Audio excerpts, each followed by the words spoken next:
We have a large number of questions, as you know, based on our evidence.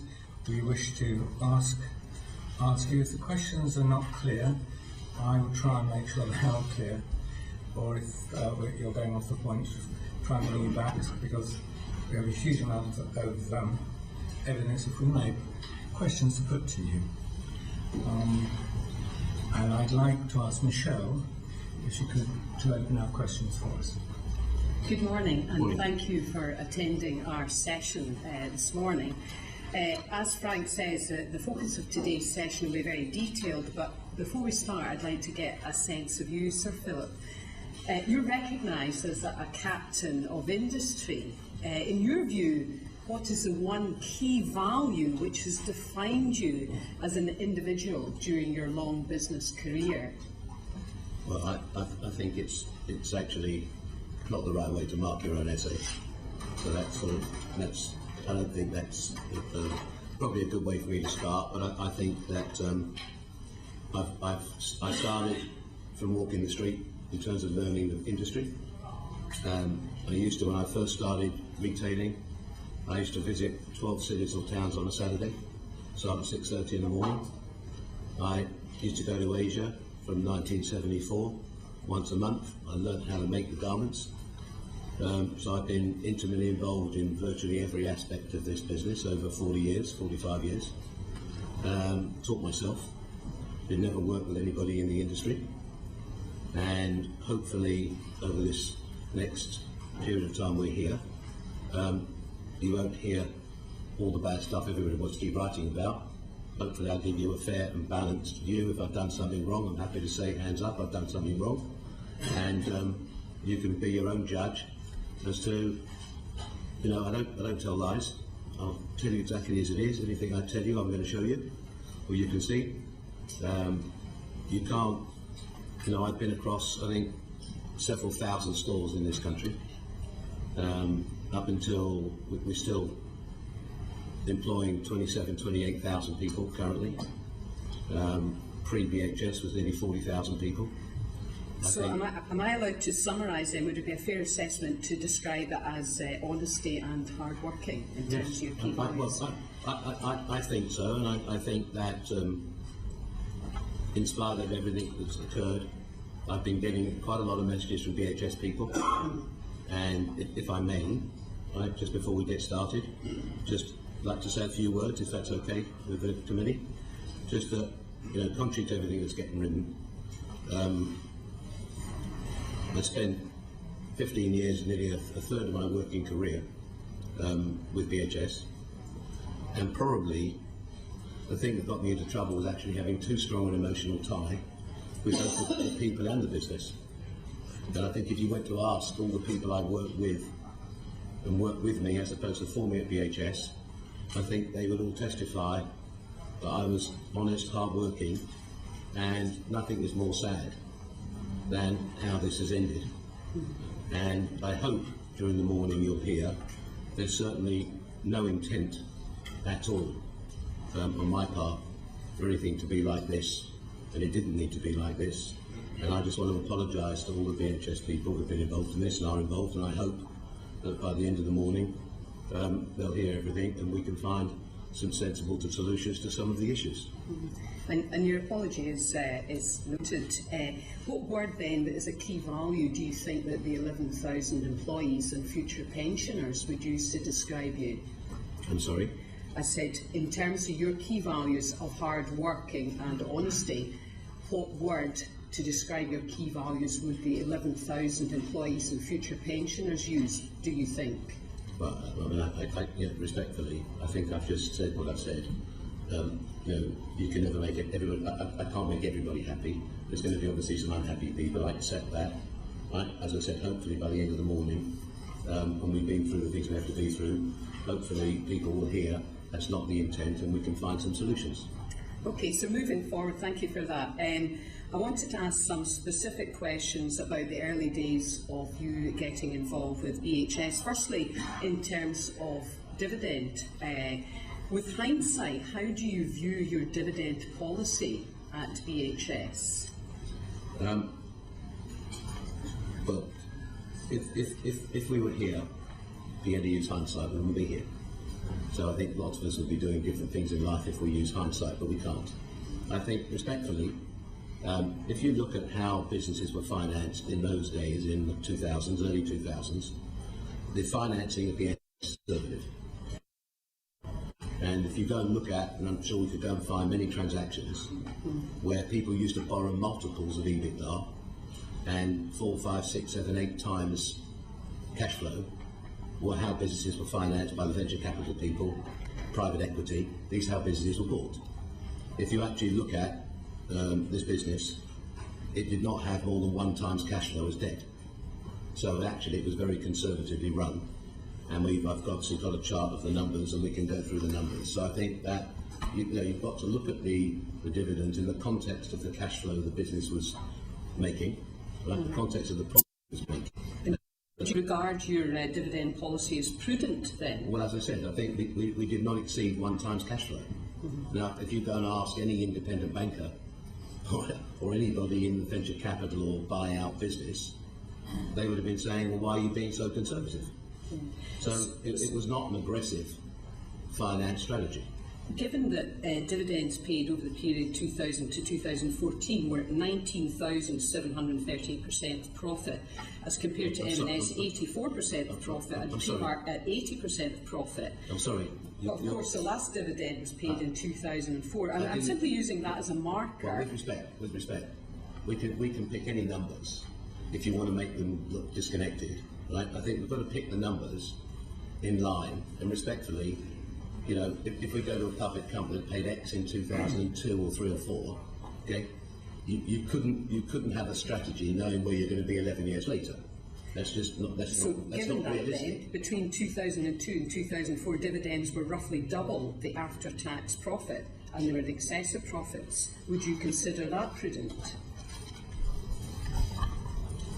The operating profit, okay, or the EBITDA, right, as is normally looked at, okay, in 0001 was 80.6 million, in 12 was 147.6 million, in 23 was 151.5 million, in 34 was 157.8 million. The cash generated from the business was £537 million over those years. That's the audited numbers.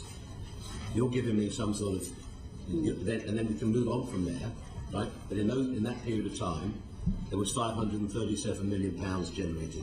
And it may well be that as we go through the people on the committee today, that we get more detail into the numbers. But in the interest, because obviously there's a significant interest in all of this matter in people at home as well. My simple question to you is, with the benefit of hindsight, do you view the dividend policy, given the excessive dividends when you can do comparatives against other companies, as prudent? Did you regard them as prudent then, and do you regard them looking back as prudent now? I think, as I said to you, I think the leverage used on this company was not excessive. The bank debt, okay, the bank debt against the profitability I read you, okay, in year 1 was 111 million. In year 2 was 2.2 million. In year 3 was 9.9 million. And in the 3rd year, when the company made 157 million, it was 111 million pounds. Now, you can go and take that to any independent banker or organisation you like and look at those numbers. They are not excessive, based on the bank debt versus the earnings. Did you have any concerns that dividends were still being paid at the rate they were when the pension scheme was moving into deficit? Well, shall we, so as we sort of, I'm happy to tackle the pensions any time you like, but I think... I imagine it's a separate section, yes, you're just looking at overarching kind of financial governance. Yeah, but I don't think, I think if you want to have a separate pension conversation, we can, right? But I think, let's stick to the numbers, let's go through the numbers, and then I'm more than happy to answer any questions you like on the pensions. Okay, I think you've answered my question. Carrying on, in terms of property, your company bought a number of properties from BHS for 1.9 million as a sale and leaseback to another company called Carmen Properties. Who was the controlling party of Carmen Properties Limited? I think you're using the wrong numbers. If it probably doesn't matter. I think the fact is, can we agree that a number of properties out of BHS were sold to Carmen Properties Limited?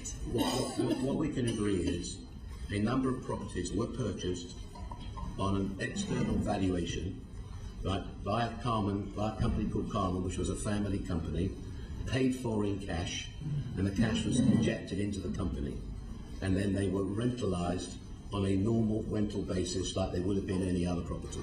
So there was no special circumstances. Right. It was a typical normal sale and leaseback transaction. So obviously, Sorry, Michelle, who did the valuations for it?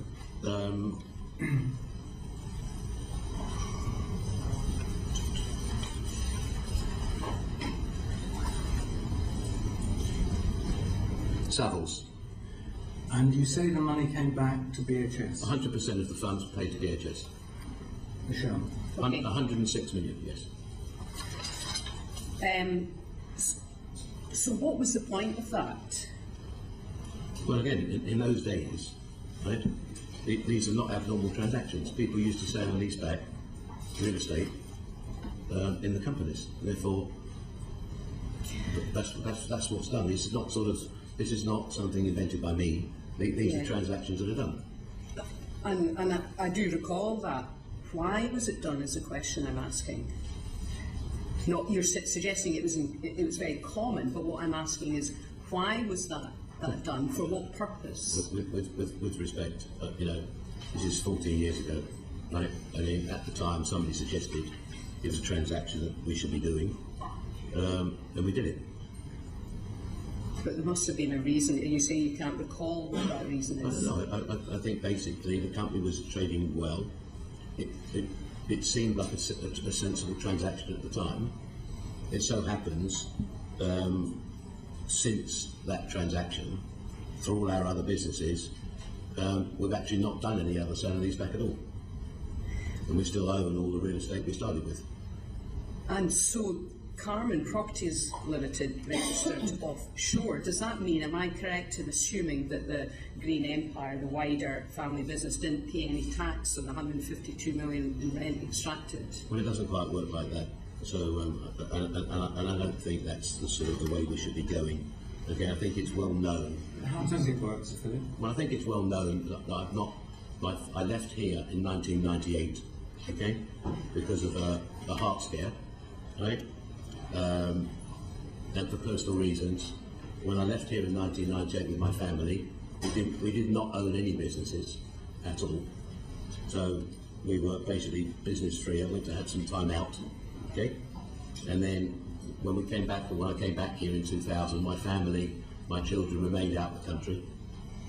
So the investments were made from overseas. So they weren't assets I took offshore.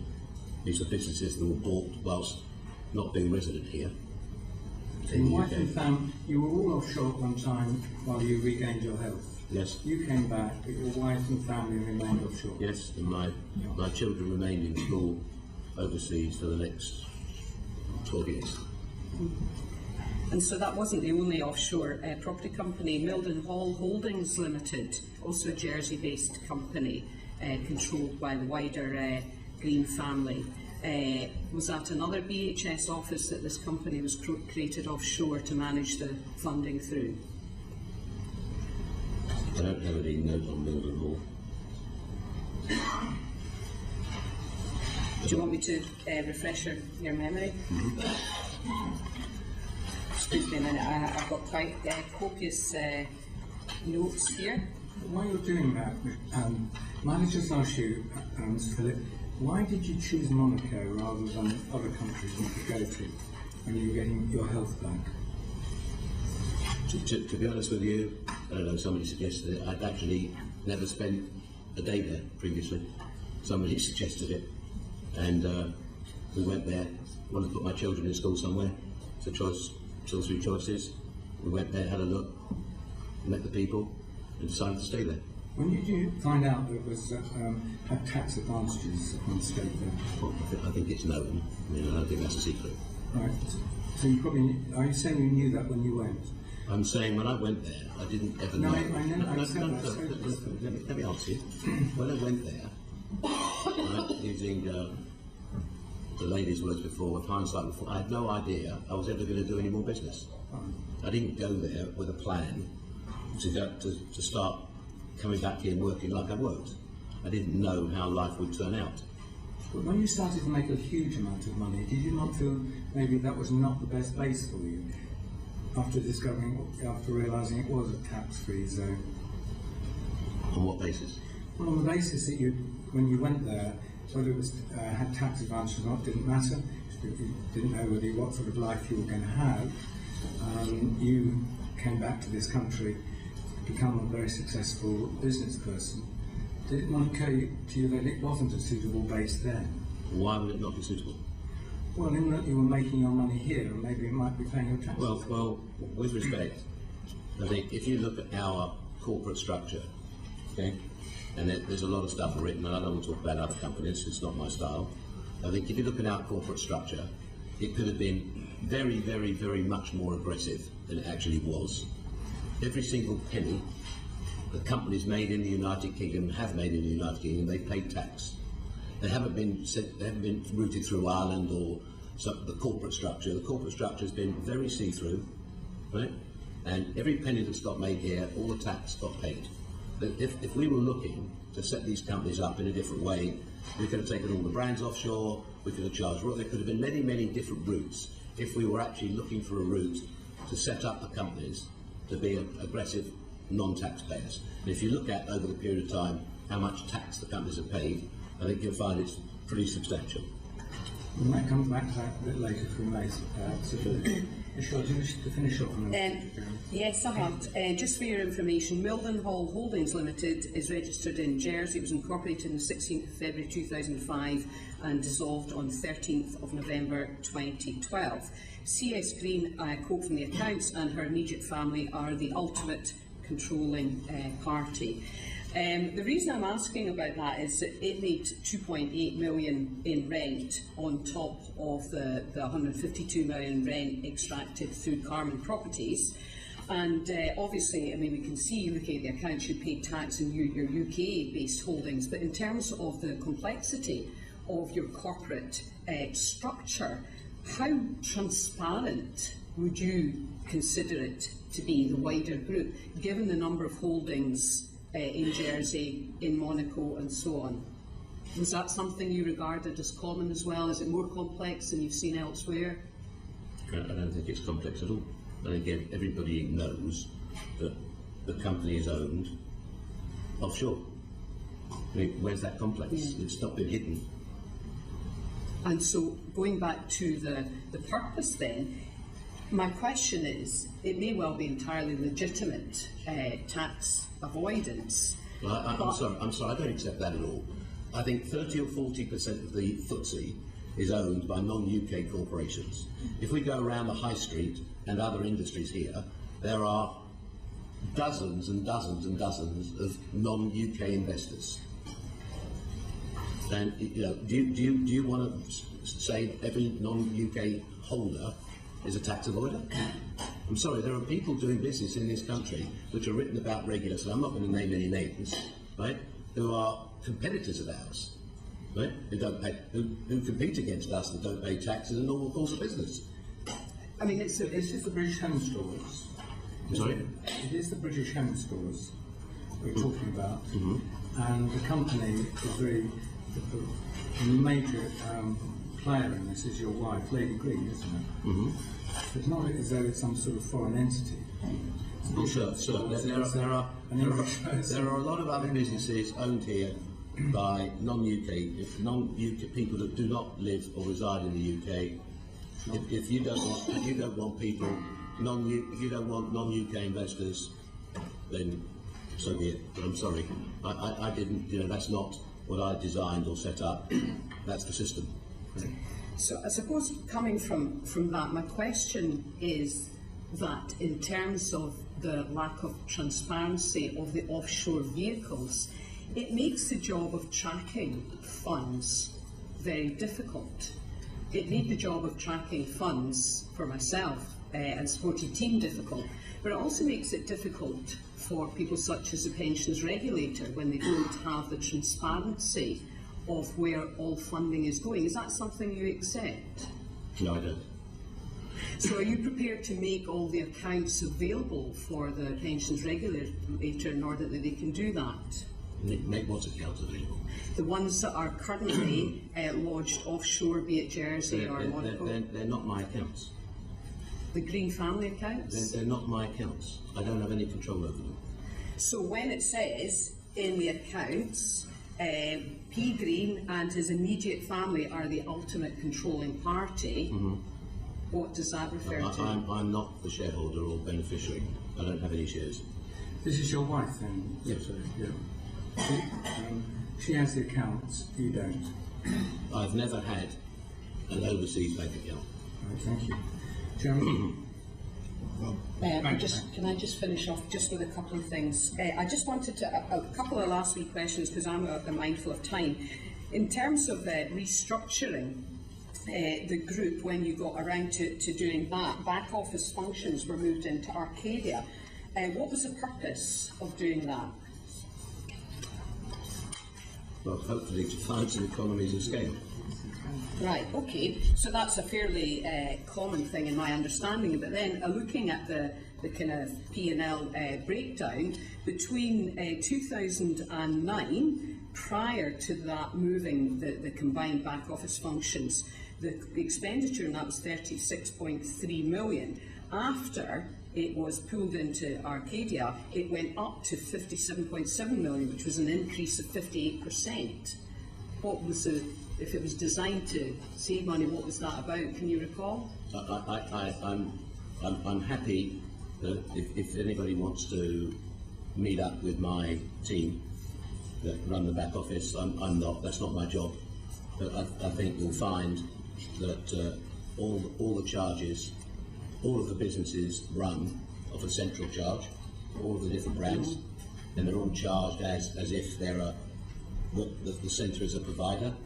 And I'm more than happy. Yeah, and I understand how that works. Usually it's let me just finish. If I'm, okay. You asked a question, let me answer it. I just think I'm more than happy to provide the relevant people who do the back office to take you through whatever you want to look at, right, of how the costs were charged. And I think you will find there was no profit, which is where you're going. There was no profit made by Arcadia in respect of any third-party charges made to BHS. Right? That's what my team have told me, and I'm more than happy to, if you want that information made available to you, you can happily see it. There's no problem. Okay, and so finishing off then, in terms... There's no problem with that. No, we'll ask you. Yeah. Thank you. We'll follow up. Just finishing off then, in terms of looking for a sale. And if I may, just before you continue, Yeah. right, with respect, coming from outside looking in, right, unless you're inside the business yourself, right, the types of figures you're trying to look at, without somebody actually internally taking you through, it will be very difficult for anybody outside to actually understand how those numbers come together. Because I think then we start to do online, start to do other functions. Okay? And as I said, I'm more than happy to provide my accounts team and take you through it. There's no issue with it. But what I am saying, there is zero profit. So everybody wants to keep writing, thinking that we gained. We did not.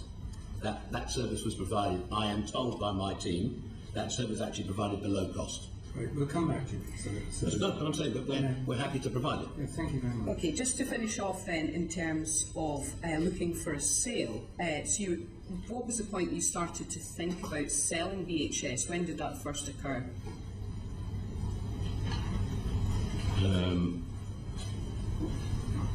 I would say probably 14. 2014. Yes.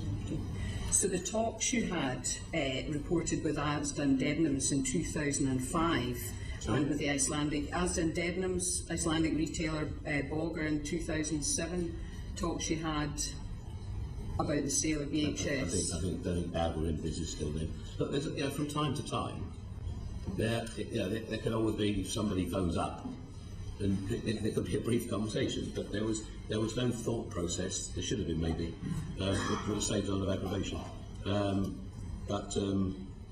So just for the record, so that I'm clear, you're really saying that there was no serious attempt to sell BHS before 2014 that the talks that were held in 2005 were simply a phone call, a speculative phone call? As I said, there was no serious proper dialogue had about making a disposal, or nobody turned up with anything that was a serious. As I said, I wish they would have done. But we're here. Good. Jeremy? If I may, Frank. Sir Philip, morning. Just one point, Michelle was talking about... I apologise. So, what I think we didn't finish, if I may, Michelle, what we didn't finish, okay, is which I asked actually just to make sure yesterday we don't get lost, okay? You're just focusing on the first 4 years of the business, so let's just spend 5 minutes if we may, okay? I'm just on the rest of the numbers, because otherwise the story is very easy to actually get misrepresented, all right? And there's certain things that have been said by other people here, come to this committee, right, that actually not fairly reflect what actually did happen. Is that what we've already said, Sir Philip? Because we've got lots of opportunities. No. This will take 3 or 4 minutes, but it will just fill in the total picture, so it's represented what I believe is to be fairly. Okay? Because there are things that have been said, as I said, that actually do not reflect what occurred. In the following years, which has been reflected saying we did not invest in the business, okay? In the years 4, 5, 5, 6, 6, 7, 7, 8, 8, 9, we invested 254 million of capital in the stores. The other day, I think it was represented here, we didn't invest any money at all, but we did invest 254 million. Post 09, I think has been widely written. When the business came into Arcadia, Arcadia lent to BHS on an unsecured, interest-free basis, which is highly unusual, because most entrepreneurs would have strapped all the assets down and taken everything for their own, which we did not. And we lent 256 million on an unsecured, interest-free basis over the next 5 years. In addition to that, we invested a further short 100 million in capital. So that's before we get to, which I'm sure we're going to cover, before we get to the disposal, right? We put 250 million of capex, we lent 250 million, invested a further 100 million in capex. So the 600 million got invested in the business, post the dividends, before we get to the disposal, where I think the other day you were battling to sort out the balance sheet that was sold, right? But if we waste the last 2 minutes on that, okay? So apart from don't worry about that, sir, because I will come back to it. So we can just finish this. This will take 1 minute. I'm just saying, so you've got all the numbers, right? We then left the balance sheet, which I know you were struggling the other day to get to work out the numbers. When Mr. Chappelle was struggling. Well, okay. Anyway, between you. Anyway, but I think I can show you anyway. There was 80 some odd million. There was 100 million of assets left in the company, unencumbered, right, when it was sold. So if we add all of that up, right, there's nearly 800 million in one form that went back into the business, okay, post 04. So just so we didn't sort of get stuck at 04, right, we put all the money back plus a lot more. Very good. So, Jeremy, let's take some. Just one point, if I may come back to Philip, Michelle was talking about cash extraction, and it's all completely transparent. It's in your the Tavistock Investments Limited every year since 2009. But just to confirm, you're still paying, Tavistock is still paying Lady Green for the acquisition of VHS, isn't it? Yes. Yeah. So the 20 million a year is the payment. So there's 200 million paid with interest for the acquisition of VHS by Arcadia, and that's the 20 million charge that goes out every year to Lady Green. So last year, Arcadia sold VHS for £1. It still paid £20 million to Lady Green for its prior purchase, and there's 108 million. Well, the last accounts is 108 million still to pay. That's just for the record. That's still the situation, is it? If you say so, I don't know. I'm sure you do. I don't. The last report accounts. Okay. Well, you signed off on the accounts, so I'm sure you do. I didn't sign anything off. Okay. Well, you're a director of the I company. don't sign the accounts. But you're a director of the company that looks Okay. at the accounts. Thank you. That was all. Great. Very good. Amanda? Thank you, Mary. Good morning. Like yourself, I was just reflecting and saying, 15 years of your life doing retail. I've nearly been 40 years in retail myself, so it's a long, long time, and I love retail. So I'd like to get back to the retail side. So can you tell me, when you first of all purchased BHS, what were your plans for it? Well, I think that the people I bought it from had lost interest, or I don't know, lost their way with the business. It looked like the business, and I think, and actually it's about 40 years. It's 15 as BHS. Was it? So I can keep up with you. Basically, it's sort of, I think all these businesses I said earlier stem from the product side. Yeah. So I think the buying was poor, the sourcing was pretty poor. There wasn't really an owner-driver driving the business. So I think I worked pretty long hours, sort of going through each of the areas of the whole business, department by department, to understand what was working, what wasn't working. I didn't know any of the people in the building. They were all new to me. I hadn't been in the building before. I think I've been in there once before acquisition, so I didn't know any of the staff, so you have to start to get to know the people. And when you buy, I think coming back earlier on to something Michelle said, when you buy businesses from public companies, or you buy public companies, the people have to trust you. Therefore, when you get into these businesses, as a starting point, you've got to get to know all the people, because you're going to work with them. So, and I think we've got a pretty good track record as a company. Our existing business, the average stay in our head office is 11 or 12 years. Do you mind not looking at me like that all the time? It's really disturbing. Sorry? No, you just want to stare at me. It's just uncomfortable, that's all. I wasn't quite just staring at you, but I don't wish to make you uncomfortable. Sorry? I don't wish to make you No, but I'm just uncomfortable. saying. This is somebody else that's just uncomfortable sort of staring at me. So to get back to retailing, because I'm intrigued in terms of possibly what the plans were in order to rebrand.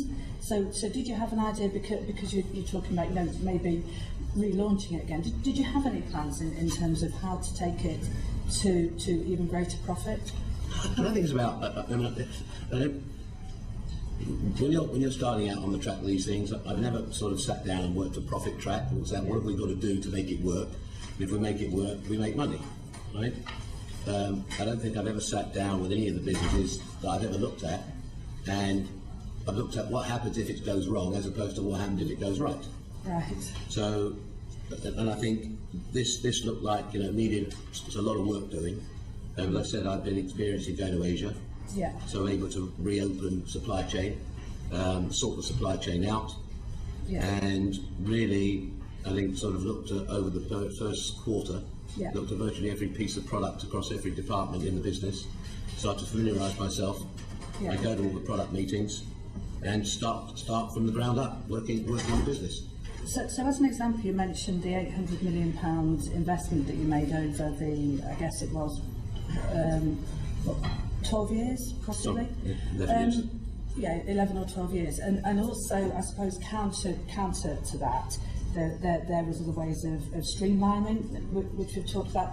How did that investment translate into the business? What kind of things were you doing? Well, I think, as I said, I mean, when we in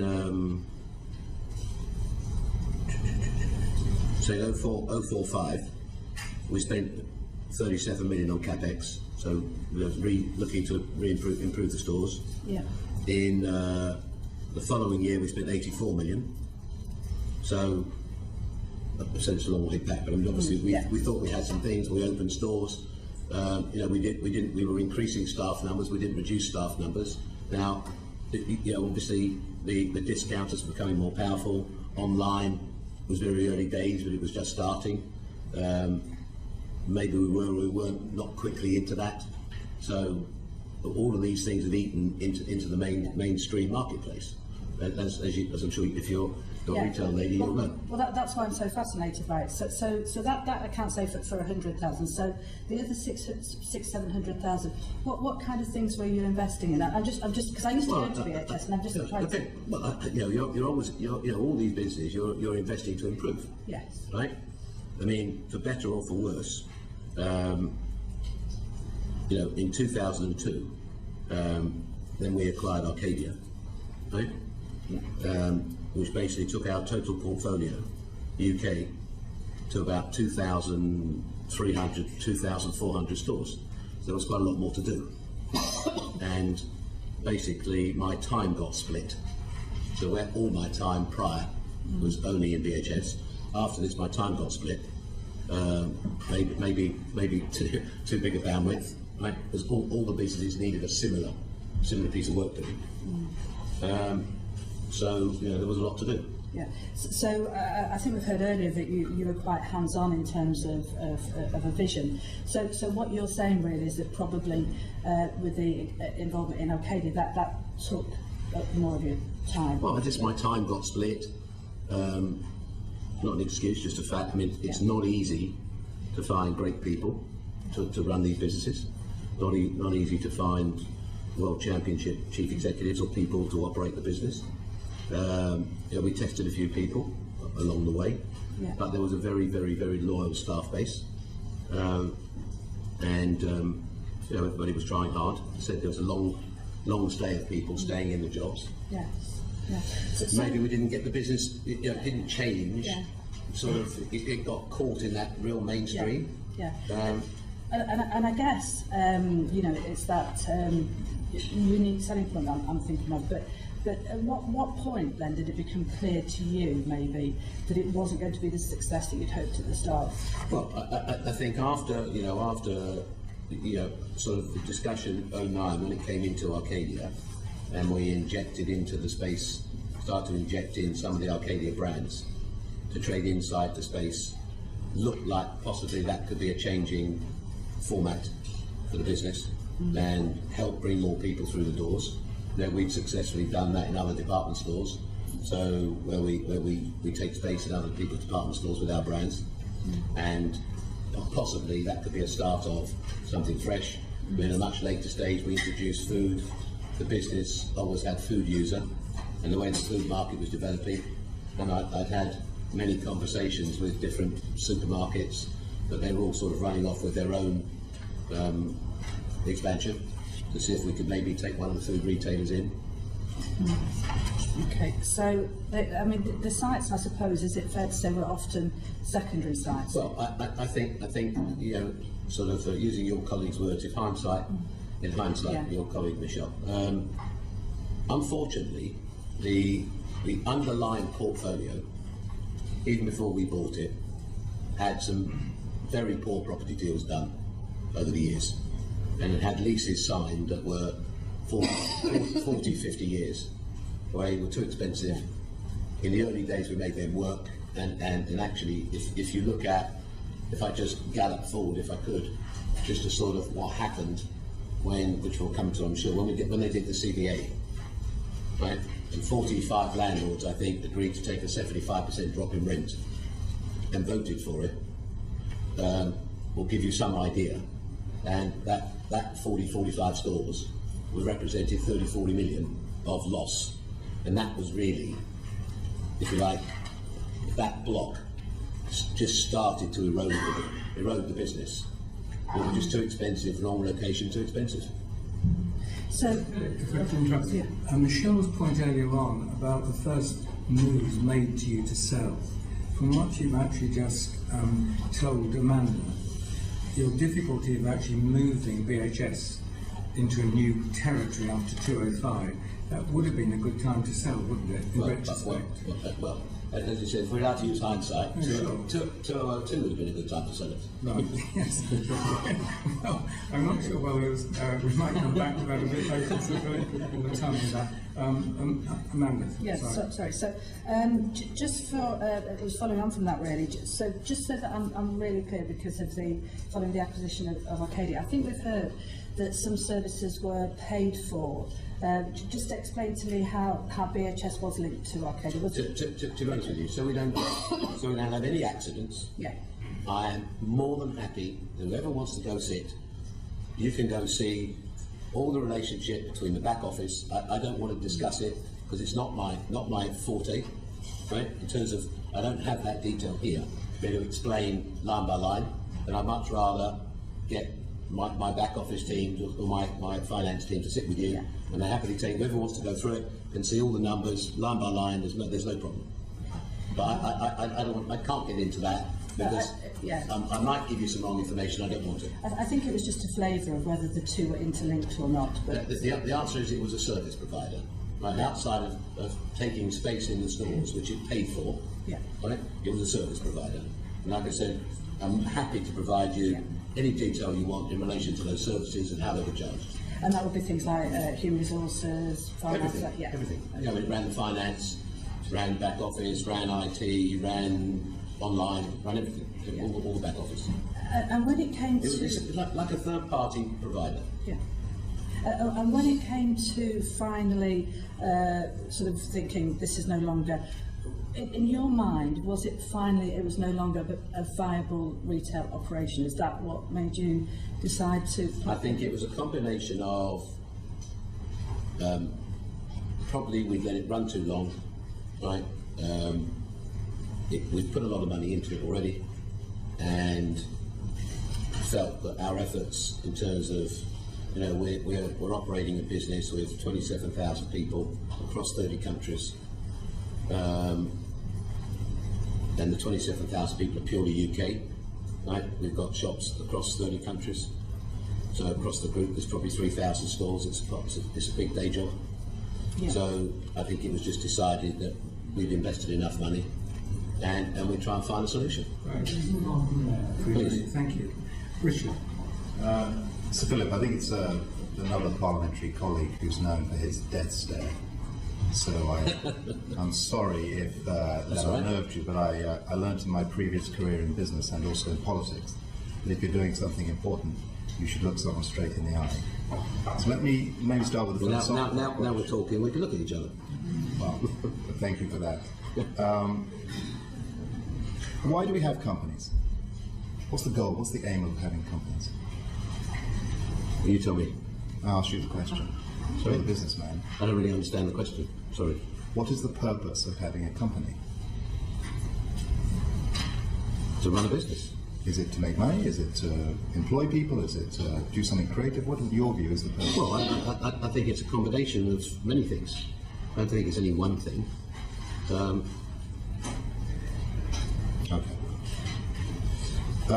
Can I go to numbers? Perhaps we can get some comfort on that. I'm using the numbers I think I got them correctly as you talked about them, about the period 2000 to 2004. And you said over that period, I think, of £537 million of cash was generated over that period. That's the EBITDA number I have, yes. Well, I think you quoted EBITDA and then you said cash. Also, so EBITDA is normally cash. Okay. And is it correct that over that period, £414 million was paid out in dividends?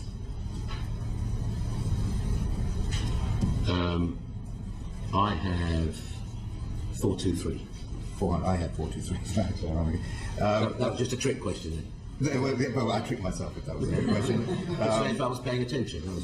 And then, and you, over that period, 102 million of debt was repaid, and then you re-levered the business. Well, as I said, over the period of the 4 years, the business started with 111 of debt. In 1-2, it had 2.2 million. In 2-3, it had 10 million in the bank. And in 3-4, it had 111 million of debt. So you were paying off debt, weren't you? I mean, essentially over that period, 530, let me if I got it right. I know you got it right. Let's see if I got it right. £537 million of cash generated, 404 by the business, 414 million was taken out in dividends. 423. 102 million of debt was repaid, leaving 21 million net of cash generated, or probably less than that now. Actually, sorry, it has on my sheet here. Dividends were declared at 423, but there was 380 paid. Okay. Right. So 537 of cash in, 380 of dividends out, and how much of debt was repaid?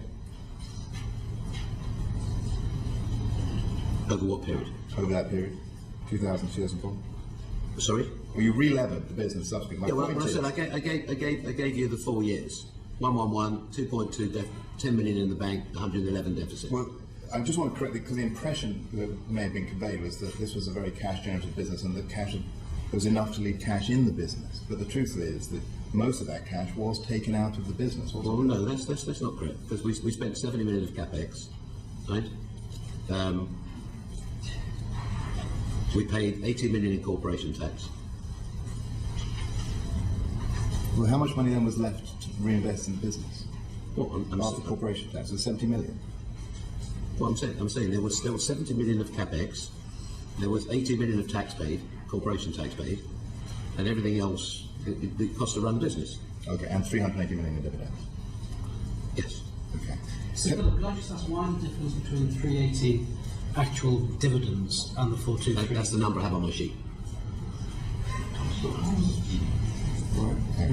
Maybe Ian wants to come back now. Can we now just move to the period that Amanda was talking about, which is the later period? But I'm saying, just sorry, if I may.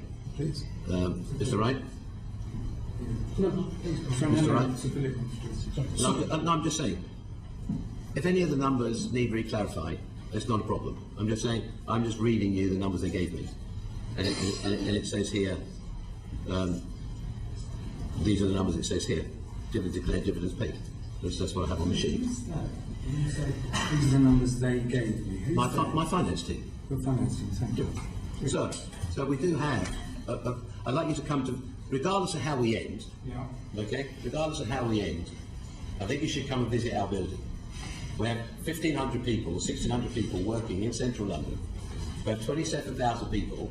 It's a very, very, very well-run machine, right, that produces very accurate, and more than welcome, if you want to come and visit, come and see, because you're sort of, this isn't made up. No, There's a lot of people doing this every day. So Philip, we're going to happily do that. It's just that every witness we've had up to now have presented the image to us that you're the guy that calls the shots. Sir, I'm pleased to hear about the team. Let me just, please.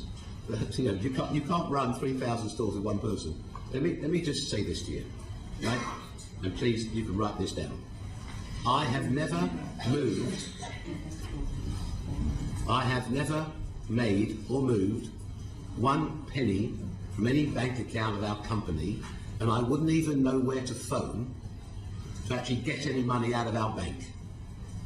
Right? I don't sign for money. I don't deal with it. There is a process in the company on a day-to-day basis where there's a lot of people that have accountability and responsibility and are allowed to act. And while we're sitting here during this session, in the next 4 hours, there'll probably be people in our building writing anything between 50 and 100 million of purchase orders that they don't need sign-off on.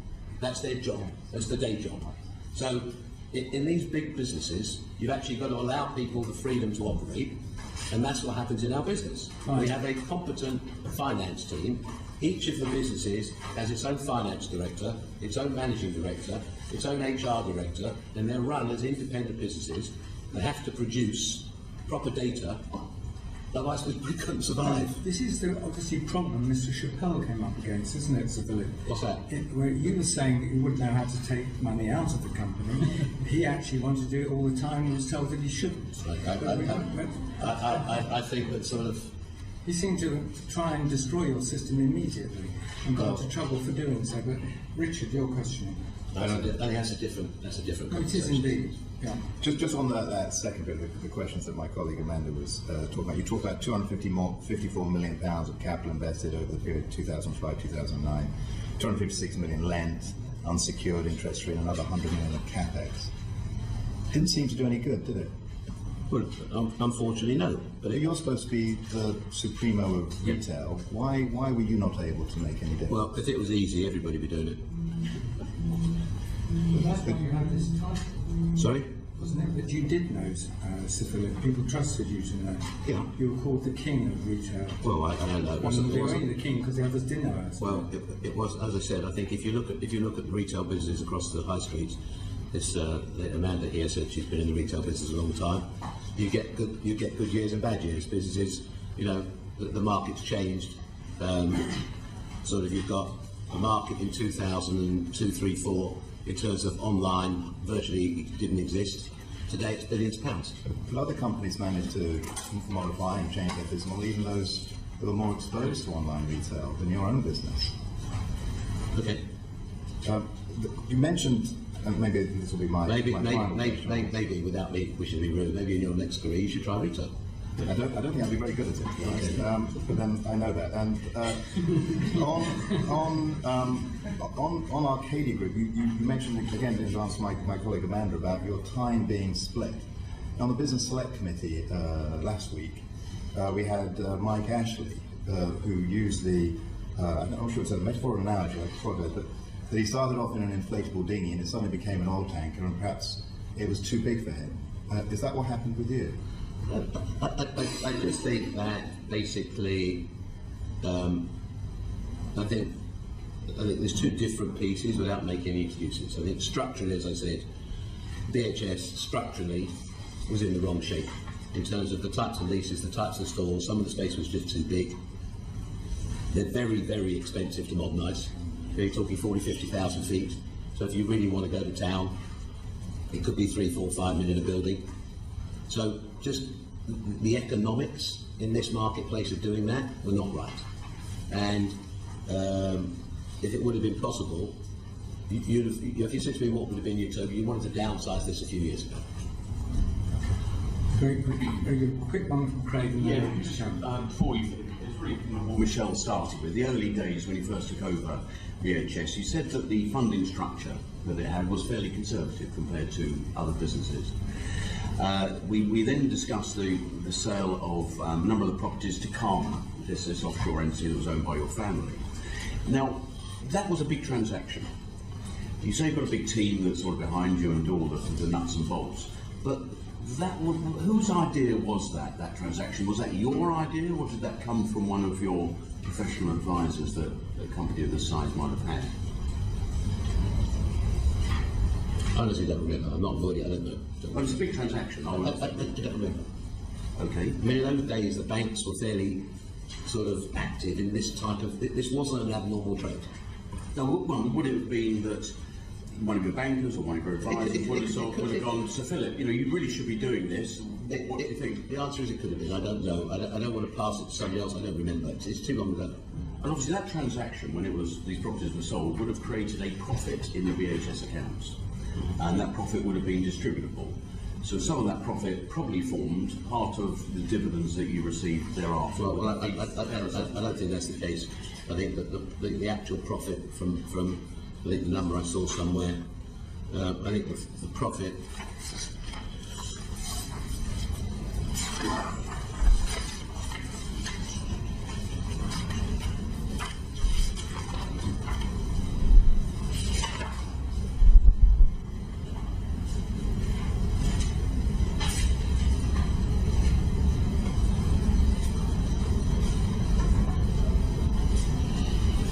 I'm just thinking about It was a small number. I think the profit for BHS itself, from the historical base, was 10 or 11 million pounds.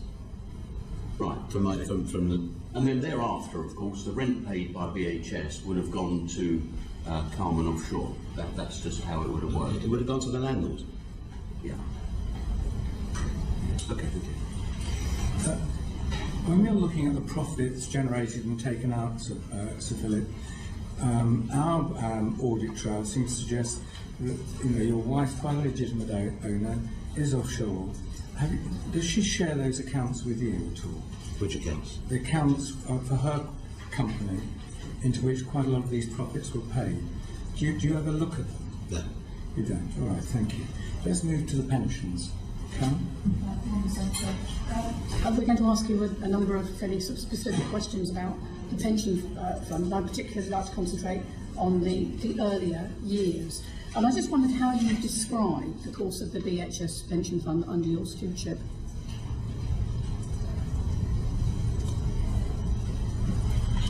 I think there's three different pieces. going back to your colleague next to you's thing of hindsight, right? The reality is, you know, if the world were perfect, they should have spoken to us about dealing this on day one, or even our auditors should have spoken to us about dealing with it on day one, and we wouldn't be here. But we didn't. When was day one? When we bought it, right? When it could have, that time could have been dealt with. I think, rightly or wrongly, and I don't know how it works in other companies, the trustees are very, very independent from the company. I would say that the lady you met here, Margaret Down, if I met her 3 times in 10 years, that would have been a lot. Right? 3, 4 times, that's all I ever saw her. We never had any meetings with her. You're looking puzzled, those are the facts. No, I just recall Right? something that she did interview you and produce helpful ideas. No, I saw her, I think, 08, 09 when the market world changed, just to try and understand what sort of investments, where they were, what sort of safety. But I was not involved ever from day one. And maybe the disconnect, and I think probably, I said whether it's just our company, but the disconnect and the total, if you like, self-contained pension team, trustees, and all the people that looked after the pension, totally self-contained from us. They didn't meet with us, they didn't discuss with us their strategy. We were not involved in any way, shape or form in what they did. Sorry? In day one, if we're talking about day one, it was in September. Day one, it's a long time ago. Fine. Sorry, Karen. Sorry, Jerry, you're looking a bit puzzled. And then, Philip, I'm sure your recollection's correct. I just seem to recall, and maybe my correction's at fault, but I seem to remember Margaret Downs saying that you sort of helped with their investment strategy. I was puzzled about that at the time. I had 1, maybe 2 discussions with her. I was never involved, I was never involved at all, ever, in what they did, where they invested. I was not a part, never a beneficiary, didn't get involved, maybe should have done. Maybe the disconnect is another reason we're here, right? And what I'd like you to look at some time, and I'm not, but maybe we should send to you at some point, okay, which I didn't bring with me today. There were very, very, very substantial fees paid to advisors, which from a sheet I saw, which I said I didn't bring with, but I think in the early days, I recall seeing a figure on the sheet of about £650,000 paid to pension advisors, and I think by 5, 6, that was north of 1.5 million. And so there were, I think maybe it's a sheet, maybe you could have a look at. I'm not blaming her, but there were very substantial monies paid to third-party advisors, right, that grew, and I remember at one point grew over 2 million a year, whoever they were paying. Nothing to do with us, nothing to do recommended from us at all. But That was a waste of money, wasn't it? your words. What I'm saying is that sadly, nobody ever came to us and said we should be doing that. And I'm happy to take, both ways, but I'm saying there wasn't the right dialogue and there wasn't the right communication. And if there was, we wouldn't be here. Who do you think is responsible for the deficit then? Well, I think that's a I'm not trying to blame Margaret, are you? I didn't say that. No, sure. Did I? Well, and I think I may take to particular. I'm saying is a combination of poor communication on both sides. She had a lot of advisors. None of them ever came to see us and said, "Here's a way you could do this. We could do a buyout. We could do something." That sort of never came to the table. I'm happy to say we should have been maybe having that, and it didn't happen. So I'm not blaming anybody. No, fine. I'm saying conversations that maybe should have happened, and communication did not happen. Thank you, Karen. So just for the record, you believe that you met the trustees three times over that period? Let's put it this way.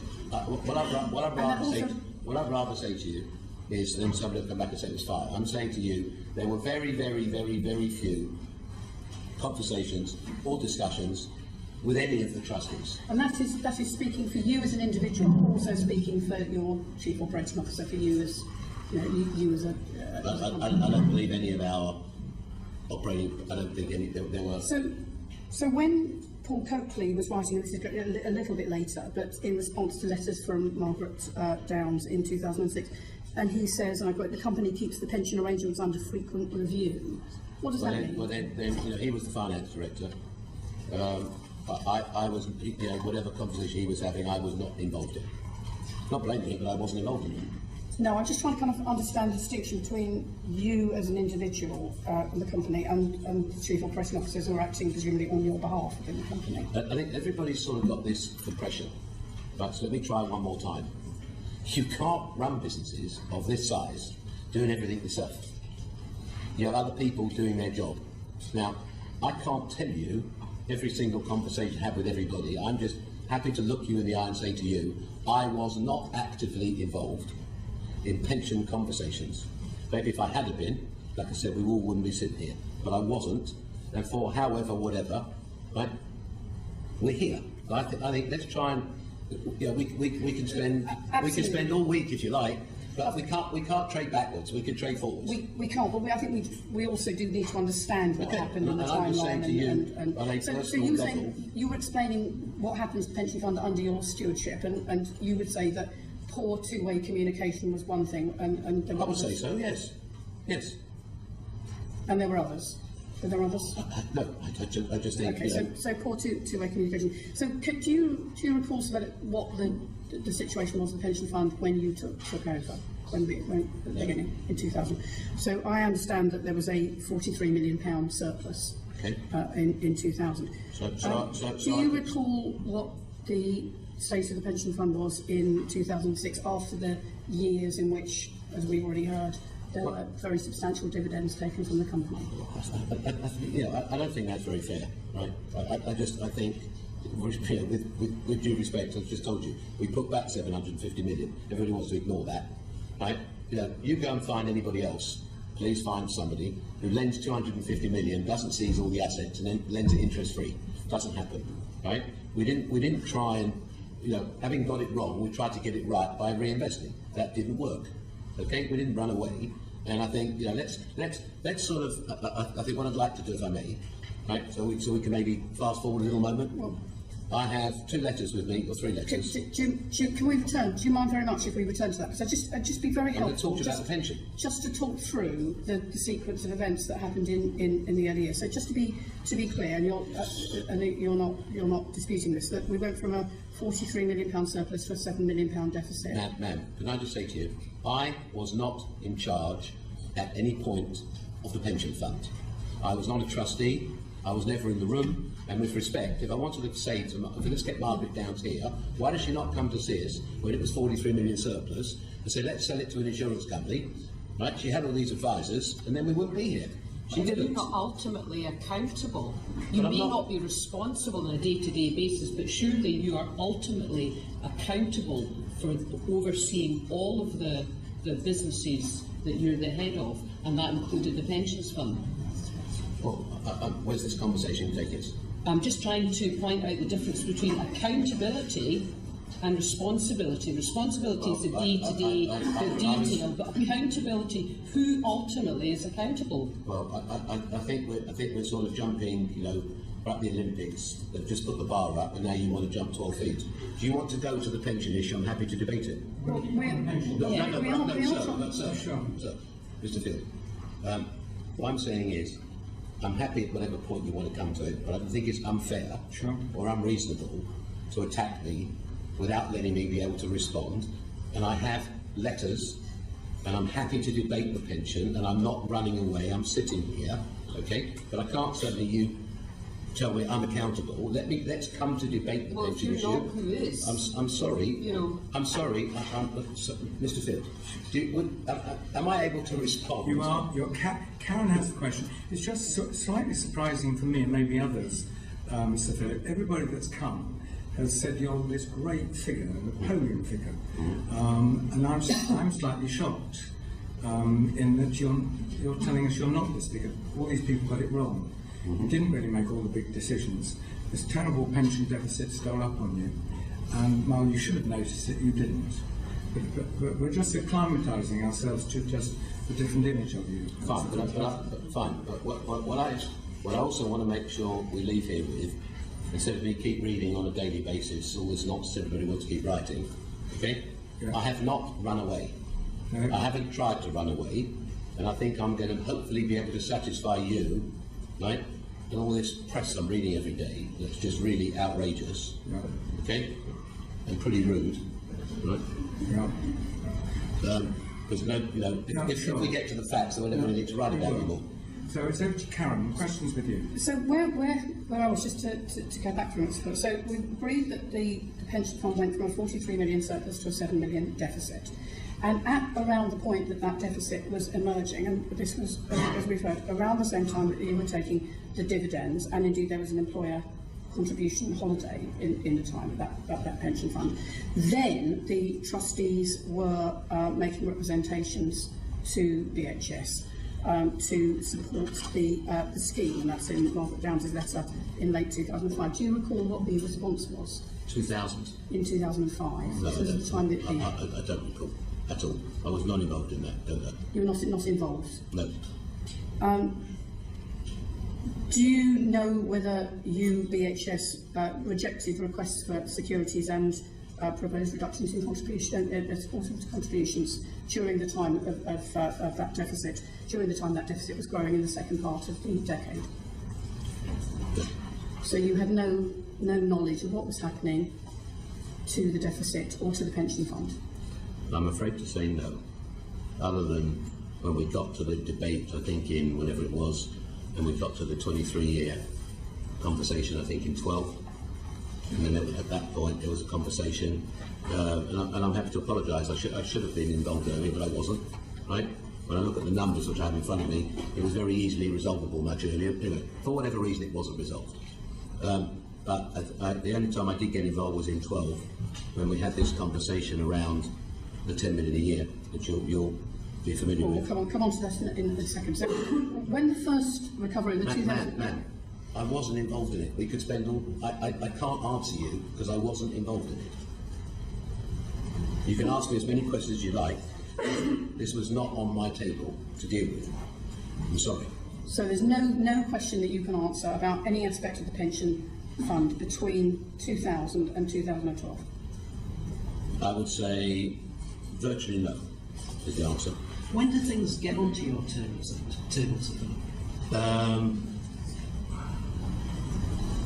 I think either when people bring them to me, right? Either need to know or ask a question about something. Sort of strategic things we're doing, right? The business, as I said, there's a lot of freedom to operate, contrary to what everybody thinks. There's a lot of freedom to operate on a day-to-day basis, and therefore, rightly or wrongly, the two ladies here, I'm not running away, but rightly or wrong, this was not on my table. I read somewhere, tell me if it's correct, I quite admired it actually, that when you took over from BHS you were looking at contracts and you ordered a new contract for coat hangers to save the business £400,000. Was that level of detail that you were getting involved in? Was that true? Yes, well I think when you take over the business, you look at sort of basic fundamental things, what I call pretty basic. I wouldn't do that physically, but it'd be something that may have come up and say, well, phone up 3 other guys or something, right? Or it may have been 2 years in when Arcadia came and just comparing what they were paying and what BHS was paying, things like that. Just as a... Nobody did this with the pension issue with you. I'm sorry? Somebody did this with coat hangers. Nobody did this to you, drawing your attention to the importance of the growing deficit on the pension fund. Unfortunately, Mr. Field, no, they didn't. How does this result? Sorry, Karen, and sorry, Chair, but Sir Philip, how does this? Your opening remarks said that you've been intimately involved with every aspect of your businesses over 40 years. Mm-hmm. How does that reconcile with what you're saying in terms of no one came to me about a looming pension deficit? What I think is easier is this. I don't want to blame anybody else. Right? It's my fault. Okay? The answer is it wasn't dealt with. We're here, and we have to find a solution. Very good, Karen. Right? So I'm not. It's not my style to blame anybody else. I'm still a little bit unclear about the extent to which you were involved or... But I've just explained to you, please. I've just explained to you. I have no involvement, and I can't answer you. There was a meeting of the Board of Directors of Tabita on the 28th of January 2010 that you were present at. Ma'am, can you remember Right, let's see how good you are. Do you remember what you were doing on the 26th of January 2010 at 11 o'clock in the morning? No, I don't. But possibly, Well, you're asking me questions that are impossible to answer, I'm sorry. possibly if I was intending to give evidence to a committee on the history of the business and the pension fund, I might have sort of refreshed my memory of what knowledge I had. Well, let me respond to that, if I may. We supposedly have provided so far to the pension. I think, Mr. Field, I think it's important you pick this bit up. Your lady here is sort of suggesting I should know about a board meeting in 20, whenever it was. We have so far provided 70,000 documents to the regulator. Okay? I don't know who's reading them all, or if they do read them, and the sorts of things they're asking are pretty bizarre. But meanwhile, nobody's had a conversation about any questions to do with all the documentation that's been provided. But I think you can ask me all day. I can't answer you. So I'm just going to try a little bit more. So the Tabita Investment Board minutes in 2010 show that the 2009 valuation recovery plan began at 20 years and eventually turned into a 12.5-year plan. Were you aware in what of that? year? This was in 2010 when Tabita, the Tabita board minutes showed negotiations around the 2009 pension recovery plan. Were you aware of those negotiations? And what? Well, I must have been aware, but I was not involved. You were not, even though you were present at the board meeting. Honestly, with respect, you're asking me about a board meeting in isolation of thousands of meetings. I don't know, is the answer. If it says I was there, I was there.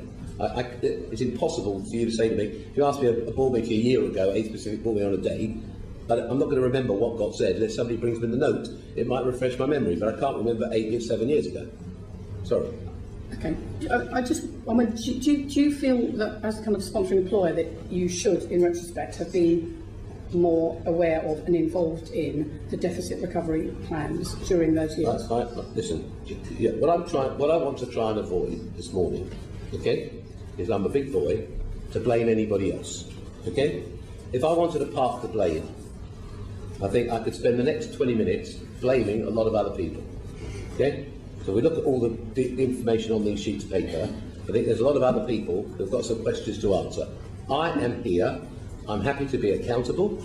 I'm here to represent our companies. Right? I'm not a liar. I'm not going to represent a few things I can't tell you about.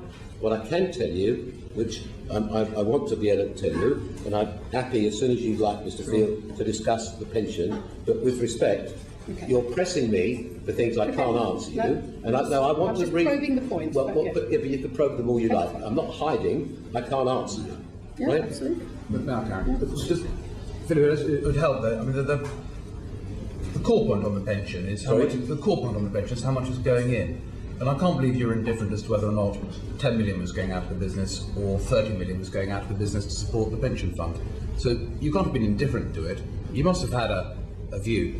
So, when I'm looking at these figures now, okay? I'm not talking now, but at the time. I'm trying not to respond to you.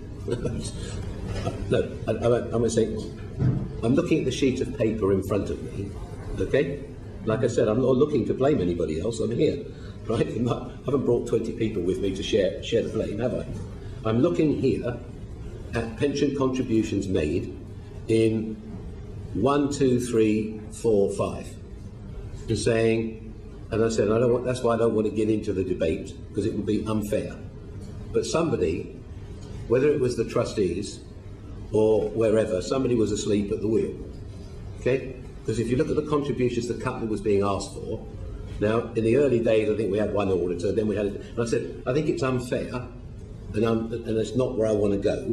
But if I show you the sheet I'm looking at, and if I could just recite you the numbers, okay? The pension contribution in 1-2 was 2 million, in 2-3 was 2.8, in 3-4 was 5.6, 5.55 now. It's saying if somebody would have come to us from the trustee said we want 10 million, right? And I think it would have been a 5-minute debate. It didn't happen. For whatever reason, it didn't happen. The minutes of the trustees show that the trustee were regularly making representations to BHS to increase the contributions. And that, presumably, that letter was received. Well, we know that letter was received because your chief operating officer Ma'am, replied to ma'am, it. they were paying between, starting, as I said, you haven't got the sheet, 650 to 1.5 million. Nobody of those people who were their representatives or advisors ever came to see me and said, will you make that from 3 to 5 or 5 to 8? It would have taken 10 minutes. But on your other point, Sir Philip, Ian's committee is very anxious to be looking at the fees people earn. Fine. And we'll give you the sheet. Yeah. But I said, I don't want to. No, I know. What I'm saying is we can't trade back. But we're much when you look at this, interested. when you look at this, the whole fine. But when you look at this, obviously the whole issue is beyond sad and ridiculously stupid. And whether we went to have a debate and ask the auditors, right, or ask whoever, and I don't want to go there, right, because I think. Sir Philip, we understand that. We might want to. No. Because we're very critical. Mr. Field. Of them taking their fees. Mr. Field, and I not think, actually giving some different advice. Sir, I hopefully showing to you, I'm not trying to blame. It will be very, very, very, very easy to blame it on somebody else, right? Respectfully, all of this stuff got signed off by auditors, right? Everybody keeps coming to the dividends. They were signed off with distributable reserves to be. I'm saying whatever had to be the compliance, and I'm annoyed myself. And trust me, when we, I want to go and have a look, understand some of this trustee stuff more in detail, which I know is very late in the day. We're here, and hopefully we'll leave here with some goodwill to try and get where we need to get. But I'm just saying there have been some bad mistakes made in these early days, and I don't think the representatives who represent the trustees can have no responsibility, right? Or the auditor. But I'm happy to take the blame. Right? We're here. I'm not running away and passing it to somebody else. No, we're not going to look at them at this moment, Sir Philip, at the fees of the advisors. We are going to look at that, though. And my grandmother used to say there are a whole group of people in this world who get money for old rope. And there seems to be quite a few people in this whole activity who drew very substantial fees and whose advice didn't look that good, either then or actually now. Can have you? Yes, can we just finish just the last question, Sir Philip? This is just now into the 2012 recovery plan, and that was, as you know, a 23-year plan, excessively long recovery plan for pensions. You were, as I understand it, refusing to shift from a contribution of £10 million a year.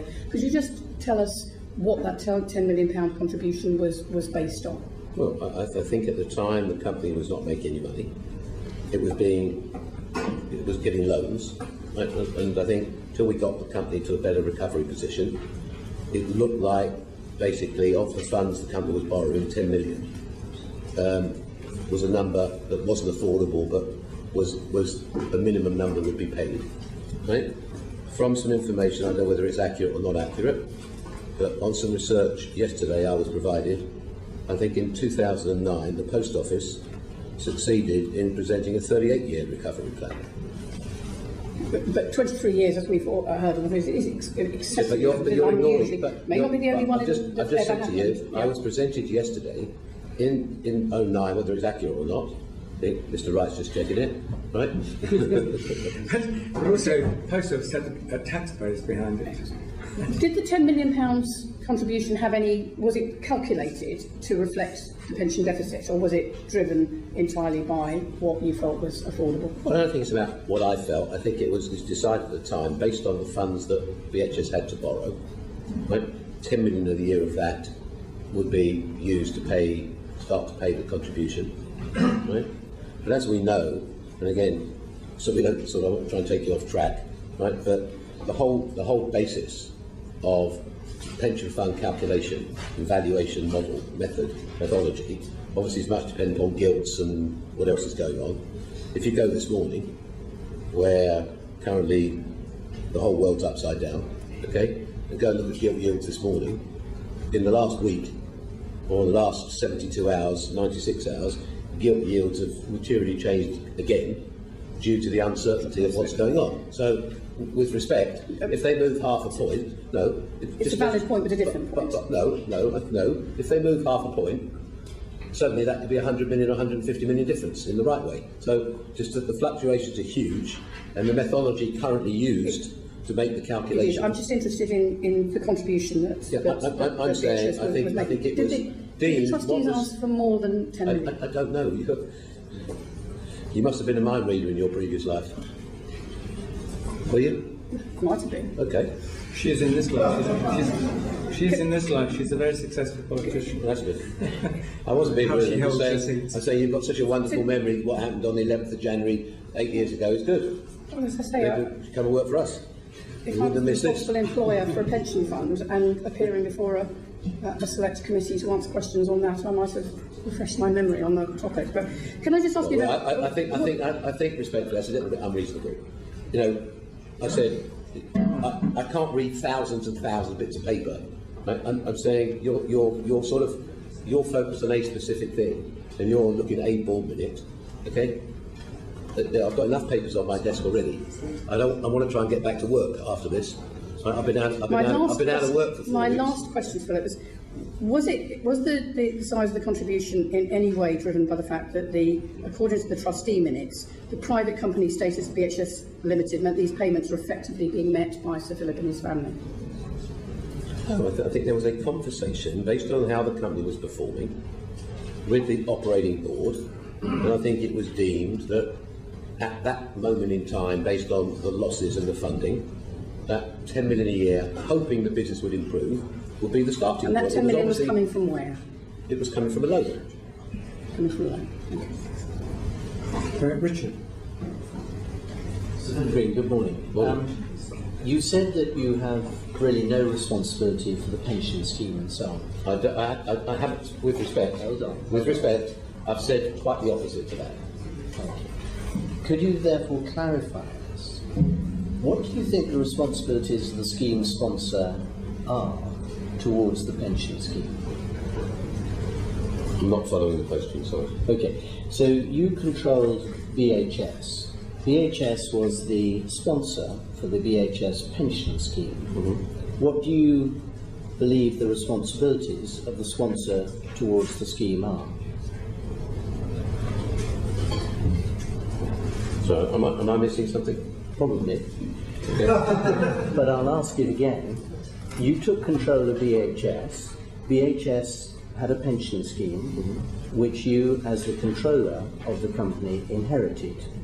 What do you think the responsibilities of the corporate, the scheme sponsor, towards the pension scheme were?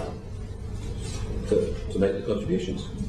To make sure that the pension scheme kept going and that the pensions for the members of the scheme were paid. Would that be a reasonable summary of the responsibilities? I think that's that's what we took on when we started.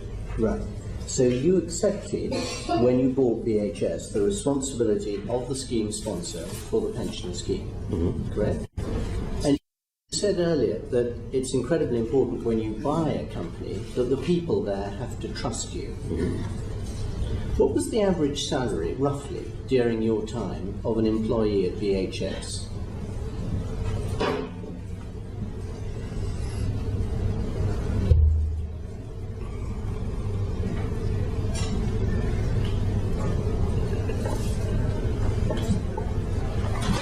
Payroll through 1, 2, 2, 3, 3, 4 was 101, 103 million.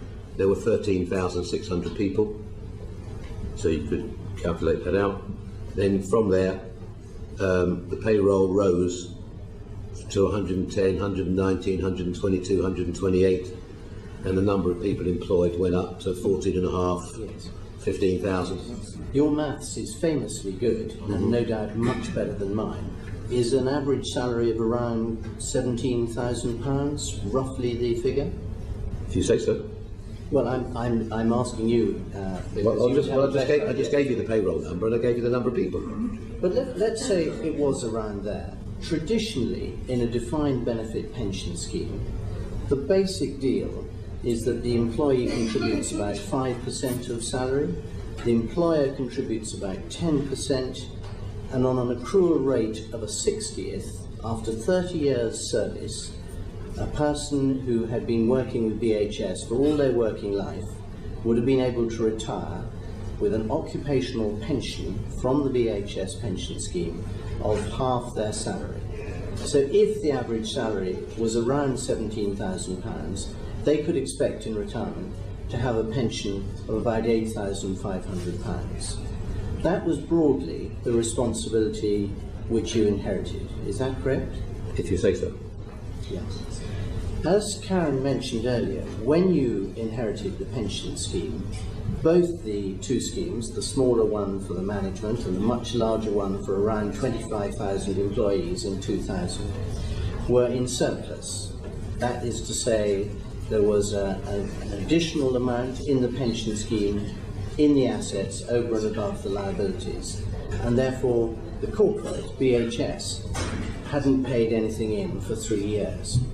In 2000, BHS agreed to start paying contributions, but at fairly low levels, less than 4% of earnings. That's under half what most defined benefit pension scheme employers were paying into their employees' pension scheme. By 2005, the entire surplus was gone, and there was an opportunity for many pension schemes in similar situations to plug the gap at a time when interest rates were quite low. What's your recollection, and I understand it is 11 years ago, of whether in 2005, when the pension scheme went into deficit for the first time, do you recall any discussions between either you and Dr. Downs, the chairman, or your finance director and her, about how the corporate could fulfil its pledge to the scheme by plugging that gap? No. No memory at all? Not something that crossed your mind? Well, I think it's a question that crossed my mind. It wasn't something I was dealing with on a regular basis. No. But you have accepted that you had a responsibility for the pension scheme, which had about 25,000 members at that time. I'm listening to you. Right. In 2009, you closed the pension scheme to accruals. That means that no employee could attract additional rights from the pension scheme, but the deficit had increased considerably. Again in 2009, do you have any recollection of discussions with the trustees or your finance director about what the corporate, the scheme sponsor, should be doing to plug what was a growing deficit at that stage? No. And by 2012, the next triennial review that all defined benefit pension schemes have, there was a discussion with the pension scheme about what the corporate would do. And that was the time when BHS decided to offer £10 million a year to help plug the gap, which was the 23-year project, double the normal length. And of course, that was a significant amount of money, no doubt, from BHS at a time when the company was losing money. So you would surely have been involved at that stage? Yes. Yes. And Karen asked earlier how you arrived at a figure of £10 million. Did you start by saying, my responsibilities to over 20,000 pensioners mean that I have to keep this scheme going and I have to plug the gap, and how much do I need to do that? Well, with respect, you're asking me questions impossible for me to answer. I don't want to make up an answer, right? I think if I look at the line here I'm looking at, which I'm happy to share with you, okay? And as I said, I don't want to pass this to other people. But there's clearly been, and there has to be some accountability, respectfully, on behalf of the trustees, because I'm looking at the line here, the figures I've got in front of me, right? And there have been some stupid, idiotic mistakes made. So please. Thank you. No. But let me give you a response. Okay. If I may. But please do answer the question, which Well, is, I can't answer did your you look questions. at the scheme deficit, Sir. and assess how much was needed to plug the gap? When is this? In 2012. I think, without remembering all the detail, I think there was, however we arrived at a conversation, there was a conversation had that they were looking for 10, or wanted to arrive at 10 million a year contribution, and I think, based on where the business was at that time, it was ultimately agreed there would be 10 million a year as a contribution. Because what's interesting about this is that £10 million a year from the company into the pension scheme to help plug the gap. But at the same time, you went to see the pensions minister to discuss an increase in the pensions levy to the pension protection fund, yes, which I think at that time was about £2 million. No. So considerably less than the amount you were offering to plug the gap, and of course hugely less than the deficit, which by then was about £137 million. I'm sorry, there's a slight disconnect. Right? Don't worry. Let me lead you to the question. Well, let me help you. Which is, the pensions minister recalled that meeting in 2012, and he asked you about the corporate responsibility for the pension scheme, and he said you had assured him there was, quote, no risk, unquote, of the BHS pension scheme falling into the pension protection fund. Funds, quote, would be found from elsewhere, unquote. Is that correct? I don't have a note of a meeting I had with Mr. Webb, right? He seems to have a letter now he's producing N years later, right? If that's what he's written to you, that's what he's written to you. But you're not suggesting that he's lying. I'm suggesting if he's got a note of it, good. It's not. I don't know what the conversation was. The conversation around the levy is somewhat different to how it got represented previously. But on the commitment to the pension But why can't I scheme, answer the question? No, because I'm asking the question. But let me answer you. No, because you're not getting the right information. You're answering my question slowly, but if you can just keep to the question. But let me that'd be finish very answering the helpful. question then There you about have. the Mr. Thank Webb. I haven't answered it. Let me. I want to answer the question. All right. Fine. We received a letter, I believe, moving the levy from £200,000 around to about £3 million. Right? I called or arranged to have a meeting with Mr. Rubinstein, who you see, right, and asked, why is the levy suddenly going from X to Y? Right? Anyway, it's something to do with the Dun & Bradstreet, how the company's rating is, So, well, if there's really no solution here, and you really want £3 million, which I believe is the conversation I had with Mr. Webb, then why don't you let us put the £3 million into the pension fund? Why do we want to put it into a levy? If there's no other way to go, then let's make the 10 million 13 million. That's the conversation that actually took place. Yes, of course, what's interesting about that is that you had a detailed discussion with the pension minister about what effectively amounts to an increase of about £2.7 million, but the wider deficit of the pension fund at around £137 million didn't seem to attract a great deal of your time or attention. Can you confirm to us today that you said to Steve Webb there was no risk of the scheme falling into the I just told you, you're trying to put words in my mouth, right? I'm going to tell you... Well, I'm offering you his recollection of the meeting. And the answer is I don't know. Right. You don't remember whether you made the promise to him or anybody else, including the chairman of the pension trustees, that funds, quote, would be found from elsewhere, unquote, which to plug the gap. Which bit of don't remember is difficult for you to listen to? So I think that's quite clear. I do not recall what got said at that meeting. If he sent you a letter, right, and you have a letter, that's what his recollection is. I'm saying I recall, I thought I had a meeting with Mr. Rubinstein and queried the level of the levy and just said, why can't we pay more money into the fund as opposed to paying the levy? Right? I then think I had a conversation with Mr. Webb thereafter. I asked Paul Budge the other day, who I think came with me to the meeting, and his recollection of the meeting, which I didn't get into the words exactly, was somewhat different to the letter that Mr. Webb wrote. Okay, but for the record, this is an opportunity for you to restate what you had earlier said was your commitment and your understanding of the corporate scheme sponsor's commitment to the pension scheme. And in those words, there was no risk of the pension scheme falling into the PPF, and funds would be found where you're trying to that take is a commitment. Where you're trying to take me is not going to happen. Well, I'm offering you the opportunity to confirm Thank you very much. to everybody today that you still had that commitment in 2012. Thank you for the opportunity, sir. And you don't want to take it. I think that I'm happy to address, and whenever the chairman's ready, I'm happy to address the whole pension situation, and Mr. Field and Mr. Wright, the two chairmen, without wishing to be rude. Mr. Graham, I'm happy to address the pension issue, right? And hopefully we'll be able to leave the committee, right, pretty clear on where I think we are. And I'm happy to do that whenever you're ready.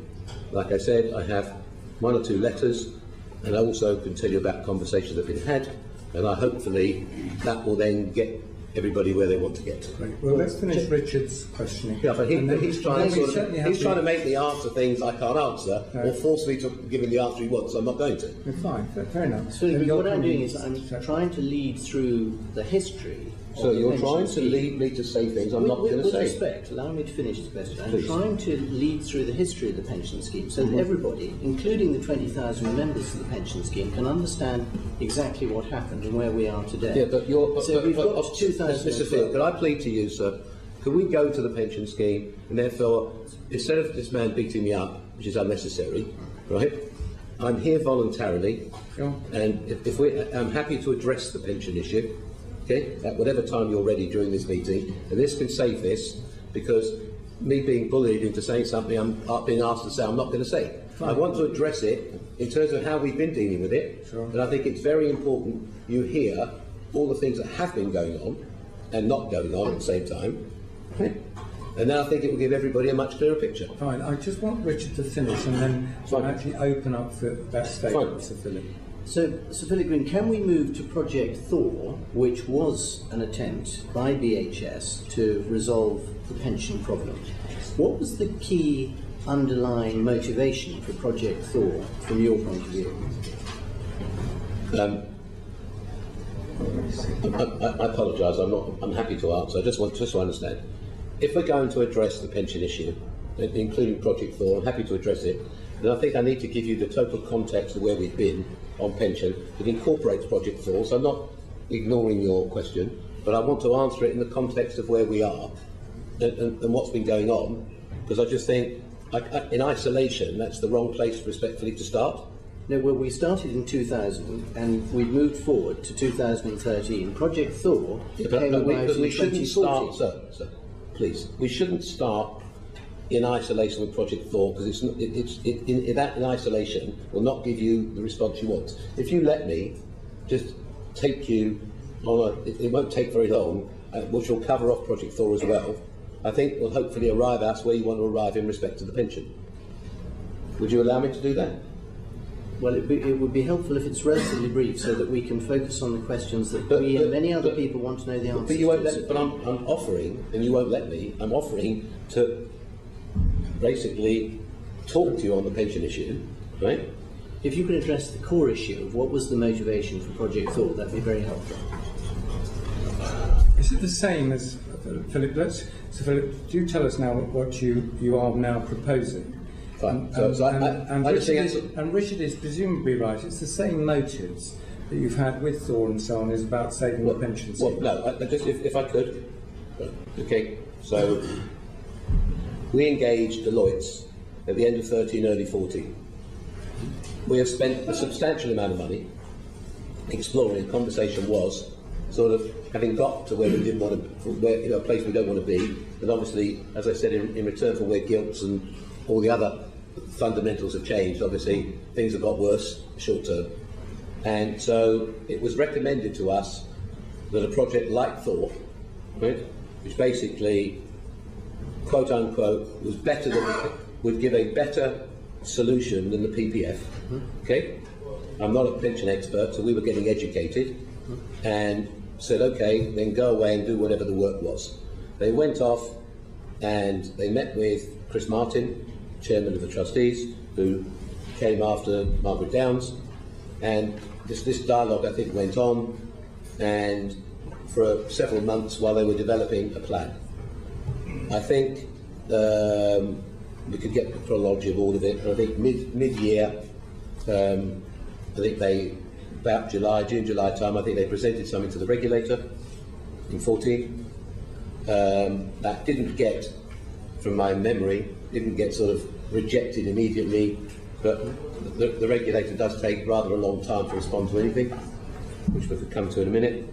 And I think this sort of went back and forward, and eventually the project got presented in September, which I think you heard a week or so ago, and then we were explained the underlying, it needed contribution from the landlords, contribution from the suppliers and various other aspects, and basically it was felt that was probably the wrong moment, rightly or wrongly, to go and try and get discount from the landlords, discount from the suppliers, and we would pick it up, and there's a debate, the regulator asked for it to be withdrawn, my advisors say they asked for it to be paused. Anyway, either which way, there was a project there on the table.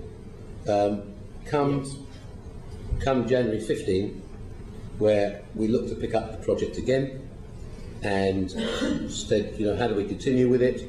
During this time, and I brought a letter with me,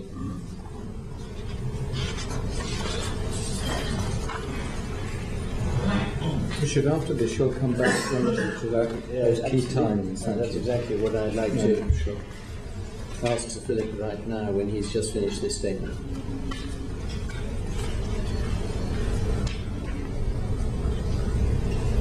This was an email 24 or 48 hours ago from Chris Martin. Thank you for the call on Tuesday. On behalf of the trustees, I very much welcome the opportunity to continue the dialogue we've had on and off since January 14. During the time, you and Arcadia have expressed a desire to work with the trustees to find a pension solution which will deliver benefits to members at levels above PPF compensation.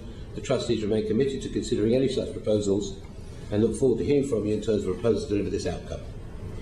In addition to that, I have spoken in the last 48 hours to Malcolm Weir, who is the PPF officer who's running the case, and he will happily confirm to the committee that I have been in regular dialogue with him. He's been in regular dialogue with us over the past months, been to our offices, and is fully well aware that we have been committed to trying to find a solution. He's been extremely helpful, and then unfortunately we hit a brick wall when it comes to trying to arrive at the regulator. Was he willing to sign off, Sir Philip? And you're saying the regulator. What I would say to you is this: there were very encouraging signs that Mr. Malcolm Weir felt a proposal like Thor, right? Whether they call it, I'm not a technician, but it'd be RAA or Thor. Anyway, no, sure. It's more generous than PPF, isn't it? Yes, and he was encouraged and felt that was a better solution, and he was basically happy to advance it. The last occasion he came to our office, there was going to be a meeting next day between the head of the PPF and the regulator. We said, and we never heard another word. Now I think, if I may, without wanting this to make it more difficult than it already is, it usually follows a but after that. Sorry? People who tell that to us, then they have a but in the sentence. And there's no but. No. Sorry. Richard, let me finish. Is it? You're going to answer all your bits of paper in a minute. Leslie Titcombe came here to see you. Yes. And I believe represented this committee that she'd been looking to BHS, or they'd been looking at BHS since mid-13, quote unquote, is what she said. Okay? Is it conceivable that in June 16 we've never had a phone call or an email from her that she'd like to have a meeting? Does that sound, if somebody wants to fix it or actually get together with us, and she said she needs till the end of the year, I don't know what she's looking at, right? Subsequently, I attempted to contact with the Baroness Altman, okay, and quote unquote, or my team have told me not to interfere, they're dealing with it. Well, I thought the boss basically sat above the team, like you're telling me I do. Anyway, we couldn't get any engagement, okay, in terms of moving forward. There was one meeting that took place with the regulator and the PPF together, which sort of didn't go very well, and we did like 2 hours 45 minutes. We should have filmed it. When was that, Sir Philip? When was that meeting? Probably March of this year. And then since then, we've gone nowhere, right? But we've been working away to see is there a way to get to Rome? Now, by some very strange quirk of fate, okay, which wasn't something actually I was going to discuss this morning, but based on this gentleman trying to sort of get to the end place, I could save you a lot of time with all your paperwork. By some strange quirk of fate, in the last week, the regulator made a phone call. Maybe someone had bought them a telephone. I don't know. But they have phoned up saying they will be interested in having a meeting. So maybe, Mr. Field, maybe you've been instrumental in sort of waking them up. So there has been a dialogue with our advisor, and I think 2 or 3 phone calls over the last literally 7 days, which I find a little bit of a coincidence on the silence we've had, not from Leslie Titcombe, I may add. And I said basically yesterday that obviously due to the fact that I was coming here today, it wasn't appropriate to try and have a meeting 24 hours before coming to see you, but there does seem to be a light in the tunnel, and I just want to respond to Mr. Graham so we can maybe save a lot of time. Right? I am prepared, right? And I've come here so we can all be clear. We looked at some stuff last week. The numbers were not quite apparently up to date enough. I've told you what Chris Martin has said. I'm talking to the PPF directly, and I said I spoke to Malcolm Weir 3 days ago. We want to find a solution for the 20,000 pensioners.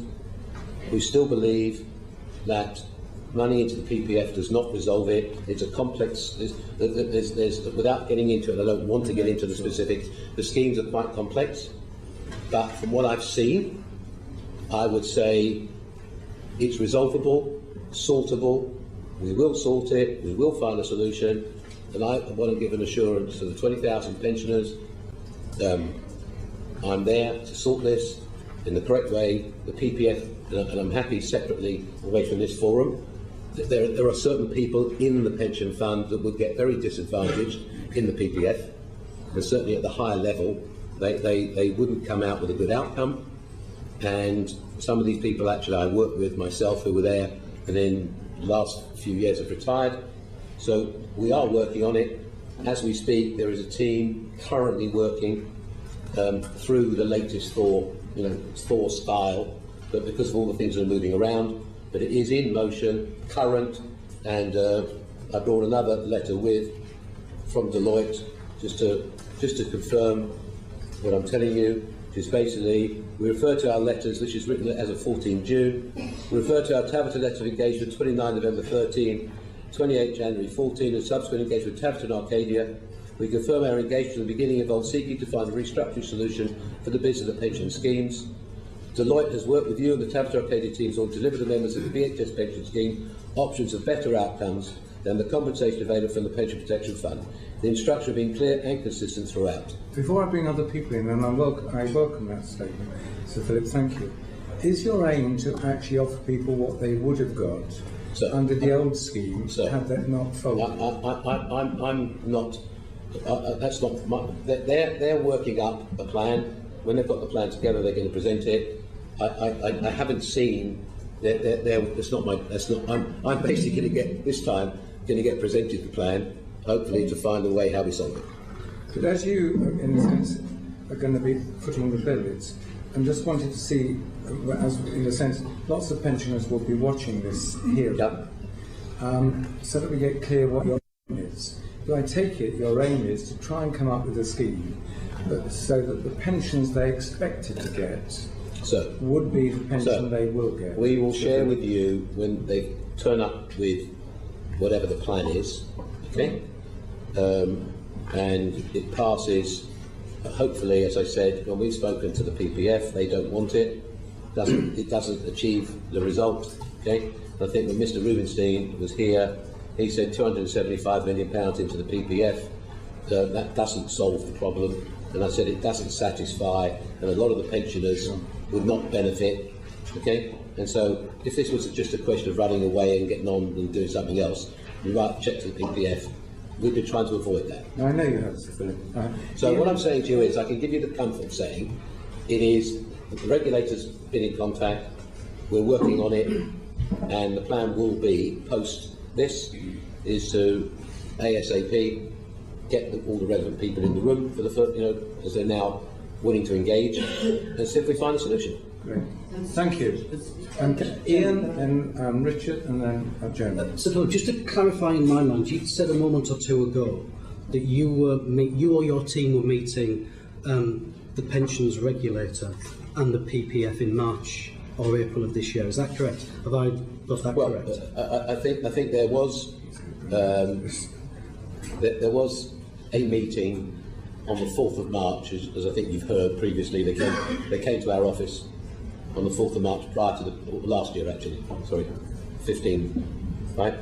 There's only been 2 meetings with the regulator. One was the 4th of March 15, prior to selling the business, that sort of ended. And then there was no further dialogue and then for whatever reason, which I'd love somebody to explain to me, having had Project Thor, right? Richard is going to explain. Having had, sorry? I think Richard may be able to explain that very well. pointedly. He won't be able to explain because you don't want me to ask him, right? So, if I may, having presented Project Thor in the middle of 14, in a debate whether it was held or paused or whatever, the piece to me that's a total puzzle. They came to our office on the 4th of March. They were advised the business was being sold in February. There was conversations going along. When the business actually got sold on the 11th of March, I'm going to answer this question, so don't worry. When the business got sold on the 11th of March, why would you, 24 or 48 hours or N days later, start rattling off Section 72 instead of calling us and saying, could we now sit down and see if we can put this to bed? But this meeting took place in 2016, not 2015. Which is that right? No. The meeting between your team, the PPF, and the pensions. No. It's 2015. No. I'm saying there was a meeting on the 4th of March, 2015. The reason I'm asking is I'm puzzled. You don't own this business. You've divested yourself of BHS. Yes. And they're coming to you in 2016. Why is that? Don't you sit? It's got nothing to. You've got out of the plane. Why do they come to see you? Because basically, we always agreed and knew we would make a contribution, right, towards the pension scheme. When the business was sold, it was always understood that they actually changed to Project Vera, the new incumbent, okay? And it was always understood that we would make a contribution towards the settlement of whatever the settlement was that got achieved. As time went on, they had their own advisor at Grant Thornton, right, who went who met with the PPF or whoever they met with. They came to see us much later when they tried to present their Project Vera. They had another law firm. I think it is. Anyway, they had another law firm.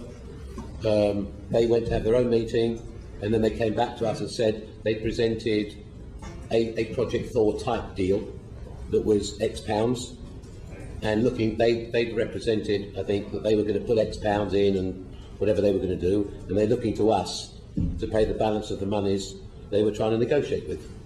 So it was always understood that we were going to participate in whatever could be settled.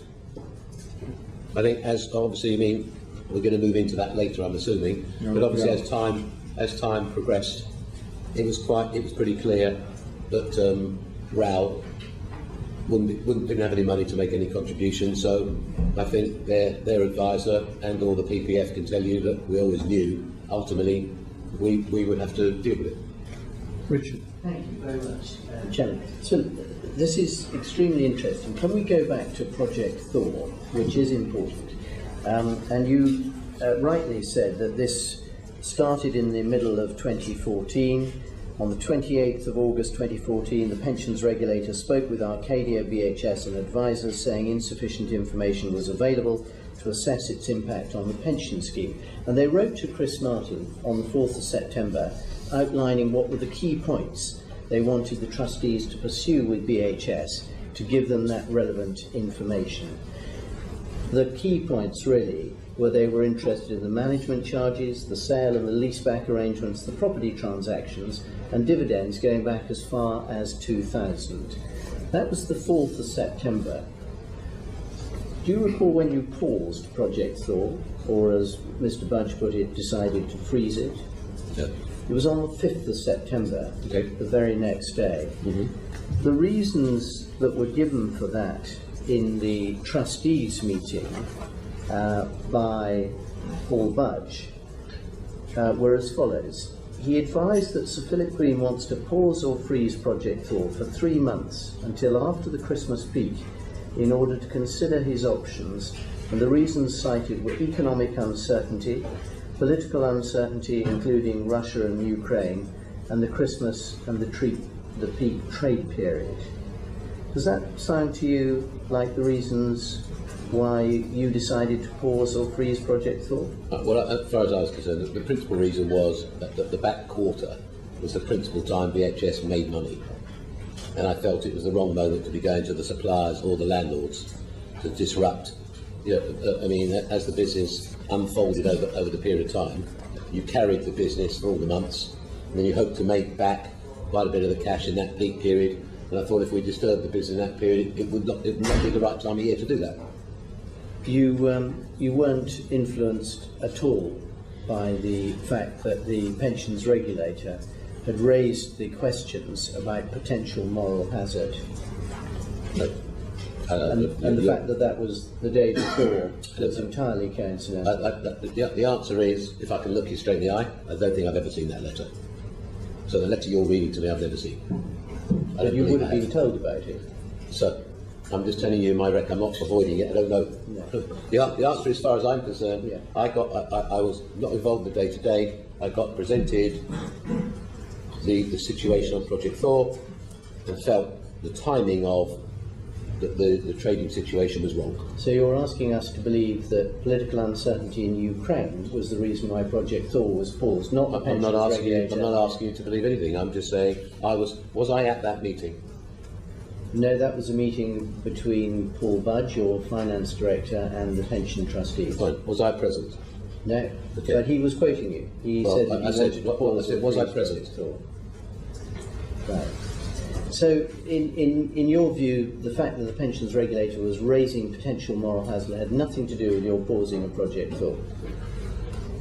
Sir, I have said for the past 2 hours that I have never run away from knowing or looking to find a solution for the pensioners. But you did- So you can But you read did all say, you did say directly to Chris Martin, according to his records, that you felt you were being tortured by the regulator, and the regulator was, quote, trawling through bullshit from 10 years ago, unquote.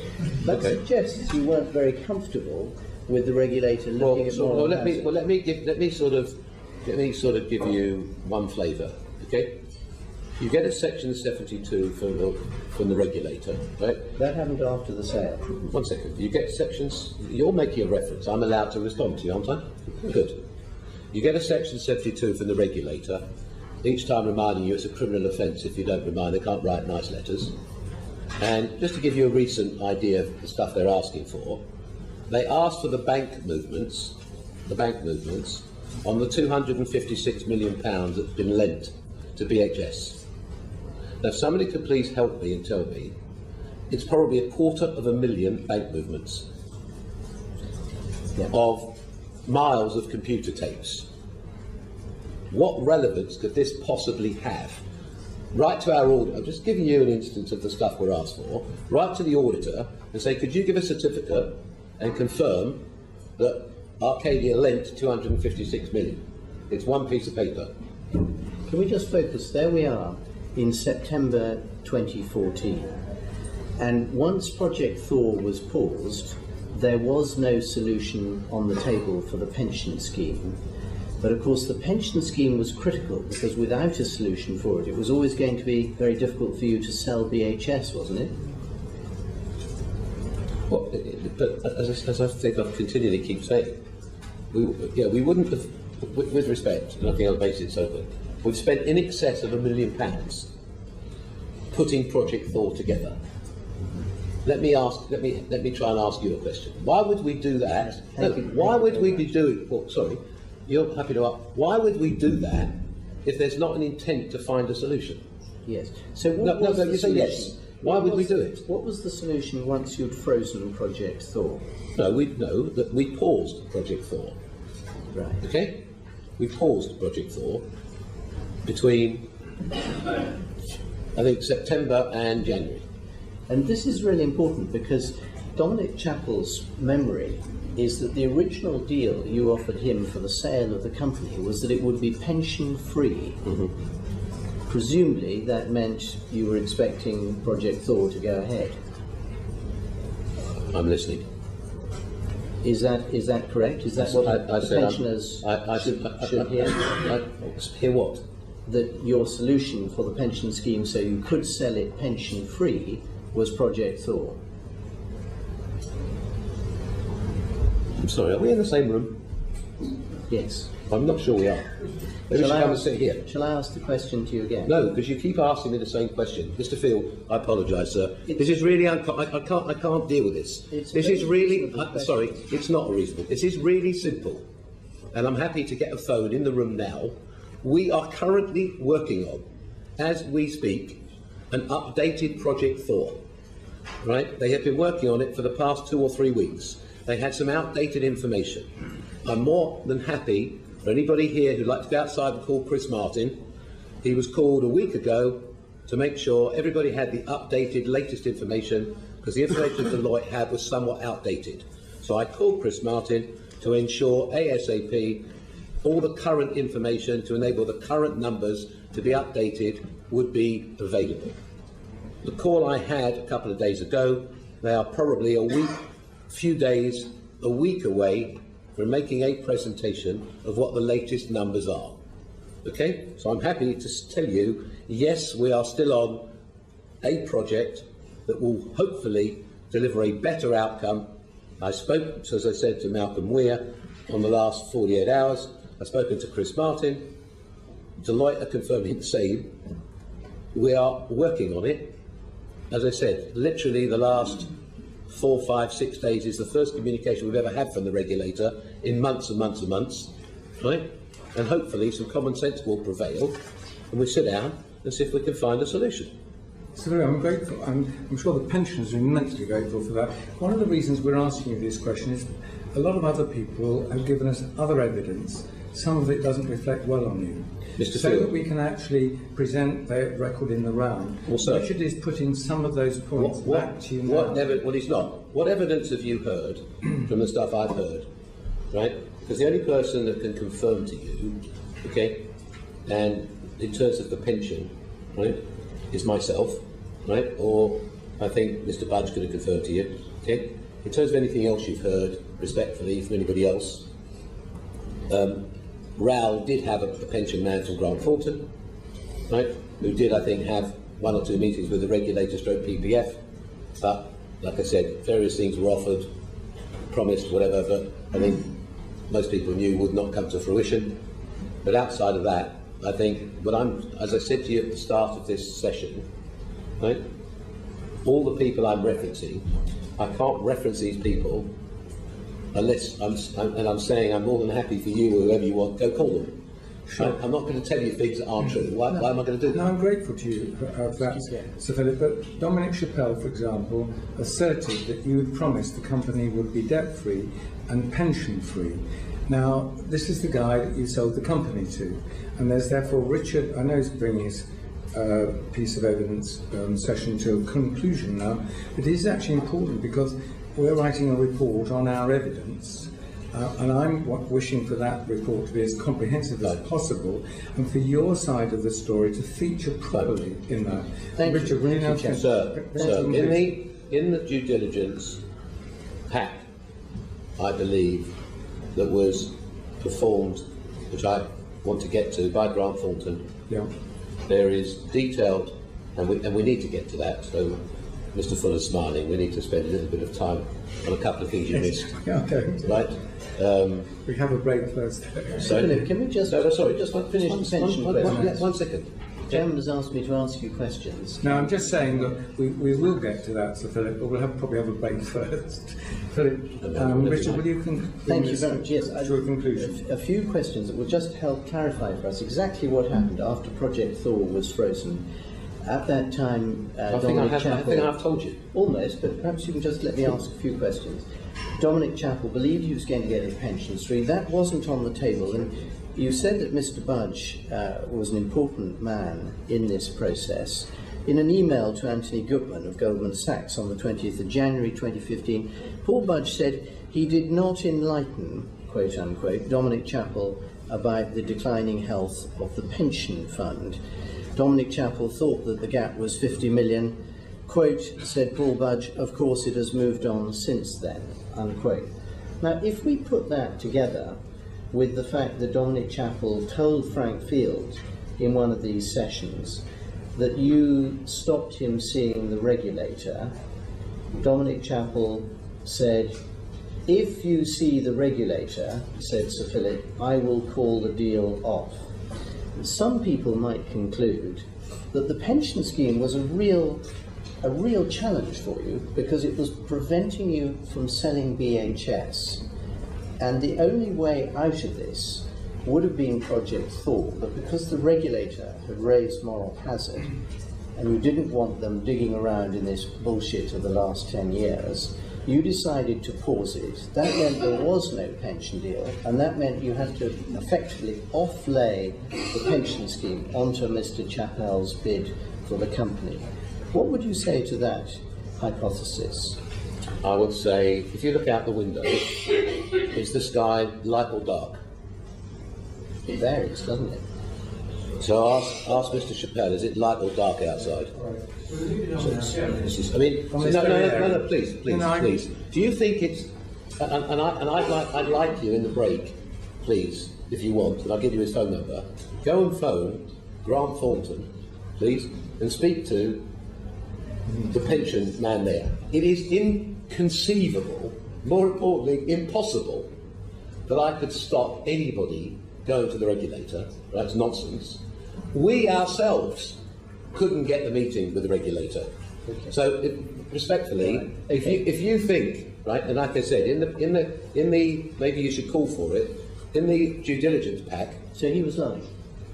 I'm just saying, in the due diligence pack, I'm not performed by me. I'm led to believe there is a section in the due diligence pack on Project Thor. Right? It would not have been in the due diligence pack if the pension wasn't on the table. Okay? Regardless of what Mr. Chappell said to you, right? It's always been, as far as I'm concerned, as I've said numerous times, we always knew we would have to participate in whatever the rescue scheme was. I think in the very early, just to respond, in the very early moments of Project Thor, I think back at that time, I think there was a figure of 50 or 60 million mentioned when it first got on the table. That's where I think that figure came from. Okay? And in respect of, just to answer you, at the time the deal was being done, or when we were doing the deal, at that particular time, I think there was a moral hazard exercise carried out by KPMG. Right? And I think they arrived at a number of something like 51 or 54 million of this nature. So that was carried out on behalf of Chris Martin for the trustees. So that exercise was done, I think, in the week leading up to the deal. Jeremy, let's have our last questions for the break. Thank you. No, Jeremy, I think I will carry on now. Richard, you've gone on to somebody else's questions, that's why. Yeah? Thank you, Chairman. So Philip, we've heard about the support that you were giving Arcadia was giving to BHS for a protracted period. I believe that included an annual letter confirming that Tabita would support BHS on a going concern basis. If you've seen it, then it does. Well, I have seen the BHS report and accounts, all of them, and I'm slightly amused, Philip, that report and accounts, the companies of which you're a director, you seem to omit. I mean, it's quite important whether Tabita Investments Limited is or is not supporting BHS. Well, I think we lent 256 million. Thank you. So you were providing a letter saying going concern, because that's to support the going concern basis. I haven't seen the specific letter. What I'm saying is what I'm aware of, right, contrary to where you're trying to take me. What I'm aware of is there were loans made to VHS in the amount of 256 million. I have not specifically seen, or if there's a letter, right? Okay. But Unnecessarily. I don't write. I just need to sort before we have the break, right? Because it's really concerning. I don't write all these letters, right? This is a big, very, very big machine. Right? There are, respectfully, people, like I said, while we've sat here this morning, there's people spending tens of millions of pounds. We're building a new building. We're building a hub in Singapore. There are people, right? If you had here, I think in the early part of your inquiry, Siobhan Forey, right, who's on our board. She is in charge of a project to build a hub, right, which we're building a very big project with one of the biggest companies in the world, okay, which is tens of millions of pounds. That's her project. She owns that project. She reports. So I've never been to one meeting. Okay, we're building a building in the West End, right, to house all our people. So Philip, I don't go. Please, I don't go to those meetings. I don't sign off. Those two projects could be in excess of £100 million. So they're approved, and then they get on with them. So Philip, we're not. I've got no doubt that everything said to us is absolutely accurate. No, but everybody keeps producing letters and saying, "I'm sorry." But, Philip, there's a reason why we ask these questions, and it's simply that this is not at you, that there are corporate governance processes that are important for us to understand, because a committee has to report on what we can learn from what we've done. Okay, now, but part of the core, so we do have. I'm sorry. We do have. Can we take it in turns? Yeah, because, okay. So me first. So on corporate governance, I mean, this would found somebody with a sense of humour. Anyway. There is a point where boards take decisions and take responsibility. So there are board minutes that report that. There are reported accounts which are published, which state what boards do, and directors are accountable and do take responsibility for what's in them. I respect the fact that you are a good delegator, totally respect that, but yet there has to be accountability. And if directors say, I'm not accountable because I didn't see that letter, or I didn't take responsibility of it, or I didn't see the report and accounts before they're published, that's a problem for corporate governance. You'd accept that, sir? But I haven't said any of that. What you've said is that you haven't seen the letter. So, respectfully, everybody's sort of picking up a different piece of paper that pertains to questions they want to ask. I'm saying it's unreasonable, right? If somebody shows me the letter, right, or somebody's referring to, it's unreasonable, I think, or unfair.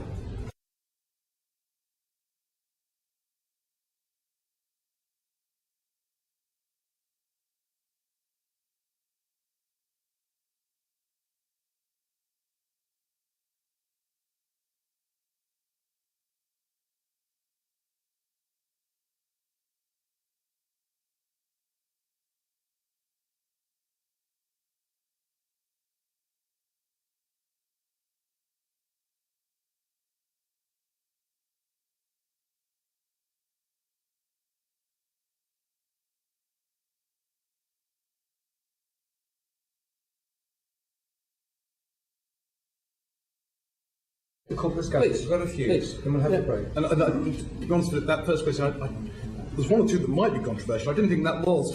There we go. It's controversial. You made your point. There is I think there was that support in place.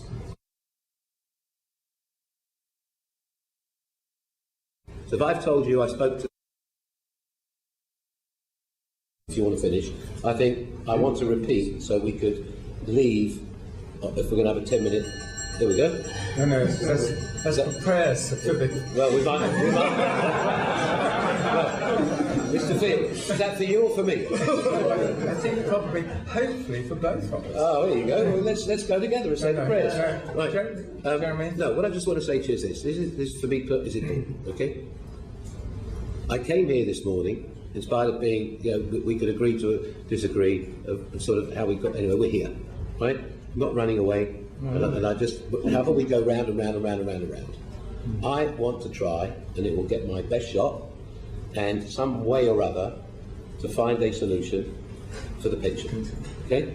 And you've got, and I just like to have I actually want to go outside, otherwise I have to pray. I just want to go outside, everybody leaving here saying, I'm not in any way, shape or form running away. If there's the letters, things we could look at, happy to look at them, right? And I'm saying if the board meetings I did or didn't go to, I just want us to have the break so everybody knows I am committed, and all the things I've told you, this is one thing that in my life I adopt.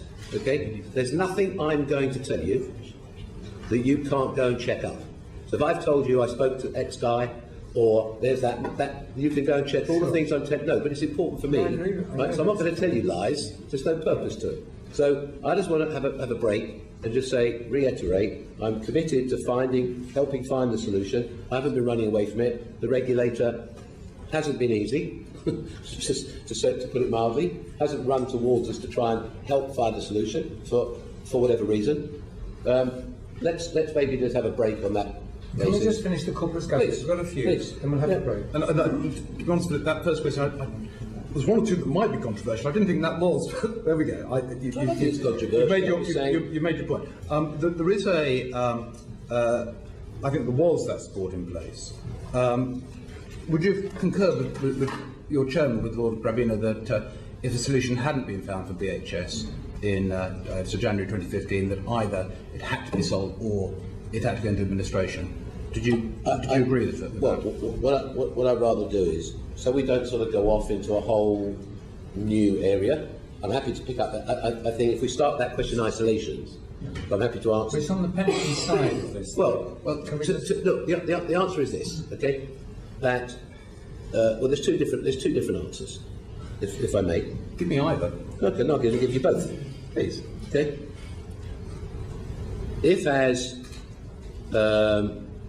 If I just want to be a ruthless corporate businessman, we'd have taken the business into a process ourselves, right? Which is based on all that's going on now, right? It couldn't have been any worse, right, than where we are now. So we're better off taking this through an admin, and other business people have taken these things through pre-packs and all sorts of processes. And I went many miles to try not to let that happen, right? If I look back now, in terms of the last 4 weeks, I could be a murderer, the way they're writing about me. You know, I haven't got any guns, but you know, the stuff that's getting written every day is pretty outrageous. And I now sort of say, so when we're saying, like in hindsight, maybe 2014 I should have said bang and put it into a process and then resurrected it, and then we could get to this in a few minutes' time. I'll leave you. So my response to you is, respectfully, he's given you a common sense approach, okay? That in his opinion, if we couldn't find another solution, right? I think that was a yes, wasn't it? That it either had to go into administration. Well, it didn't have to. We could have kept funding it. I guess that was an option at the time. With respect, you know, sort of putting businesses into bankruptcy or into profile, into admin, based on, you know, we're in the industry, right? Yeah. So there's a lot of commonality across the businesses. Okay, it was a very last resort. It wasn't something that we wanted to do. So you had the three options: administration, and I totally understand it's the last thing you wanted to do, or selling it or continuing to fund it. Yes. You were prepared to go down the selling route. And what first attracted you to the twice bankrupt penniless Mr. Chappell? To be honest with you, I think if we're going to start this, then we can't have a break. We either carry on. If I just want to have a quick break, but otherwise you want to carry on. But we can't take that in isolation. No, and there are other questions, but Mr. Chairman, it's in your hands. No, we will. We'll actually break, and we will begin with Jeremy when we come back. Fine. But before we have the break, and I take you back to your room, Sibylla, can I just put one point to you, which in our evidence shocked me. And one of the images that has always come across is about how you delegate, how you do a lot of your business on phone and so on. But at the key meeting, where the chairman you'd appointed and paid rather well, Lord Grabiner, just didn't turn up. This was the sale of BHS, and he didn't even have the papers. Did that disappoint you? The person who was in a sense paid by you well had failed in his stewardship. So key point. I am not going to answer on behalf of Lord Grabiner. No, I want you to answer on yourself. I can't answer you, and I don't know the circumstances of that day, respectfully. So I'm not making excuse. I don't know. He may have been in court. He may have been tied up. I don't know. So he wouldn't not turn up because he didn't want to turn up. Okay. So he may have had another commitment. It may have been short notice. I don't know. But you paid him incredibly well, as you paid lots of people, advisors, incredibly. You didn't even bother to send for the papers to Philip. Sir. And he was acting on your behalf. So I can't answer for him. Very good. I'm saying to you, he has been with us for 12 years. Okay, he attends most of the board meetings. He gets all the papers. I don't know if he did or didn't, or why he didn't. But I'm saying there's certainly no specific reason, right, that he would not have been in the loop in relation to that. Very good. Philip, thank you. I'll accompany you back if I may. In a quarter of an hour we'll resume, and Ian will do our chairmanship since then. Thank you very much.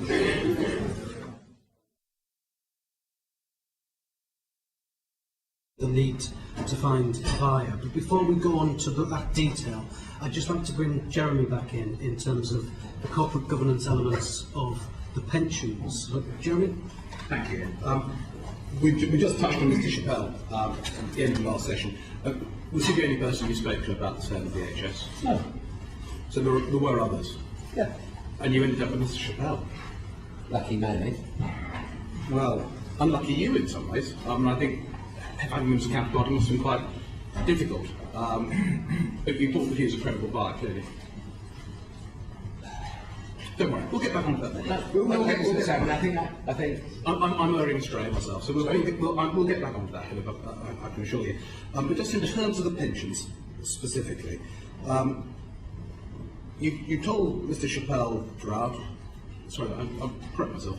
He was under the impression throughout that this would be a sale without the pension problems. That's just not correct. And at what stage is not correct? No. There's quite a lot of documentary evidence suggests that was exactly the basis on which he was working. It's how he appointed advisors, it's why, it's the entire background of the deal. So I think, respectfully, and again, I'm not avoiding it, when you're doing a deal, you can't remember every single conversation that takes place. Okay? What I do know is, when we got down to actually doing a deal with him, as you said, unfortunately, there was no question there was a pension to be resolved, and like I said, you can ask them. It's in the due diligence. It's in their due diligence. And the right at the and it's in the contract. And it was indeed, I read that as well. In the right at the end of the day, and it was late in the day, he knew he was going to get a pension as part of this. That's not true. Well, it looks like a bait and switch. So it's not true. But what I'm saying is, hopefully, like I said, you've heard some things along the journey of everyone's been here so far. Hopefully I can enlighten you on quite a lot more, and then you can make the decision whether he did or didn't know. Well, that's the process we're doing. All the stages of enlightenment. So whether he knew very early on, which there's not about evidence that he didn't, but he did know later on about the pensions. He said he didn't have access to the pension trustees, not the one accompanied meeting, and he didn't have access to the pensions regulator, and that's something that you were keen to prevent. Is that unfair? It's not true. But the due diligence you referred on, I've got it here from their due diligence report. We have not been permitted access to the scheme's trustees or access to the pensions regulator to discuss the prospects of being able to agree a compromise on completion. I think I'd have to check, but my understanding was I think they did have a meeting with Chris Martin. They did have an accompanied meeting with Chris Martin. Yeah, so with respect, he's the chairman of the trustee. He's the chairman of the trustees. Yeah. So why were the meeting? Well, thank you, Philip, for raising that. Can you recall the conversation you had with him on the 12th of March on the telephone, Chris Martin? 12th of March? Yeah, the day after the deal. Enlighten me. I will, because Chris Martin happily makes notes of his telephone calls. And did you tell him that he had jeopardised the sale by telling the purchaser the contributions might increase to £30 million per annum? Well, I think we had one conversation, which I think was, I can't remember when it was, very, very late in the day, right? where I can't remember the circumstances or when, but one conversation I think when we were all in the room, and I don't remember how it came about, and he said, I think Chris Marr said something like the contribution may go up substantially. Well, I can help you because it was a telephone call you had with him on the afternoon of the 12th of March, and Chris Martin made a contemporaneous note, and you said that he had potentially jeopardised the sale by telling the purchaser the contributions might increase to 30 million per annum. I wouldn't say that's giving free and fair access to the purchaser, who we both know was stretched. Well, hold on. I think if we're going to go, what I think we need to do is if we can go in order, right, and then I can present all the facts to you. Actually, I'm happy to leave it there. No, okay, fine. Because just to make the point, we can discuss that whether Dominic Chappelle was an ideal buyer of this business. But I think there are a lot of other factors we haven't yet got onto. And I'm sure we shall. But in the meantime, we discuss pensions. On the pensions, there's a very large liability. It's very clear from the post-due diligence reports, from the board minutes of Chappelle's group, RAL, that they weren't fully appraised of the pension situation, and they lay the blame for that on yourself, Sir. Not wishing to have access to the pensions regulator or the pensions trustees. Sir, it was, or Ian, is that okay? Mr. Wright? Ian, fine. I wasn't going to start here, but we come back to it and go on to it, okay? Between Bowles-Wain and Grant Thornton. Actually, I'm done. Okay. Ian, if you want to go back to calling afterwards, I'm very happy. No, I'm going to move on because I still think the circumstances in which they need to find a buyer is important, and so on that basis, I'll bring Amanda in. Thank you, Jack. Good afternoon, Sir Philip. Just afternoon. Just, quite literally. You were just talking then in response to Jeremy's question about talking to a number of different buyers, and what I'd be interested to understand is what were the characteristics and traits that you were looking for in terms of a buyer?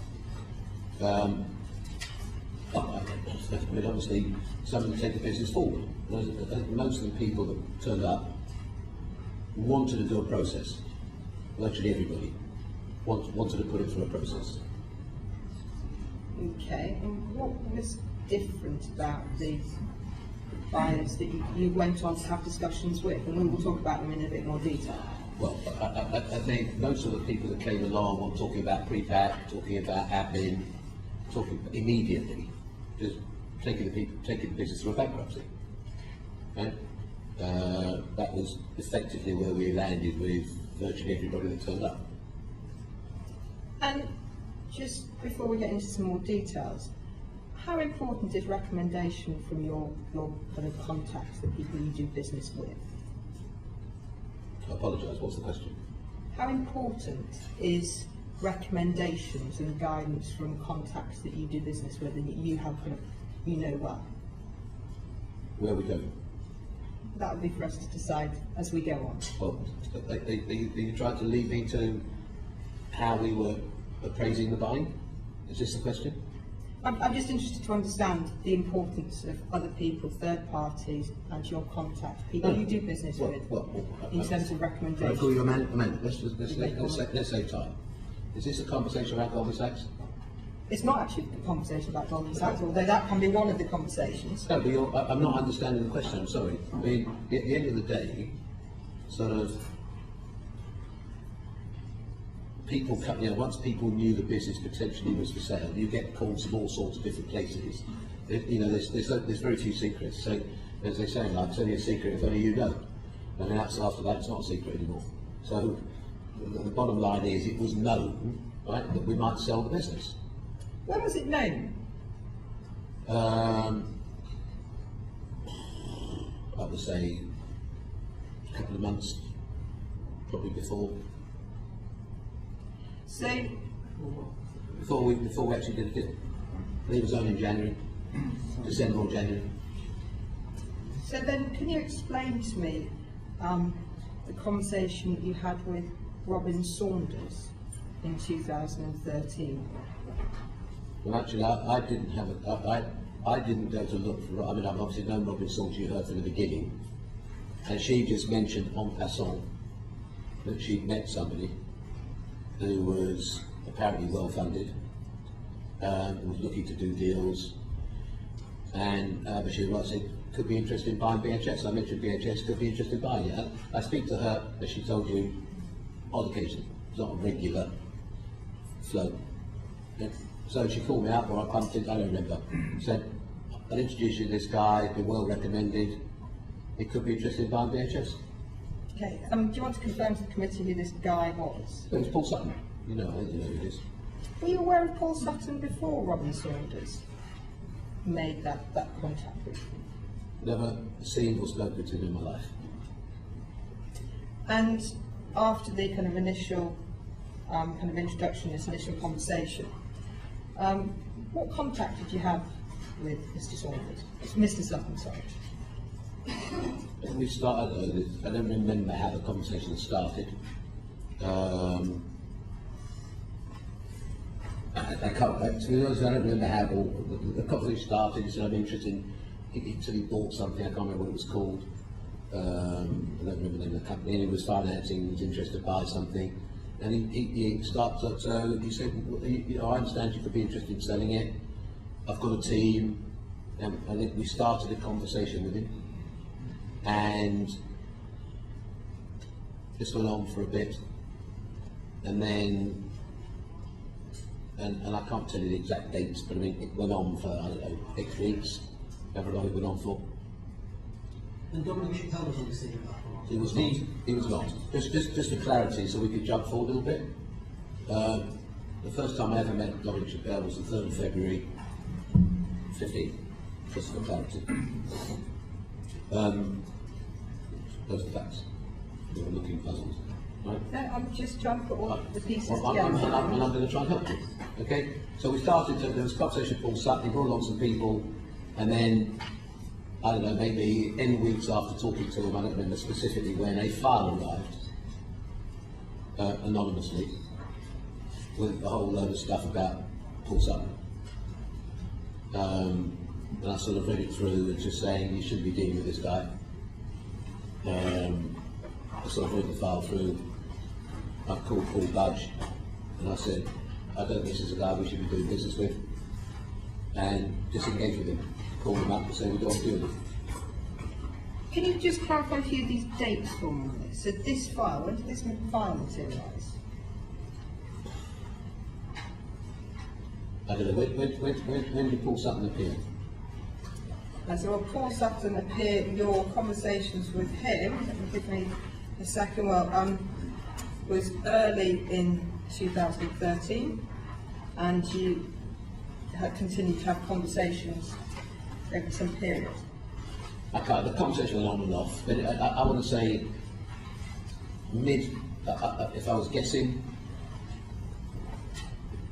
I think before the summer of 13 the file arrived. I want to guess. Not 2014. I don't know. 2014? I don't know. We have kind of information and evidence from various different sources to suggest that you were having kind of conversations with Paul Sutton for some time, actually. It could, I mean, the answer is, as I said anonymously, all I recall is saying it was on and off. It wasn't, I don't know, it sort of flowed on and off, and I don't remember quite how the timing, but all I'm saying is at the end of the day, a file arrived, and we disengaged with him. Would your office be able to give us the date the file arrives? Well, I'd have to ask Paul Budge of when the paperwork stopped, and we stopped talking to Paul Sutton, but we can ask that question, yeah. Can I understand then why it was that Robin Saunders indicated that Sutton was discredited back in June 2013? And She said it was June 13? Yes. Oh, well, you didn't tell me that, did you? So I was lucky guessing. But you said you would stop dealing with him. Yet it's quite clear from everything that we could see that you continued to deal with him. Absolutely not. Whenever the file arrived, and it arrived later, what I'm saying to you is, when the file arrived, if it wasn't, as I said, I don't know specifically, but what I'm saying to you is this, so we take time. When the file arrived, we disengaged with him, period. That was the end of it. Did you lambast Mr. Budge and your management team? Did you say something along the lines of, Paul, why do I have to find out stuff like this? Third party from an anonymous file. Why haven't you been doing the checks for me?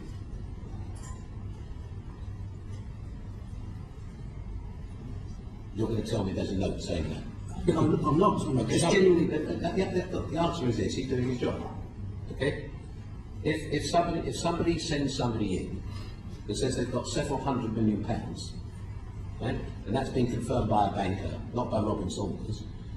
She told me it was confirmed to her by another bank. Right? Then with the best will in the world, as we're going to come on to some things related to where we landed, you get told things until they're not true, they may be true. The fact is, the file didn't read very well, and that was the end of it. So, you stopped doing business with Paul Sutton. Can you just go back to your initial contact with Dominic Chappelle and explain when that was and how that came about? As I said, we talked to various different people. Paul Budge was dealing with Dominic Chappelle and his team, okay? And I said to Paul Budge that I don't want to meet Dominic Chappelle till he's effectively cleared. Right? Cleared through the process. Hence, you keep looking puzzled. Yeah, just can you explain what you mean by cleared? Yes, well, basically, as you've heard from several people, we had what was termed a gatekeeper. Right? I did not attend, so before I get any criticism from this side, I did not attend any of the meetings of Goldman Sachs intentionally. I wanted him independently vetted. Right? And as you heard the other day, his advisors went there, he went there 3 times, bankers went there. There was a process, not set up by me, set up by Paul Budge, right? To hopefully get to comfortable that we should pursue a transaction. And just rewind slightly, did you ever come across Dominic Chappelle at any point in time previous to these discussions? No. You never kind of met and heard his name? So he was kind of completely new to the scene? Yep. Okay. At what point did you become aware of the fact that there was a link between Paul Sutton and Dominic Chappelle? I think, I can't remember, at some point it was mentioned, and I think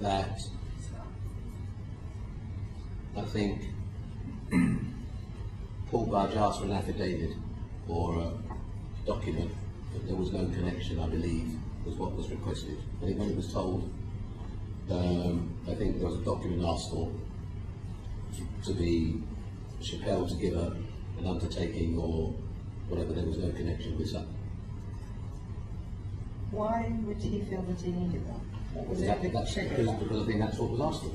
That if there was some conversation, maybe a connection, and on the basis we weren't prepared to deal with Sutton, if there was a connection, we would have basically probably stopped doing what we were doing.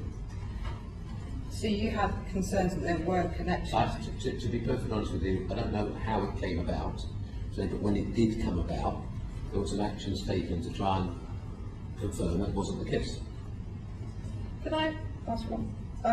In that case, can you explain to why an article in the Sunday Times on the 12th of April in 2015 said that you had no idea that Chappelle knew Sutton when you first met him?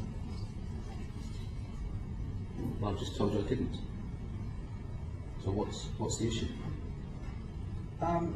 Well, Paul Budge, by this point, had to get confirmation that Sutton wasn't involved. That's not what I said, and that wasn't what you asked.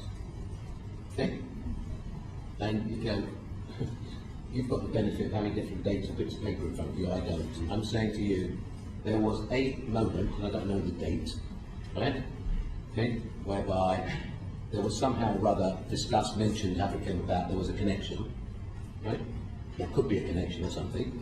And then it was asked, we could find out, as I said, there was an affidavit or something signed, find out what that date was, when that document was signed, to confirm there was no connection. Richard? Just to clarify on that, Sir Philip, between Paul Sutton and Mr. Dominic Chappelle, Were you aware of Dominic Chappelle's at any time about this possible transaction other than via a relationship from Paul Sutton? I'm sorry? Were you aware of Dominic Chappelle with regard to this transaction, his interest in it, other than through connections with Paul Sutton? To be perfectly honest with you, I don't know. I don't remember how he arrived on the scene. He just arrived. I don't know. I said to you, I'm not. I don't want to say. I don't know. I'm just saying. Did your chief, presumably, if someone's come to talk about purchasing of one of your major assets, you would have wanted to pursue that. Would have would Paul Budge have known that? Well, I'm saying. I mean, we would have had a conversation, and like I said. It just seems odd that somebody sort of walks in off the street and you're not aware of where he came from. He then engages in a serious conversation with you about purchasing British Home Stores. Well, you're managing to avoid sort of slightly important piece. Right? So let me say to your colleague, if I may. However he arrived, the process was he would be cleared through the gatekeeper, or he would be taken through the gatekeeper before I would meet him. Right? There are 90 emails and God knows how many meetings. I thought we could save time. Okay? It's not something I like doing, but if we want to go there, right? Yes? Good. Right. So I thought we'd go to the last email as opposed to the 90. Let's go to the 91st. Congratulations, Anthony Gutman wrote. You deserve it. You were consistent throughout and stuck to your word. That was the final email from Anthony Gutman to Mr. Chappelle. Okay, so that is after the 90 emails. Okay, and therefore we're obviously going to go through how we got there. So that's the final email. So let's. Well, that's hardly, respectfully, that's hardly somebody telling us not to deal with the guy, is it? Well, so are you happy with the service that Goldman Sachs provided? I don't think it's a service. I mean, the answer is I was, look, let's sort of try and keep it sensible playing field. I was, and I'm saying the things I am responsible for, I have to take responsibility for. I did not have one meeting with Goldman Sachs. As you'll see, there's no email traffic with Philip Green, because I try to avoid email, right? So you don't get into all the trouble, turning up all these bits of paper, right? Sorry? That's right, yeah, I still sort of play around with that, you see, and you don't get into trouble. So what about phone records? Sorry? Unless someone makes a contemporaneous note of the court, of course. Whatever. Fine. I'm not that. So you'd ask them to do something, Sir Philip? No. It wasn't service in terms of you be the gatekeeper. Ian. I made a call, or had a call, I think, with Mike Sherwood, right? And I think we had a brief discussion. He said, Philip, it's not our type of thing. I said, right, could Anthony do a favour, probably just look over a few of the people. I put Paul Budge in touch with Anthony Gutman. Outside of one other conversation about Farallon, 75 emails later, I was not involved. My brief was very simple.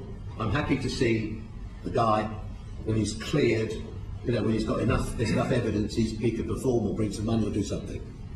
So let me take us back. So the reason why it's important, and I'm glad you phrased it as you have, because it's all about how did Mr. Chappelle gain the credibility to be taken seriously as a purchase of British Home Stores, and therefore at the beginning, the fact that it appears from all the other evidence that we have heard, and I do appreciate you may have known this, that his only way of getting in was via his relationship with Paul Sutton, is an important starting point of the process. I'm pleased we've landed at this place, because I do feel, respectfully, that two things, and I know, Mr. Fields, you made a comment about this en passant, but I do think two very, very, very, the key two pieces of Mr. Chappelle have somehow escaped proper scrutiny.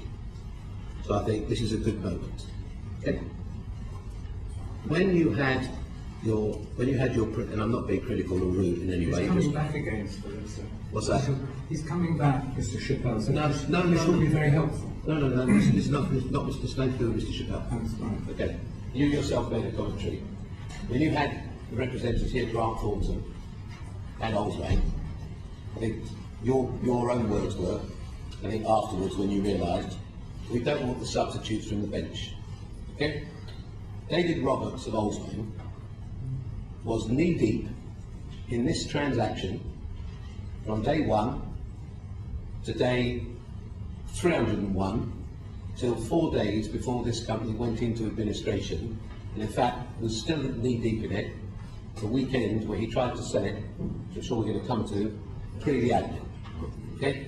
He managed to not be here when you had them in and they slipped in some compliance guy who managed to say, oh, I'm conflicted or whatever nonsense they're allowed to say. And then Peter Martin from Grant Thornton, who was the lead, Peter Martin, who was the Grant Thornton senior partner, right, who led the tribe, also managed to escape, and his guy was sitting here, sort of, well, I can't remember and it's privilege and all this nonsense. So let's get to the real facts, okay? I've been doing deals all my life. This guy has turned up with a group of people, of the other group you had here the other day, Mr. Tucker, Mr. Eddie, right, and then the other guy, 2 or 3 lawyers, okay? All on the board, all had shares in RAL, all got paid considerable sums of money. You know, this man sitting in this chair sort of tried to be a sprinter, but he got paid substantial funds, all of them did, okay? And they all had shares in the company. So as far as I'm concerned, as part of myself or Paul Badger, and then other people as well, who he produced, who will give him credibility. But most importantly, where I want to get focused is this. When he then got underway, and we started underway, he produced Grant Thornton, and he produced Oldsmane. Okay? Now, rightly or wrongly, and I don't think this got asked to Mr. Chappell either, okay? Because it's never been asked, right? So for me, these people, and you can try, happy you can take a lie detector test on me if you want. These people gave him the credibility to move forward. They are 2 respected firms.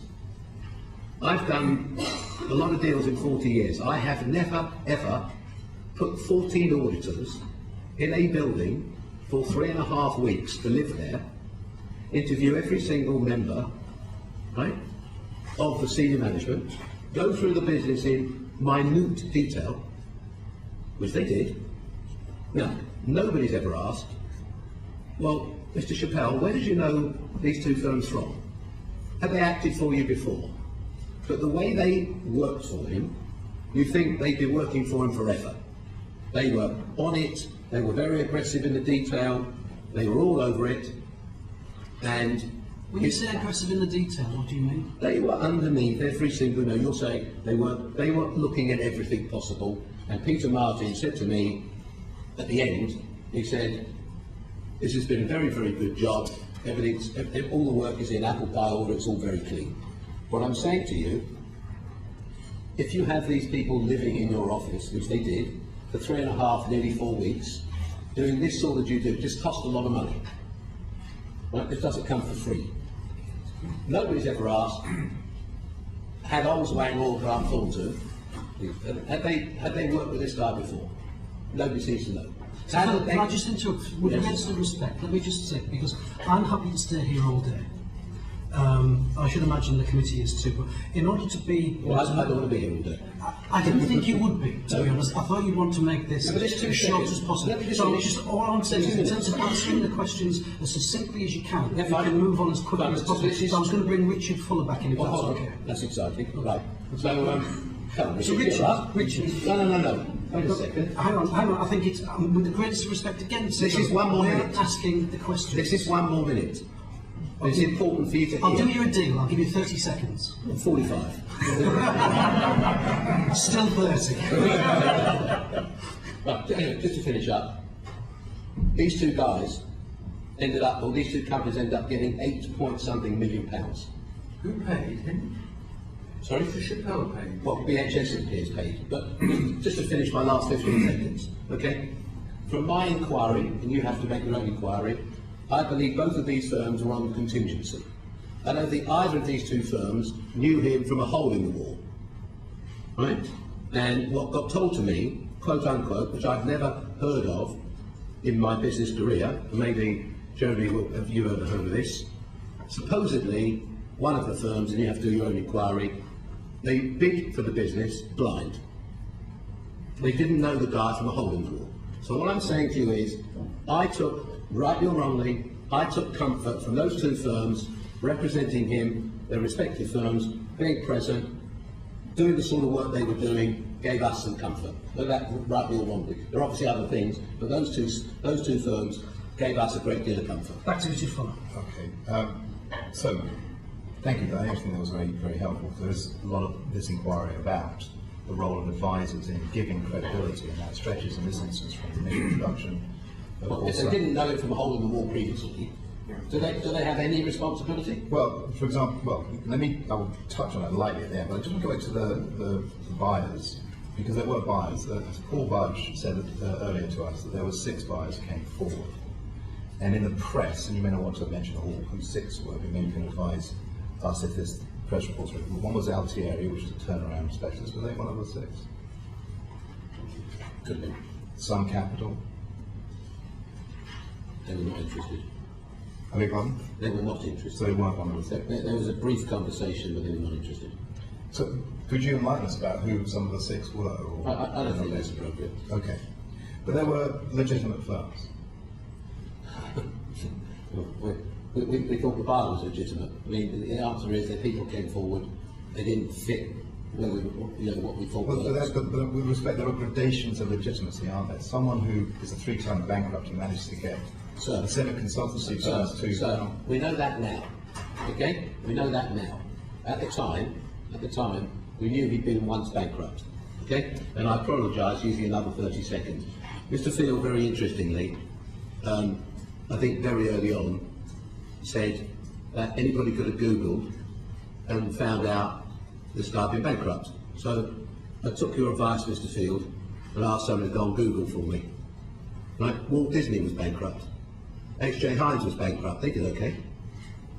So the bottom line is, because you've been bankrupt, entrepreneurs go bankrupt. They do bad deals. That doesn't mean they can't go back into business. In this particular case, represented by everybody, the guy had been bankrupt once. But also, with respect, your chief financial officer also knew that he was associated with a convicted fraudster. Well, as I say, there are levels of credibility in the teams that come to purchase other assets. Sir, I can't. If I know a fraudster, okay, and somebody says to me, "Is he involved in your transaction?" I say, "I'm happy to sign an affidavit that he's not." Okay, the fact that I knew him, does that make me guilty? It wasn't that he knew him, sir. It was that he was introduced to the deal by him. Well, I don't know. You're telling me that. Well, if you say so, he so was. you didn't know that at the time, neither did Paul Budge. I mean, your chief financial officer would have led this transaction forward, I presume. So I can only tell you what I knew, and I think Mr. Chappelle himself said he believed it met me around the end of January. Paul Budge told me the date was the 3rd of February. And in all of these assessments of these buyers, Goldman Sachs was essentially acting as gatekeeper for all 6, was it? No, I don't think so. I haven't read the email traffic between Paul Budge and Goldman Sachs. Okay. But did you ask Goldman Sachs to act as gatekeeper? He said, they want to give a detail. I think, for the best of my knowledge, again, I don't know, but I think they certainly acted in respect to Mr. Chappelle. I don't know about anybody else. So essentially, asking Goldman Sachs to act as a gatekeeper was part of the process of trying to assess the credibility of one of the potential of the 6 purchasers. Well, I think it's clear in that case. So does that not then say that you took, or you asked, your most trusted advisors, and they did it for nothing, specifically because you were aware that that potential bidder had less credibility than the others? No, absolutely not. Was it just out of the... Well, why would you ask that? Because the guy wasn't a known deal doer to us, okay? We didn't know whether he did or didn't have the funds, okay? And therefore, depending upon which evidence you want to believe over the last week or two, okay? There was a letter, which I think you got handed the term sheet. There was an outline term sheet from Farallon Capital. Yeah, we'll come to that in a short while. Right? But there was an outline term sheet, and I asked, in fact, all I said was, I'd never heard of Farallon, I didn't know them. Right? So again, there's a question, if the guy turned up with some type of a term sheet, right, however outlined, for £120 million, in fact, he would be able to have a conversation with a bank that may lend him £120 million, whatever the terms may be, buys you some credibility. If Mr. Chappell and Rao had not passed Goldman Sachs' sniff test of their credibility, would you have done a deal with them? We wouldn't be sitting here. Okay. Absolutely not. Can I just, if I may? No, it's important. Sorry, Richard. Is that really important? Because you like looking directly at me, so this is important. 1,000,000%. We've got the importance, Philip. Sorry? It's a very important statement you made. It's fine. We 1,000,000% would not have done business with him. Yeah. Say that again. We 1,000,000% would not have done business with him. Okay. If they would have said, don't deal with this guy, that would have been the end of it. I mean, there's no point having somebody, then, but that's not the advice we got. And with respect, and I know you were trying to before, but I'm sorry, you turn up with big city advisors, you turn up with a big city law firm, you have 3 lawyers on your board, you bring a property, the guy turns up with 8 or 10 people, right? Well, these lawyers took shares in his company. What due diligence did they do on him? So all these people are all satisfied.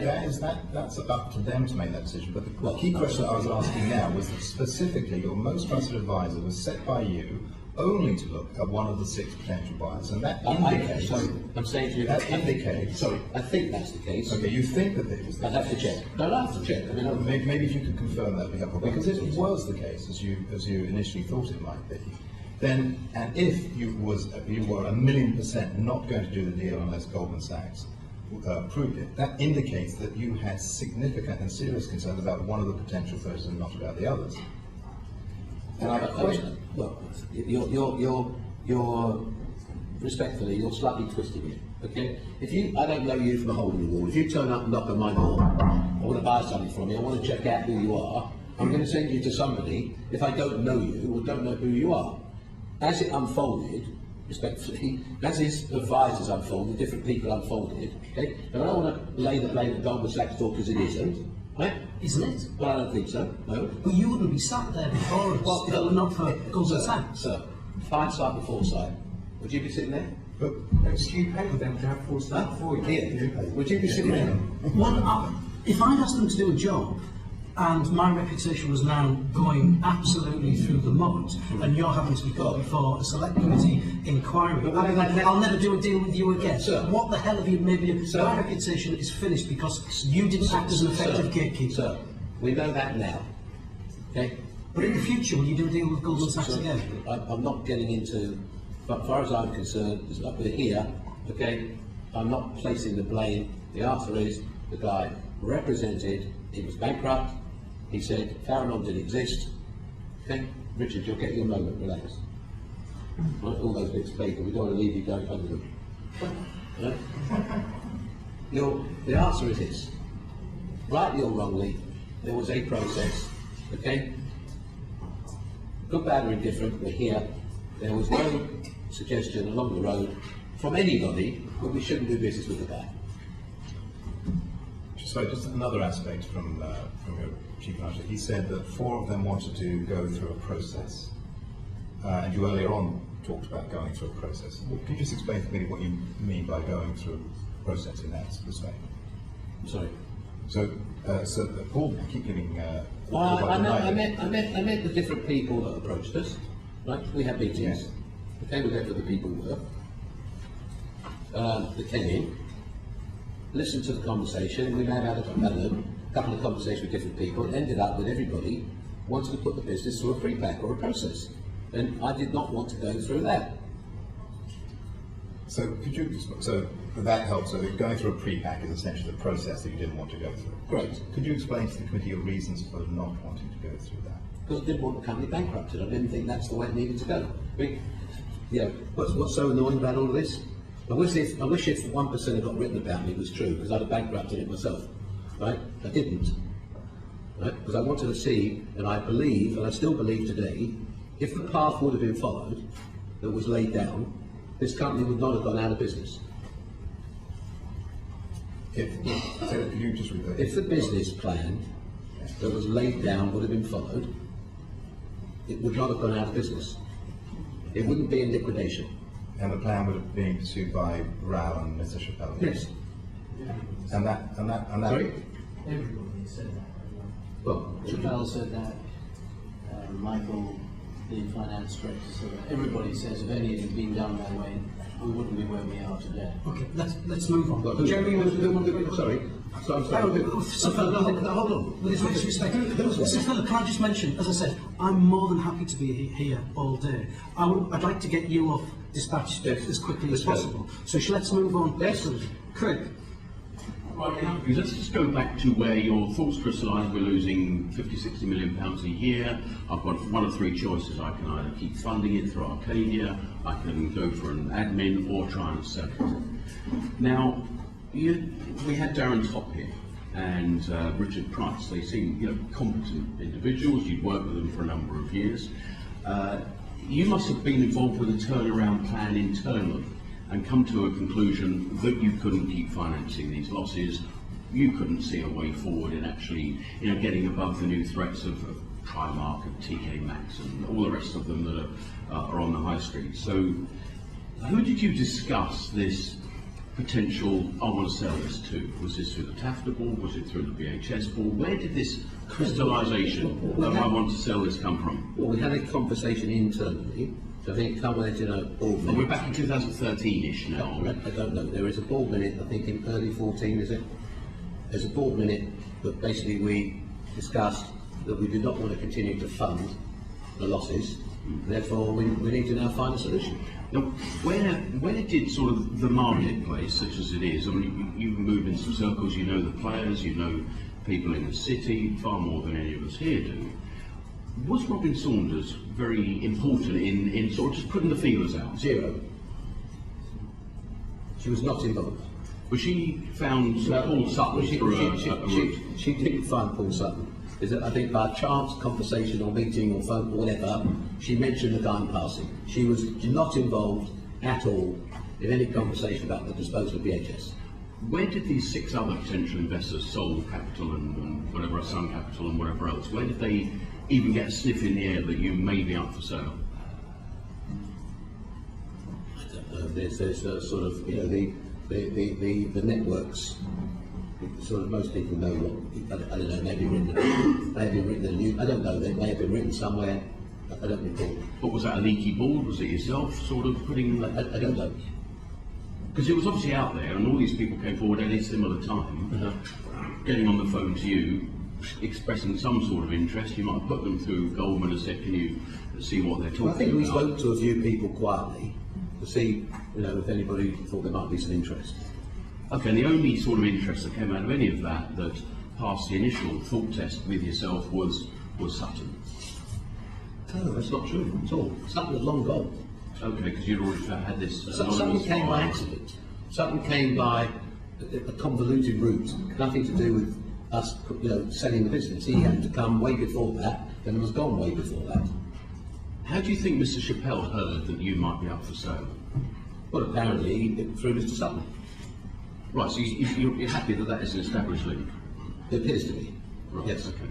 Now, come sort of, you said you didn't meet until February 15. No, I didn't say that. I said February 3rd. Mr. Chappelle in February 13. Oh, sorry. No, I thought you meant February 15th. Sorry. Sort of a month or so before the deal was done. 3rd of February. 3rd of February 15. Yes. Now, there's lots of sort of intimations from Mr. Chappelle that you were in frequent contact through the year before. Did you know him socially at all?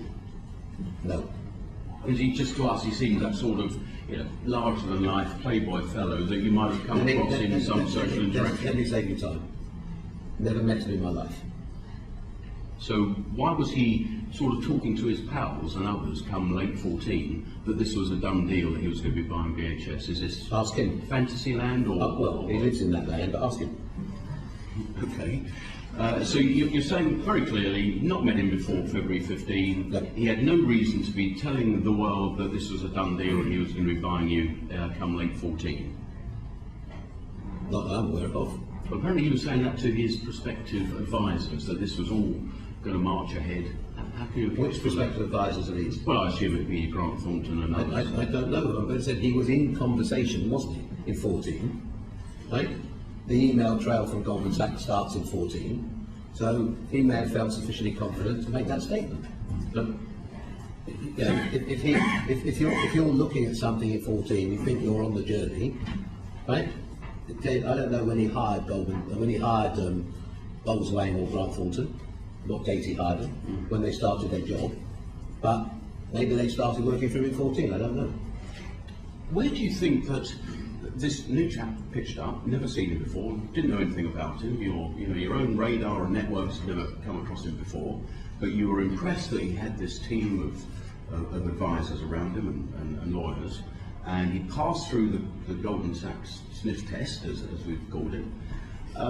Why did you think that this guy, new to the market, and you had your own team that had been in retail for years, you yourself as a king of retail land and highly respected in that field, what made you think that he could do something different to counter the new reality of retail in the UK? I didn't think on a personal basis, in terms of the retail, he could do anything different, right? He looked, it was sort of, if you like, a form of management buy-in. He represented, he had a great property guy. He represented, he had a great finance guy. Like I said, he turned up with 3 lawyers, okay? He turned up with 2 or 3 other people, I don't want to name, you've heard some of the names. He turned up with credible people that did interview the people at the head office. And he appeared, as I said, to surround himself with good, bad or indifferent. I didn't, the facility letter Richard Fuller was given the other day, I think, or the Farallon, good, bad or indifferent. If Farallon had any sort of conversation with this man, okay, that was interpreted as maybe they would lend him on some basis £120 million. If you're a deal doer or whatever, that gets you in the... I spoke to a bank last week. I called one of the banks, just inquiry, and I said, so how many letters, big bank, I'm not going to tell you who it is, don't ask me, okay? But I said to them, how many letters do you give out? Sort of tentative letters to start the deals up. Dozens a week, right? I said, then, what, he said, I'll tell you about one last week, Philip. I said, okay. He said, we gave a letter to some £65 million to do some asset deals, blah, blah, blah. He said, when we got underneath it, the guy wasn't what he was supposed to be, and actually the assets didn't exist. Okay, well, we're not worried about sort of subsequent deals. No, but it's important, please, that banks do write letters, right, that get the deal started. That's all the point I'm trying to make. Now, whether that's right or wrong, that's how it works. Okay, did you know any of these other crowd that he brought along? Did you know Eddie Pelladorio? Have you come across him? He's another quite well-known character in the city and other places. Never met him in my life. Do you feel like you've been well served by Goldman's in this, or you've got a bit of a query? I'm not. The answer is we're here. Okay. We are. I think they didn't do the deal we did. I'm not blaming them. As I said, whether the Farallon thing was misguided us or misled us, whether you feel, and nobody seems to be giving too much importance to the fact that he had 2 proper city advisors, right, that are well respected in Grant Thornton and Oldsbank, turn up and pitch for him. That doesn't seem to mean a lot. They've got £8 million. That seems fine to everybody. It doesn't, Sir Philip. And in the report it will reflect that. But there's 2 or 3 things further I want to get through. I have none of maybe give a different impression. You can turn up the guardian and your favourite, you still didn't do. That's a ridiculous statement. I'm sorry. It's not ridiculous. It is. You decide. It's not. You had to take a decision as to whether or not you're prepared to sell this company to an individual. You knew what cash you had. I'm sure my colleagues will come on with that now. Again, we are moving off track. I'm keen to stay on track to make it as quickly as possible. Your colleagues are not right. So, Philip, just as part of those, the latter negotiations before the deal was done, were they fully aware about this pension liability? Yes. And what were their proposals to solve it? Well, they started to develop Project Vicar. Could you look at that? Project Vicar, of course. Put your glasses back on. You look better with your glasses on. Were they relying on some sort of surety from yourself? Absolutely not. It was always accepted, and they met, and I called their pension advisor the other day, they met with the pension regulator and the PPF 7 days after the deal closed. So there's no question. Anybody, as I said, it was in their due diligence. There's no question. Well, we did hear from Grant Thornton that their due diligence didn't really cover the pension aspect. Also, Project Thor is in their pack. Ask them for it. Okay. Richard Graham, very small question. Thank you. Yes, I'm interested, Philip Green, in your assessment of Dominic Chappell, who bought BHS from you, because you said he lived in fantasy land. I did not. Yes, you did. When did you decide that he lived in fantasy land? Because it was fairly convenient When did I say that he that? was foolish enough to buy BHS. You did say fantasy land. You actually said he lived in fantasy land. Okay. The record will show. So when did you decide that? Because in October 2015, Chris Martin, the chairman of the pension trustees, records you ringing him to reassure him, quote, "The bloke was doing a good job. He's doing okay."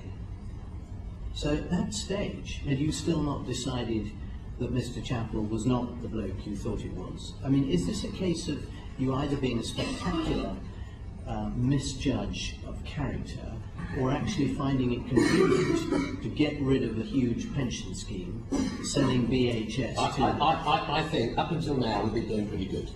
Okay? So I don't want to change the tempo. I just think that's an unnecessary statement. I think you should withdraw it. I think it's very rude. I have made it more than clear to this committee. What's the problem? I've made it more than clear to this committee, right, that I said I am looking and working. I've given you names of people you can call, and I object to you making a statement where I at any point try to sell this business to avoid. I've said to you before the break and after the break, right? And I think we went to the break by me saying I am working on, as we speak, and I've named all the people who we're talking to. I can't invent the regulator making a phone call yesterday, can I? But you've been working on a solution to the pension scheme. Sir, the regulator has never found my phone number in 3 years. She's never, but ask her. You're calling her back. Ask her, shall I write you down my phone number and email that she could find me in 3 years? When have you made a detailed solution for the pension scheme that would give the pensioners what they expected to get, Sir, or entitled to? Sir, they would rather send me Section 72s on a regular weekly basis than actually come and have a meeting and say, are we ready to discuss? They have not wanted to come to a meeting. We've got people advising us, working with them.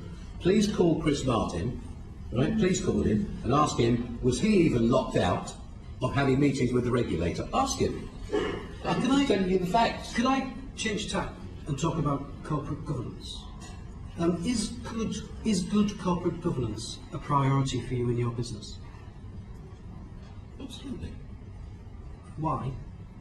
Because we've got lots of things, lots of responsibilities to make sure we run the business in a responsible way. Do you think good corporate governance was applied during the selling of BHS? Or are we going back to the same conversation again? I think that the team we had looking after the transaction were fully capable of executing the transaction with the knowledge of the board, okay, that we were disposing. You don't need every single member of the board every single meeting. Fact is, the operating group, like who you met, were fully capable of making that transaction happen or not happen. Do you think it was good corporate governance that in terms of the subgroup that were charged with looking at this, that it was 3 executive directors without any real recourse to a non-exec director? That's for you to decide. Do you think Lord Grabban is a good chairman? Yes. Do you think he exercised leadership and judgment in this case? I'm not getting into, as far as I'm concerned, you're talking to Lord Grabban. He is a highly respected, highly competent gentleman. And, sorry? I think his reputation's changed somewhat, Sir Philip. As I said, as far as I'm concerned, he sits on our board. He's exceptionally sensible, very knowledgeable man, and I feel it pretty cruel that you don't attend a board meeting and the world's changed. I find that pretty sad. But he didn't attend a board meeting, and the world did change because BHS was sold really without his knowledge or approval, wasn't it? And he was the chairman of the company. If you say so. You don't, as I said, you don't think that there was poor corporate governance with regards to this, and Lord Grabner didn't exercise sufficient judgment and even intervention in this? We sold it. Okay. If we could all trade backwards, we can't. Did the board consider the reputational risk to the group of selling to Chappelle? I think, I'm sorry, this is hard work. I think I've just been through with you, right? And you have to make your own decision, which I think is pretty important, okay? Did we go out of our way intentionally to find somebody, anybody, that in this case Chappelle, right? To find somebody to end up where we ended up? I think hopefully 3 hours in, or whatever long it is, or 3.5 hours in, whatever it is, you can accept that was not the case, okay? And as I said at the beginning, just to be able to repeat it, what happened is beyond horrible, please, sad. There was zero intention, and I said either I'll leave here today, you think I'm a liar, or you think I'm telling you the truth, but I'm not a liar, okay? Unfortunately, we found the wrong guy. And during that corporate governance and board arrangement, did anyone challenge you or the subgroup on this point? Which point? In terms of selling to Chappelle? But I think you've heard, look, whether we got misled, whether we got duped, unfortunately, there seems to be, a lot of people that accepted this guy at face value, right? Lawyers, accountants, all sorts of other people have to take shares in his company. Banks prepared to write letters, whether they're good or not, right? These are the facts. Now, unfortunately, sadly, it was the wrong owner. We could keep going over. You said you don't want to be here all day. Should you be here for the rest of your life? Would I do that deal again? No. But I'm just trying sorry we did it, yes. But I'm just trying to find out, within those board meetings and when this was discussed, the role of non-exec directors... Just let me finish. We could be here all day. Yeah. No. The answer is... There was no challenge. The answer There was no challenge. Please. We think we went through, okay, a process, like I said, good, bad, or indifferent, and I've tried today not to blame anybody. Yeah. I took personally comfort from Grant Thornton and Oldswayne representing this guy as being reputable, well-regarded firms. Right? As I said, nobody knows, because nobody asked, how they came to act for it. Okay? So let me, if I may reverse, do they have any, and I don't know the answer to this, do they have any accountability or responsibility that they acted for in blind? Just a question. That's a very fair question. Sorry? It's an extremely fair question. It's one If they as part of this committee. Right, so if they won him in a lottery, right, which it might transpire they did, do they have any responsibility for that? They had a drop-dead fee. They had a drop-dead fee. And a very... Ultimately, business to Philip.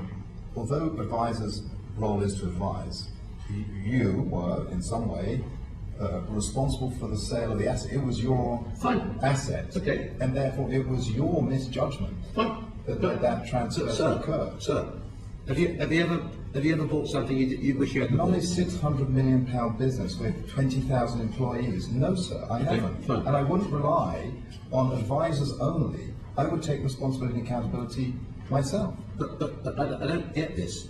Have I, since I've been here at whatever time, 9:15, have I tried to run away? And you haven't, so what we're trying to understand. So why do we have to keep going back to the same place? But with the greatest respect, can I just mention, with the greatest respect, one of the things I'm really interested in corporate governance about is that it's very clear. I've never met you before, but 3.5 hours in, you seem a very dominant personality, but you seem extraordinarily thick. There's 10 of you and 1 of me.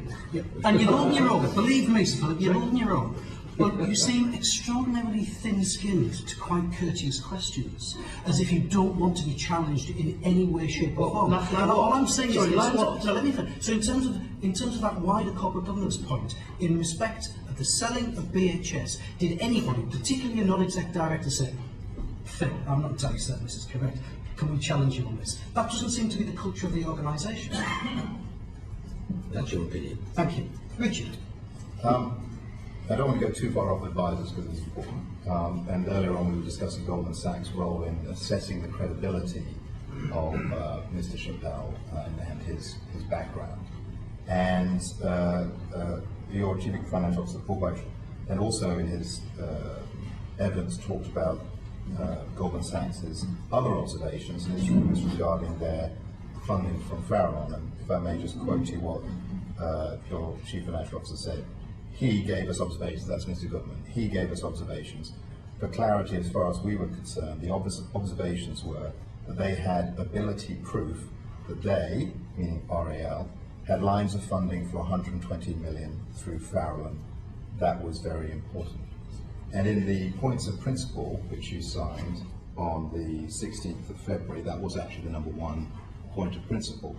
And I quote from it, it goes, Swiss Rock demonstrates that it has 35 million of provisional funding at Olswang, onshore, to acquire Marylebone House in its lawyer's client account, and produces a letter of comfort for Farallon Capital in respect of a 3-year 120 million working capital facility.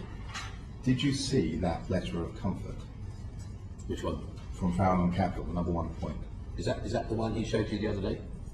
I would presume it's called a term sheet for 120 million loan facility. The answer said I assume so.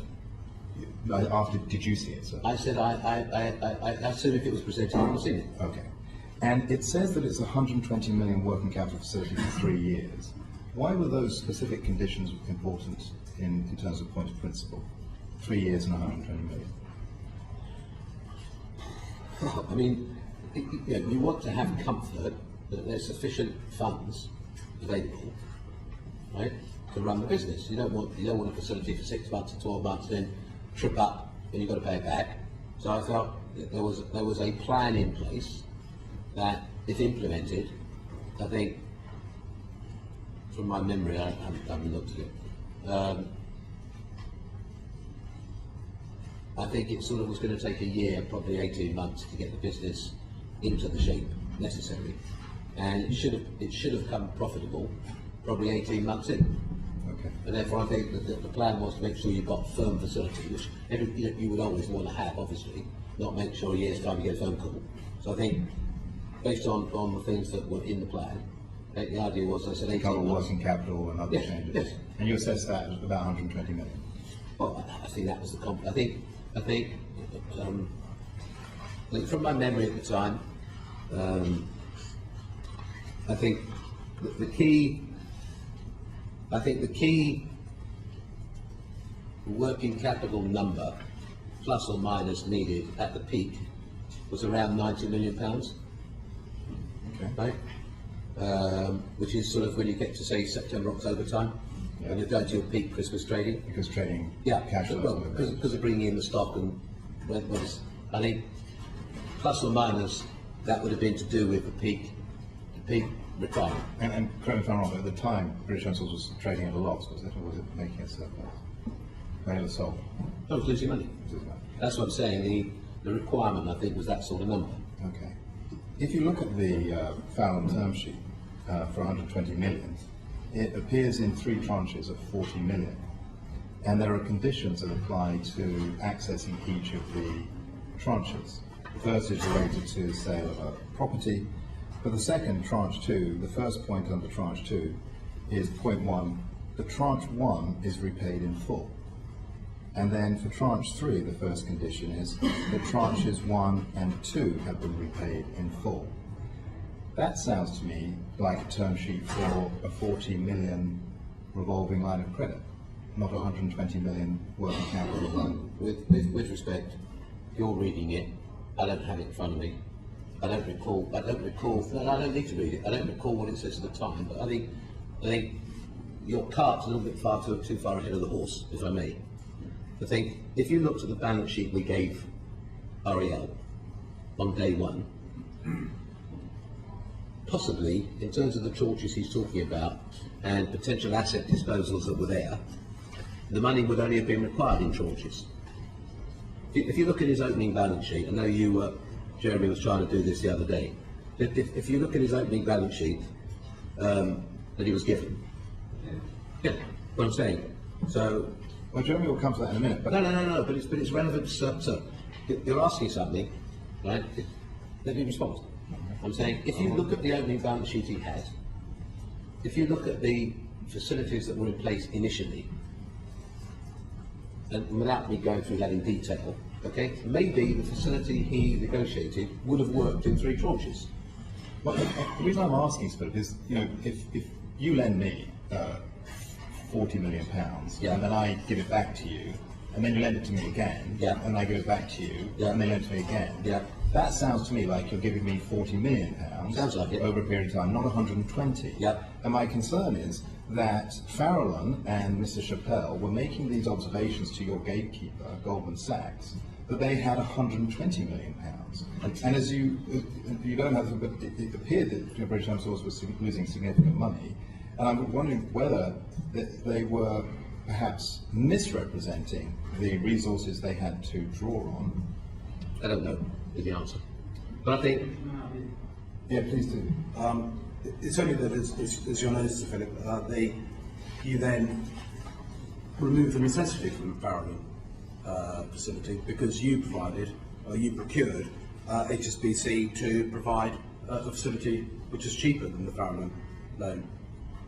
I think most of the facilities that I provided were bargain basement compared to everybody else's. Yeah, but we discussed 120 million. The facility you provided was 25. Well, no. Let's just know what we did provide. Okay? Are we happy to go there? It's a really good question. I just interrupted. Well, no. There we go, Richard. Let's do it. Fine. I know when you were struggling the other day to try and get your balance sheet together. Yeah, cash. Sorry? Well, cash. Struggling at all. No, I didn't mean struggling in the sense struggling, attempting to get together. Get the jigsaw puzzle working. Yes, fine, so save your time. Okay? It was envisaged at completion there will be 64 million of cash. Yeah. Okay? Total cash will be 69. There'll be net cash available from Hong Kong Bank 25, giving you 94 million. Right? Yes? So far we agree. All right so far? Yeah. Fine. Okay, so, and then there's a schedule of how that got made up. Right? Now, much of which was delusional. Sorry? Much of which was delusional. No, none of it was delusional. So. Well, this is day one, so you've got proceeds from sale of Carlisle of 4.9 million, and that didn't happen until February this year.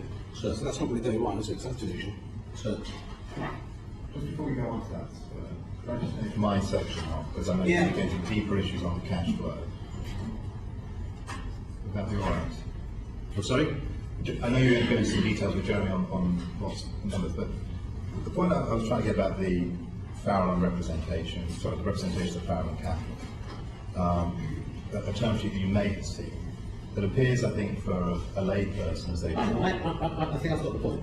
Yeah, no, let me see if I get my point. Part of the interesting observation is that to a layperson, 120 million just looks like a 40 million facility. So the question about why it would represent itself as 120 million is an open question. But that passed muster with Goldman Sachs as being okay. So, and I'm just, there seems to be quite a lot of arm's length. Richard, I'm not Goldman Sachs. No, I'm going to ask you a question about the relationship with Goldman Sachs. But it seems to me that on the credibility of Dominic Chappell, there was a reliance on getting Goldman Sachs to do the sniff test. And then on the access to whether the money was there or not, enormous amounts of reliance on Goldman Sachs. And these were the only people who aren't getting paid by you. And I'm just saying, from the point of view of our observations of the committee on the role of advisors, don't you think this would draw very serious questions about the role of advisors like Goldman Sachs in very substantial transactions? Because you rely on them for basically every key point. I'm not in a position, and I'm not avoiding it. I was not involved in any meetings or any. You've got all the email traffic. I think my name appears once. I was not involved in that process, so I'm not making an excuse. I have to go and have a conversation with the 2 or 3 people to ask who was doing what to who. I don't know is the answer. All I know is that I met Chappelle after I was told a process had been gone through. But you can understand from the point of view of governance. No, I understand where you are, but we can't spend all day on this. We're here, right? The answer is that I got in the room, okay? I'm just sort of, Jeremy wants to talk some numbers on there, okay? And I sort of think, there's, yes, fine. So, sorry? I want you to answer Richard's point. I can't answer you. I'm going to ask, sir, with respect. I am not Goldman Sachs. I never had a meeting. I don't want to blame them. I don't know what was asked. And without me getting the relevant people who had the different conversation in the room.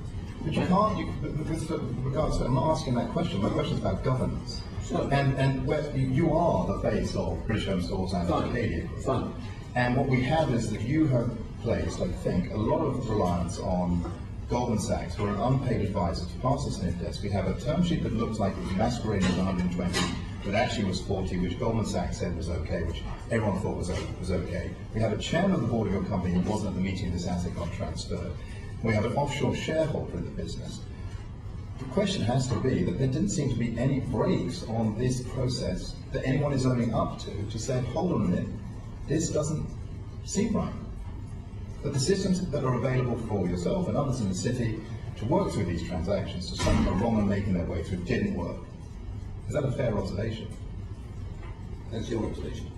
Okay, thank you. Jeremy. Thank you. Mr. Philip, Richard's referred to the £35 million in the Old Swang account. Chris Harris told us that for Arcadia that was important in establishing the credibility of Chappelle. Was that the case?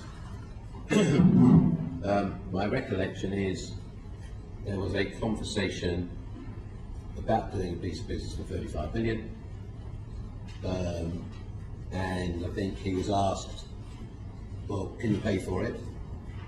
And I think within 24 hours or so, the money appeared in Oldswang's plant account. So where did the money come from? I was not aware where it. We know now. Okay. I think. Sorry, let's just finish that up. I think it's been made perfectly clear by the lender. We had no knowledge who that money was coming from. We had no involvement in him borrowing money. Well, it's not what Chappelle said. It would be excuse me. Quote, he said, it was his lender, Delau, or Ace, had nothing to do with us at all. We didn't know who the lender was. It was his own contact through, he said, Leonard, whatever his name was, his Swedish guy that knew the guy's dad. It was nothing to do with us at all. That's what he represented to you. So putting that to one side. No, I don't want to put that to one side. It's very important. That £35 million had nothing to do with us at all. That came third party. No, nothing to do with us. We were nowhere near it. So I'm not changing that. Well, you just said that's by the by. Let's just be clear. You said that's not what got said. That is what got said the other day. He said Leonard. I'm just trying to move on because you've got other things to cover. But I think we can't just move on and leave things grey. I think it's quite important that we had no connection to that money. Fine. What was the purpose of the money? Sorry? What was the purpose of the money? It was originally to sell him a building, I believe. Yeah. That was Marylebone House. Marylebone House, which is in here, which is why I come to it. And that was going to be sold to Chappelle for £45 million, and he was then going to sell it on for £35 million. No. It was going to be sold for 35, and I think he thought he was going to turn it for 45. Thank you. So he was going to sell it for 35 and then sold it for 45. Well, you knew he was intending to turn it for that, didn't you? Sorry? You knew that was his expected turn. No. He told me that afterwards. Well, then why is it down as £8.5 million for the BHS cash for proceeds from sale of Marylebone House? Sir, you're jumping way ahead. At the time, when I offered him the building, okay, and I can't remember the exact date of it, okay, but when we were in the conversation, right, I offered it to him, but I thought it was relatively cheap, okay? Yeah. And then I can't remember how the conversation developed, right? How we got from 35 to 40, I don't remember how the conversation specifically developed, but I changed my mind. Which is fair enough, but it was still in the BHS cash facilities of 8.5 million proceeds from sale of Marylebone House. I'm sorry, with respect, you're jumping all over the place. I'm not. You are. We sort of tell me where you want to go, and I'll take you there very quickly. Okay? Well, we'll go there on my basis. We've got to. So you're going to sell him, which is good. The property, Marylebone, cheaply, knowing that he'd make a turn, which he could then invest in BHS. Yeah. I think that's bad. I think that's a noble thing to do. So you are helping him with his equity to get some money in. So there's going to be, and I've got here 8.5 million, and you changed your mind, which is entirely your prerogative. But why did you change your mind, Philip, and not selling Marylebone?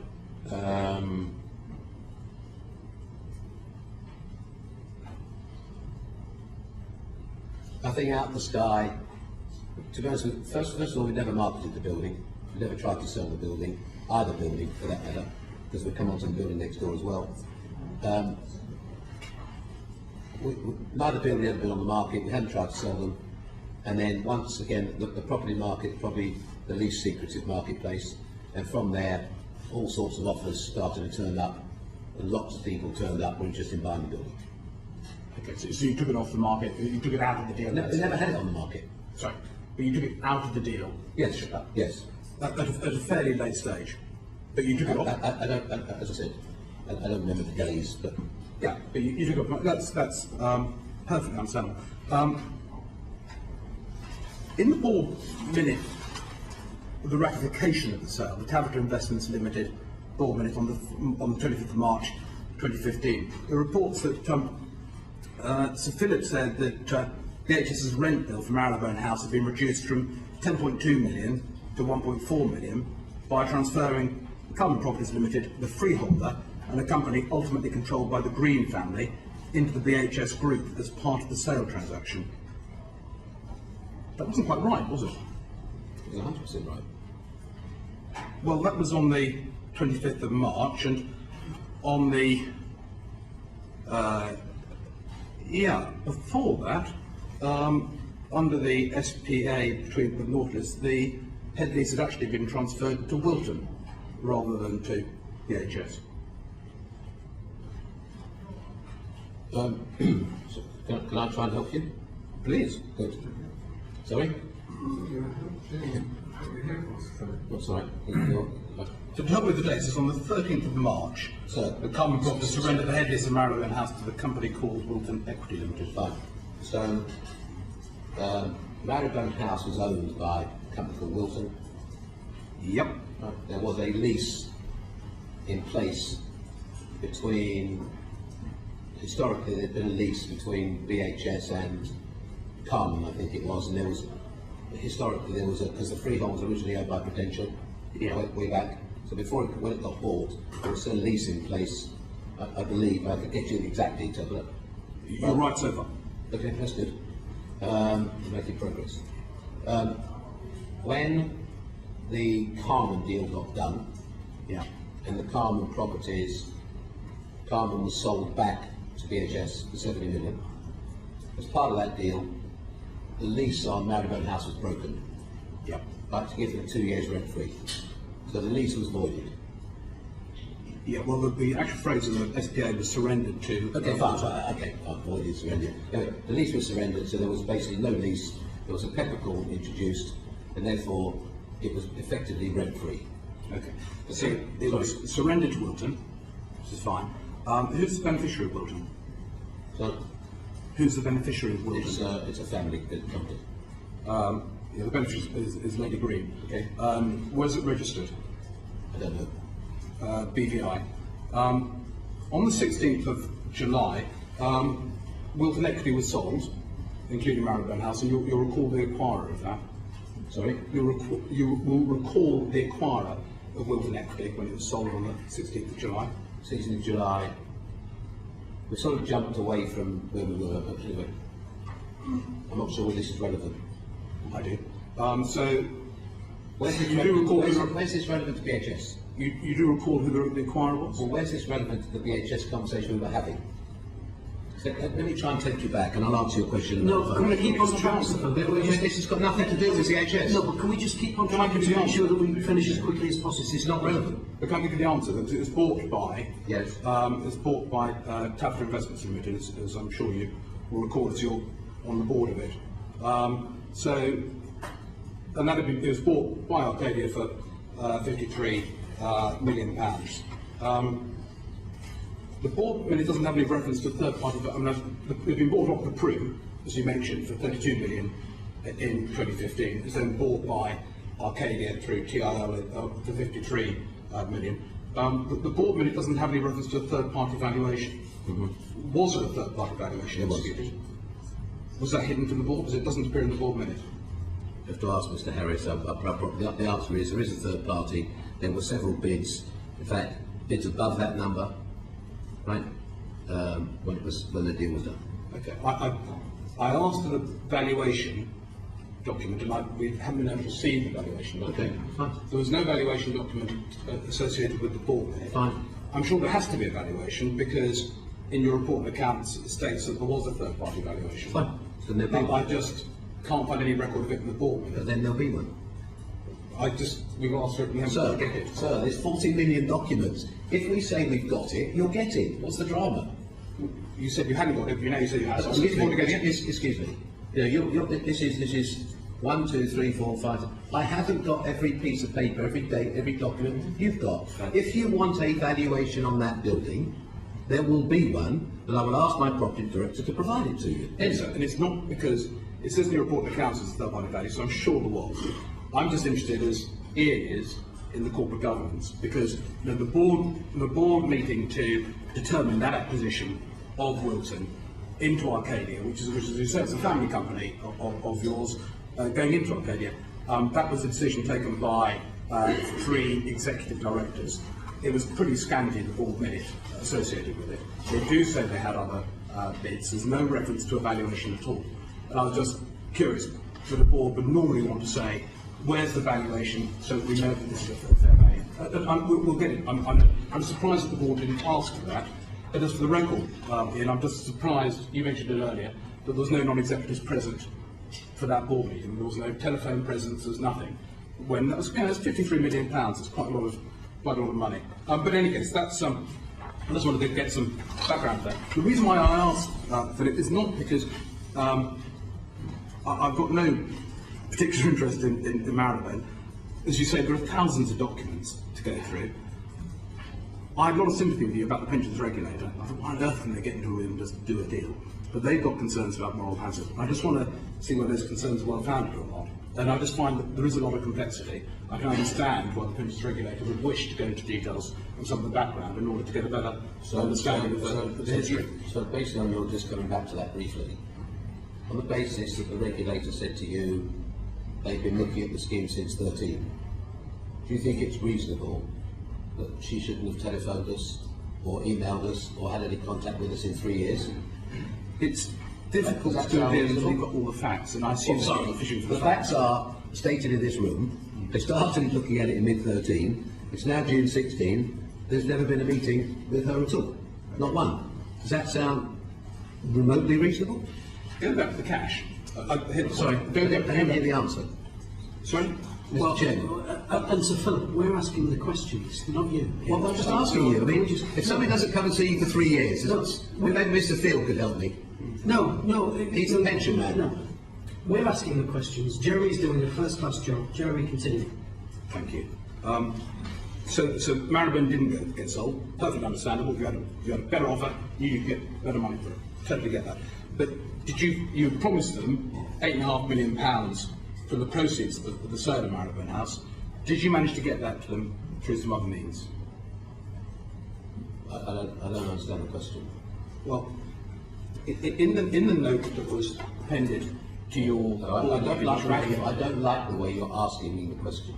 I'm totally sorry. I'll rephrase it. Please do. There was a board meeting... This is what I meant by being thin-skinned, Sir Philip.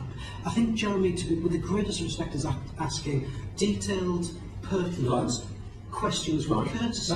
It does worry me in terms of that culture and corporate governance, that if, say, Jeremy was a non-exec director on Tabata, that you wouldn't want to hear the challenge that comes with corporate governance system. Excuse me.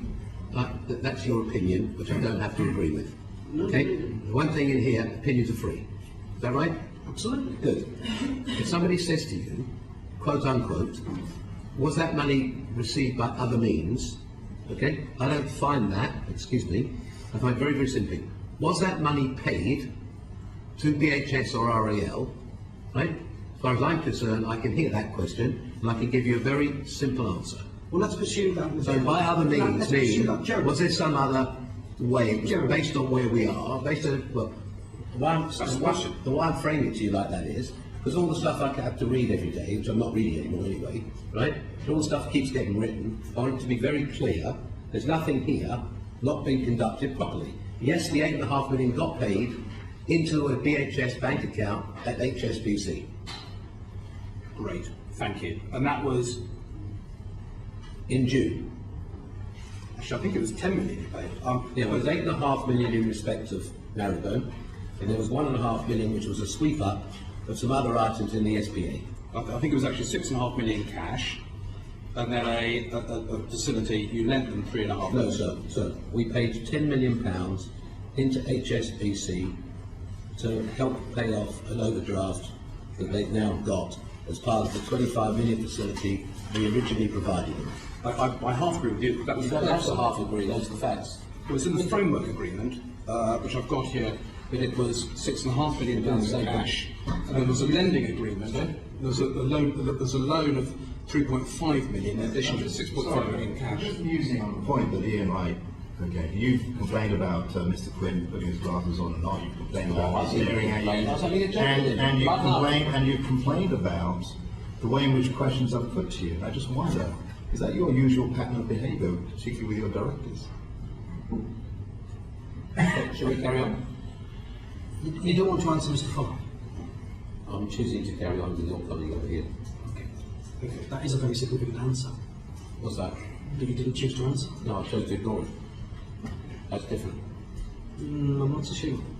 That's another opinion. Let's move on. Yeah, it's just, I mean, it is a, there's all these boring documents in it, but they do contain, so the framework agreement in June 2015, Arcadia paid 6.5 million of cash to Roll. That also appears in the report and accounts of TIL as a 6.5 post-transaction cash transfer.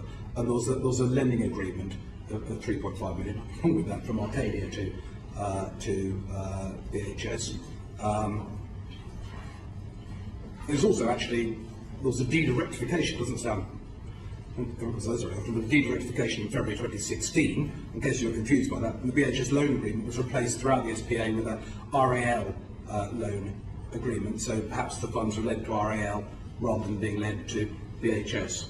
But you got 10 million quid in there, and the purpose of that, as you say, was to pay down the HSBC facility, which Arcadia was guaranteeing. There was a requirement in the SPA that you would find the money for Chappelle. Chappelle would invest the money in BHS equity, and that money invested would be used to pay down the HSBC facility, which I assume was the facility that Arcadia was guaranteeing. Coming back to this projection, which I say was in your board pack, which ratified the transaction. You do believe there was enough working capital, do you, for the business? Yeah, there's two things I'd like to point out to you, if I may. Is that okay? Please. Good. On the basis of, as I said, and I'm happy to get you taken through it, right, just briefly, of the actual outcome statement, okay? In the covenants provided by the buyer, the following three covenants, whatever you've seen them appeared. I have, yeah. All monies in or available to the group companies at completion, including the group cash amount, the capital injection of the BHS loan, should be used for the sole purpose of the day-to-day running of the business of the group companies. Yeah. All proceeds realised by the group companies from the sale of the properties shall be retained by the group companies and used for the sole purpose of the day-to-day running of the business of the group companies until the compromise with the BHS pension scheme and the BHS senior management scheme describes, paragraphs 1118, and no steps are taken by the buyer of the group companies that would reasonably be expected to adversely affect the ability of the group and the BHS to continue to operate as a going concern and pay those debts down. Those were the covenants that were signed. And I'm reciting those to you going back to your cash flow. They're very good covenants, Well, but it doesn't say whether or not there's enough cash in the business. The fact that within 3 months he's going to get a Wonga loan, so Jeremy, ACE, Jeremy, so let me help you, please. Ask the questions, let me give you the answer, if I may.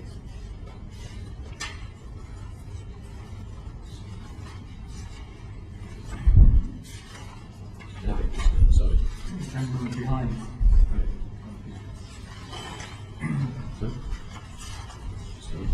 Do you need some help there? Sorry? Do you need some help? Gentleman behind, I think. No.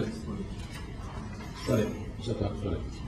So, we believed that if all the cash that was supposed to be there, which was 94 million, right, plus the unencumbered real estate, which was 100 million. plus or minus 100 million, plus therefore there was a short 200 million available, right, to operate and run the business. Okay, now, 1 second. Well, yes. Well, 1 second, because there was. Okay, and I said, instead of us all wasting time, my guys can take you through it. Now, I just want to point you out a couple of things that have only come to light at the end, which we were not aware of at all. Northwest House, was the building next door, was sold for 32 million. Yep. Right, I think you've been provided some paperwork the other day by the financiers. Okay? Based on the covenant signed, the 32 million was supposed to arrive in the BHS account. Only 25 million arrived. We were told 7 million had been put into the Bank of China to operate or work on getting the facility from the Bank of China for 60 or 80 or whatever the number were, and they wanted to see a deposit made. So, Philip, you did know that, though, on the board meeting of the 25th of March, because it was in the minute. Didn't know what? You knew that only 25 million No. BHS. Yeah, fine, but I'm saying, on the basis, we can agree on that. Agreed.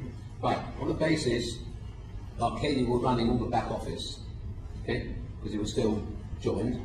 The 7 million didn't arrive, and we inquired about the 7 million, we were told the explanation we gave you, okay? And this explanation carried on for several weeks. The 7 million never materialised, nor did the Bank of China. It has only transpired that, sadly, at the end of this whole process, which is about 4 weeks ago when an administrator appeared, the £7 million remained in the Oldswang bank account. Right? 24 hours or 48 hours after this covenant that I read you was signed, 7 million of the funds did not arrive in your cash flow that you're looking at, right? It remained, from a statement the administrator showed me, in Oldswang's client account. There's no track from there other than £1.2 million went to Oldswang, £1.2 million went to Grant Thornton, £1.8 million went to Chappelle, several £100,000 went to each of the gentlemen who were sitting here, and then certain loan repayments or whatever interest payments he arranged with ACE got paid to ACE. So that's where the 7 million went. Philip, I don't disagree. No, sorry, I don't disagree at all. Sorry, let me just finish. Please. We're in complete agreement. So let me just finish, please. There's two things. Okay? There's the other 87. Sorry? There's the other 87. But please finish on that. Please. This is something which you have to believe me. Right? We only found out about, as I said, we never found them. I didn't know where it went. We only found out at the end now that this 7 million remained in Oldswang. Yeah, but so I'm sorry, Philip, but that's all very well. But that's all very well. 7 million of a covenant that his lawyer allowed him to breach 24 hours after the deal. Yeah, but I'd be more worried about it if you didn't have a note. It was? I'd be more worried about it if I didn't have a note to your BHS cash and facilities presented to the board on the 25th of March, shortly after the deal, saying 25 million of NWH proceeds received into BHS Barclays accounts, balance transferred elsewhere. So you knew it wasn't with BHS. Sorry, I'm sorry, I do not accept that at all. If the guy's been in the deal a week, and he said, I've opened a bank account at the Bank of China, his lawyer didn't tell us it, and his lawyers kept the money against a blatant breach of the covenant, 48 hours after we've completed the deal, right? And the money is retained in the lawyer's client account. We can go through every detail. I'm confused. You just want to ignore. Carlisle was another. Which No. How can you compare the two? This is 7 million that went missing. I'm not comparing the two. Well, you are. Carlisle got delayed by the landlord for all sorts of different reasons. But ultimately it got completed at a later date. The money arrived. It got completed in February 2016. So that's not really day one cash, is it? That's £5 million. Sir, we had £194 million. Well, right? The first 7 million, or of the first 32 million, 7 million went missing. If I may, what we didn't know, we're trying to agree on this, but well, we're not. There are. It wasn't £194 million. It was. Well, you just told me there's 7 million less, that it wasn't. Well, you're saying what they were supposed to be. But the 100 million in itself was property assets, but they needed time to do it. Whatever the truth of this, you may think it's higher, I may think it's lower. Whatever the truth, within 3 months they're going off to get a loan of the most extraordinary rates from ACE. But hold on a second. I mean, but that's the reality. You didn't have enough working I'm sorry. capital. I think what we should do is this. As you said, we don't want to be here all day. I'm more than happy. Come to our office. Right, let us take you through the numbers, let's take you through the cash flow properly. Right, happy to do that. I'm just saying to you, trying to represent to you, that if 24 hours or 48 hours after you do a deal, 7 million doesn't arrive in a BHS bank account of a clear covenant that's been given. Just to add on to it, which just brings me to finish, we did not know the 5 million of equity that got provided got borrowed against our warehouse from ACE. These are things we did not know. Now, what happened was, where the guy got lucky, That's the 5 million he borrowed from ACE before the deal. He then had to make a significant borrowing from them subsequent to the deal, in about 3 months after completion. He just ran out of working capital. That's not true. Do you want to hear the story, or do you want to tell me the story? I'm trying to hear the story. Right, but that's not the case. What happened was this. Okay, after the deal got done, there was this whole conversation about the credit insurance that was already at risk when the deal got completed. Yeah. Okay? He went off, as the deal concluded, to meet with the different insurers. Thanks to one of our lovely journalists in the room, get beating him around the head every Sunday, right, that's totally destroyed any chance of resurrecting the credit insurance. Okay? And that's what happened. Good, bad or indifferent. Okay? That's what happened. 2 or 3 weeks on the trot. The major insurer, he went to the different insurers, everything at that point was badly damaged, whether the information was right or wrong, but the whole scenario about writing about Chappelle, Sutton or whatever else, right, didn't help. The major insurer in this country, who insures most of the businesses, I called them up trying to assist. I did not ever guarantee the insurance. I called the major insurer, which I'm sure they were happy to confirm was an amusing conversation. I called the head lady there and I said, look, they need some help. Right? How can you help? Well, we're not happy with this. I said, well, they've got the balance sheet's okay. Well, anyway, whatever conversations they've been having, and Darren Totten was involved in those meetings, you could ask him. I was not involved, but anyway, so I said to the principal insurer, I said, well, what is your exposure to BHS? They said, why do you want to know? I said, I'll buy your position. They said, well, we don't do things like that. I said, well, you don't want to take any business, but you don't want to sell your position, and therefore it unwound. Over this next period, because of what had occurred around the credit insurance, okay, the 25 million facility at Hong Kong Bank, and everything I'm telling you, Jeremy, I can verify. Okay? So, just so I'm not making it up, because it'd be difficult. The 25 million, they then had to start opening a few letters of credit for some suppliers, because obviously, because the credit insurance wasn't available, some of the suppliers were jumping. Right? And I want to say maybe 30 or 35 million had to be opened in letters of credit.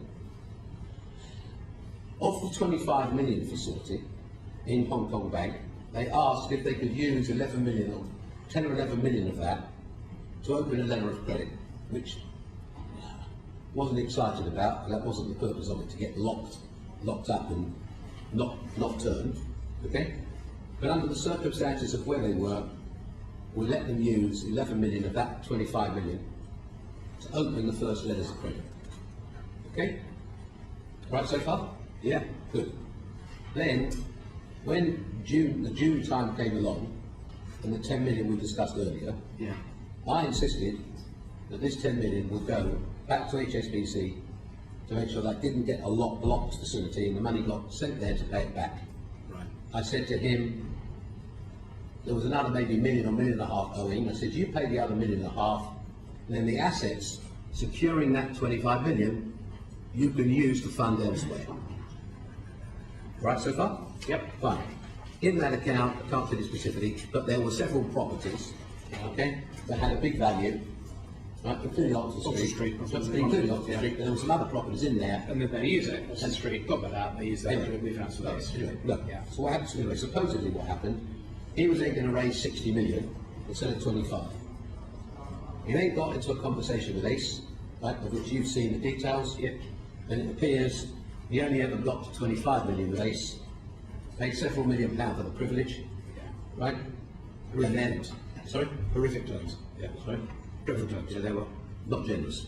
Anyway, just to finish, he then managed to find Grove Point, and he did ultimately achieve a loan of 62 million on those properties from Grove Point that repaid Ace, and in I think the September he got 62 million pounds. We may disagree on many things with the cash, Philip, but one thing we don't disagree on is that they were very short of cash. They were running out of working capital, they had to go and find some stuff. So, very quickly. So, what I'm saying is, we'll have to agree to differ. The guy borrowed 62 million 2 months after borrowing the money from Ace to repay Ace. He did borrow 62 million from another lender. It's only a year's facility. Sorry? It's a year's facility. I can't be buyer and seller, can I? He borrowed, he can't. But it's interesting you say that. No. It is interesting you say that, if I may, because not the same deal. But on the letters of credit issue, it was you granting permission to Chappelle as to what he could use the HSBC facility for. No, that's not correct. That's what you said. No, I didn't. Let's move on. That's one last one. The BHS loan to which you referred, and is in here, now you took a 25 million charge over the non-property assets of the group, which is a perfectly understandable thing to do in the circumstances. That would put you in a position of the preferred creditor in the event of an insolvency. Was there a thought process at all behind that? Behind which? Taking the position that would make you a preferred creditor. Sorry, you lost me. I thought it was quite a simple question. There's different ways. You're a brilliant financier. There are different ways you can take security for loans that you make, and for the £3.5 million BHS loan, the security you took was a charge over the floating charge over the assets, which made you off BHS. I don't think that's the case. I think it is the case. It's not the case. Well, certainly the buyer agreed to that in their minutes on the closing deal. I'm saying I am not aware, and I've got the loan document. I am not aware of £3.5 million that got loaned on some sort of security. Okay. I think it was an unsecured loan. Okay. I think it's floating charge, but that's a matter of I don't think it is. Okay, but he did what comes out throughout all the Chappelle board minutes and the due diligence and all the rest of it. They did think that they could sort of rely on you to help them through and provide them with working capital. Do you think they were just being naive? Well, you sort of, when I explained to you the 7 million, you were sort of, without being rude, you were sort of pretty dismissive of it. But the fact is, I did not know, okay, the sort of costs this guy was running up. I had no idea. Never ever discussed it with me. So you run up millions of pounds of bills with all sorts of advisors. Right? I did not know, as I told you, and I think we've moved on, I did not know till 4 weeks ago that he borrowed 5 million 48 hours into the deal from the company warehouse and had to pay back 86 million. I was not aware, and I'm sorry, none of my people are here, but we did not know. And I don't want to, I'm not here to blame anybody, but I'm sorry. If his lawyer is in the room, and he was in the room until 5 days before this company went into administration, right? And he's allowing him to breach a contract 10 minutes into it, you take your own view. I'm sorry. I think what Dominic Chappelle would say, were he in this room, was he would say that he was expecting to. You require him in the SPA to put £5 million of equity into the business. Perfectly reasonable. He was expecting to use the £8.5 million proceeds from Marylebone to invest the £5 million. Because that wasn't available, didn't become available until June, he had to find it from elsewhere, and therefore he entered into this agreement that they see. That's what I think he would say. No, he would not. He represented, he was going to put in 10 million. Effectively, yeah. Fine, not effectively, that's what he was supposed to put in. 5 million was not supposed to be borrowed against our warehouse. 7 million was not supposed to be taken to pay everybody's fees.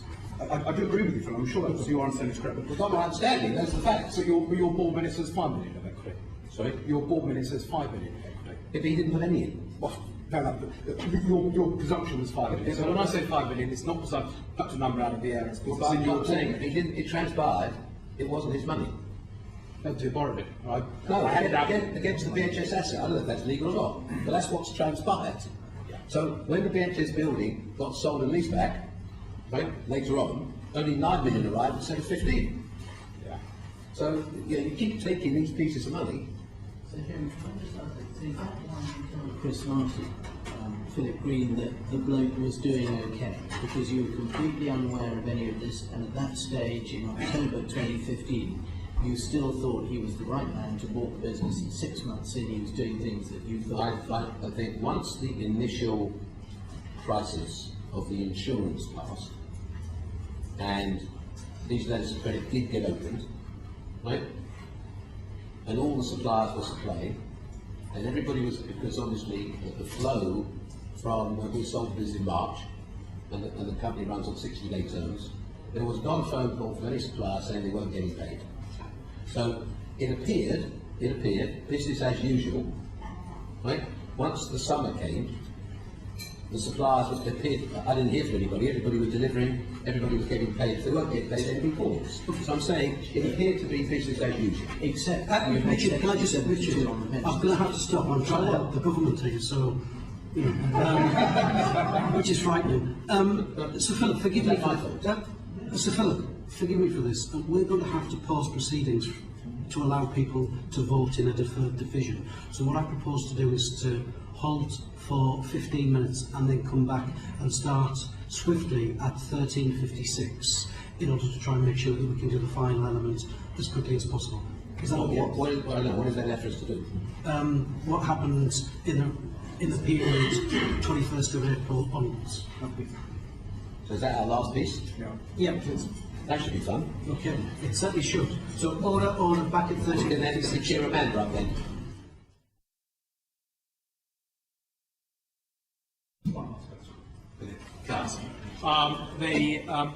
I was referring to the 3.5 million VHS loan. There was, of course, the HSBC loan, which appears in the statement as 25 million. I think it's 50. It was actually larger than that. It was used to pay off the 14. It was used to pay off some of the Jersey company debts, but the 25 million there. That too, I believe, had a fixed and floating charge over the assets of the group, which left you as a preferred creditor. Do you have any recollection of that either? No, it didn't. It had the 25 million Hong Kong Bank. Yeah. No, the 25 million had some specific fixed assets. Okay. Should we get this another way? I mean, is there any? Did you have any floating charge at all over the assets of the group? Yes. You did. Okay. Fine. So you did leave it in a situation where you were a preferred creditor in the event of insolvency. I'm not saying that's the reason you did it, but that is the fact. Well, I think £256 million later, right? Yeah. At the end, we wrote off 216 million, and we retained 40. That is now 35. Yeah. It's been reduced to 35. It was 40. It's now 35. Yeah.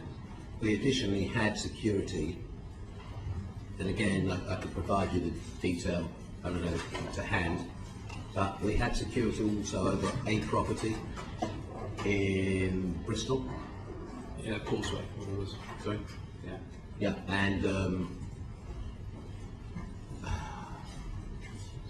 I can't remember when, but we could provide you anyway. They asked us to. This is just this is about just releasing some security. Yeah.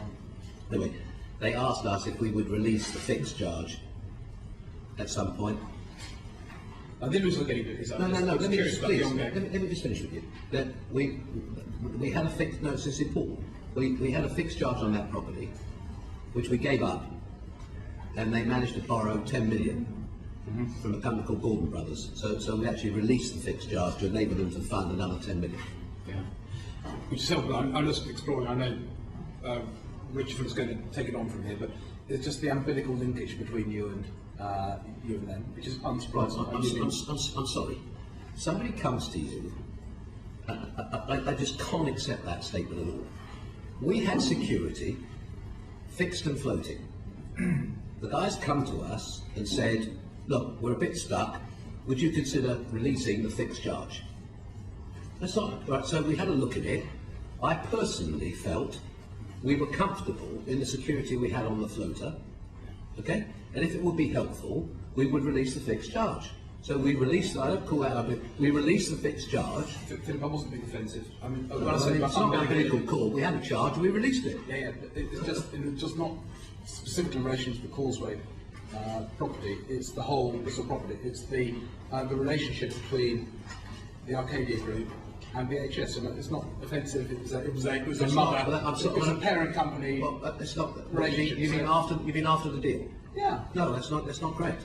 After the deal, so we get it perfectly clear.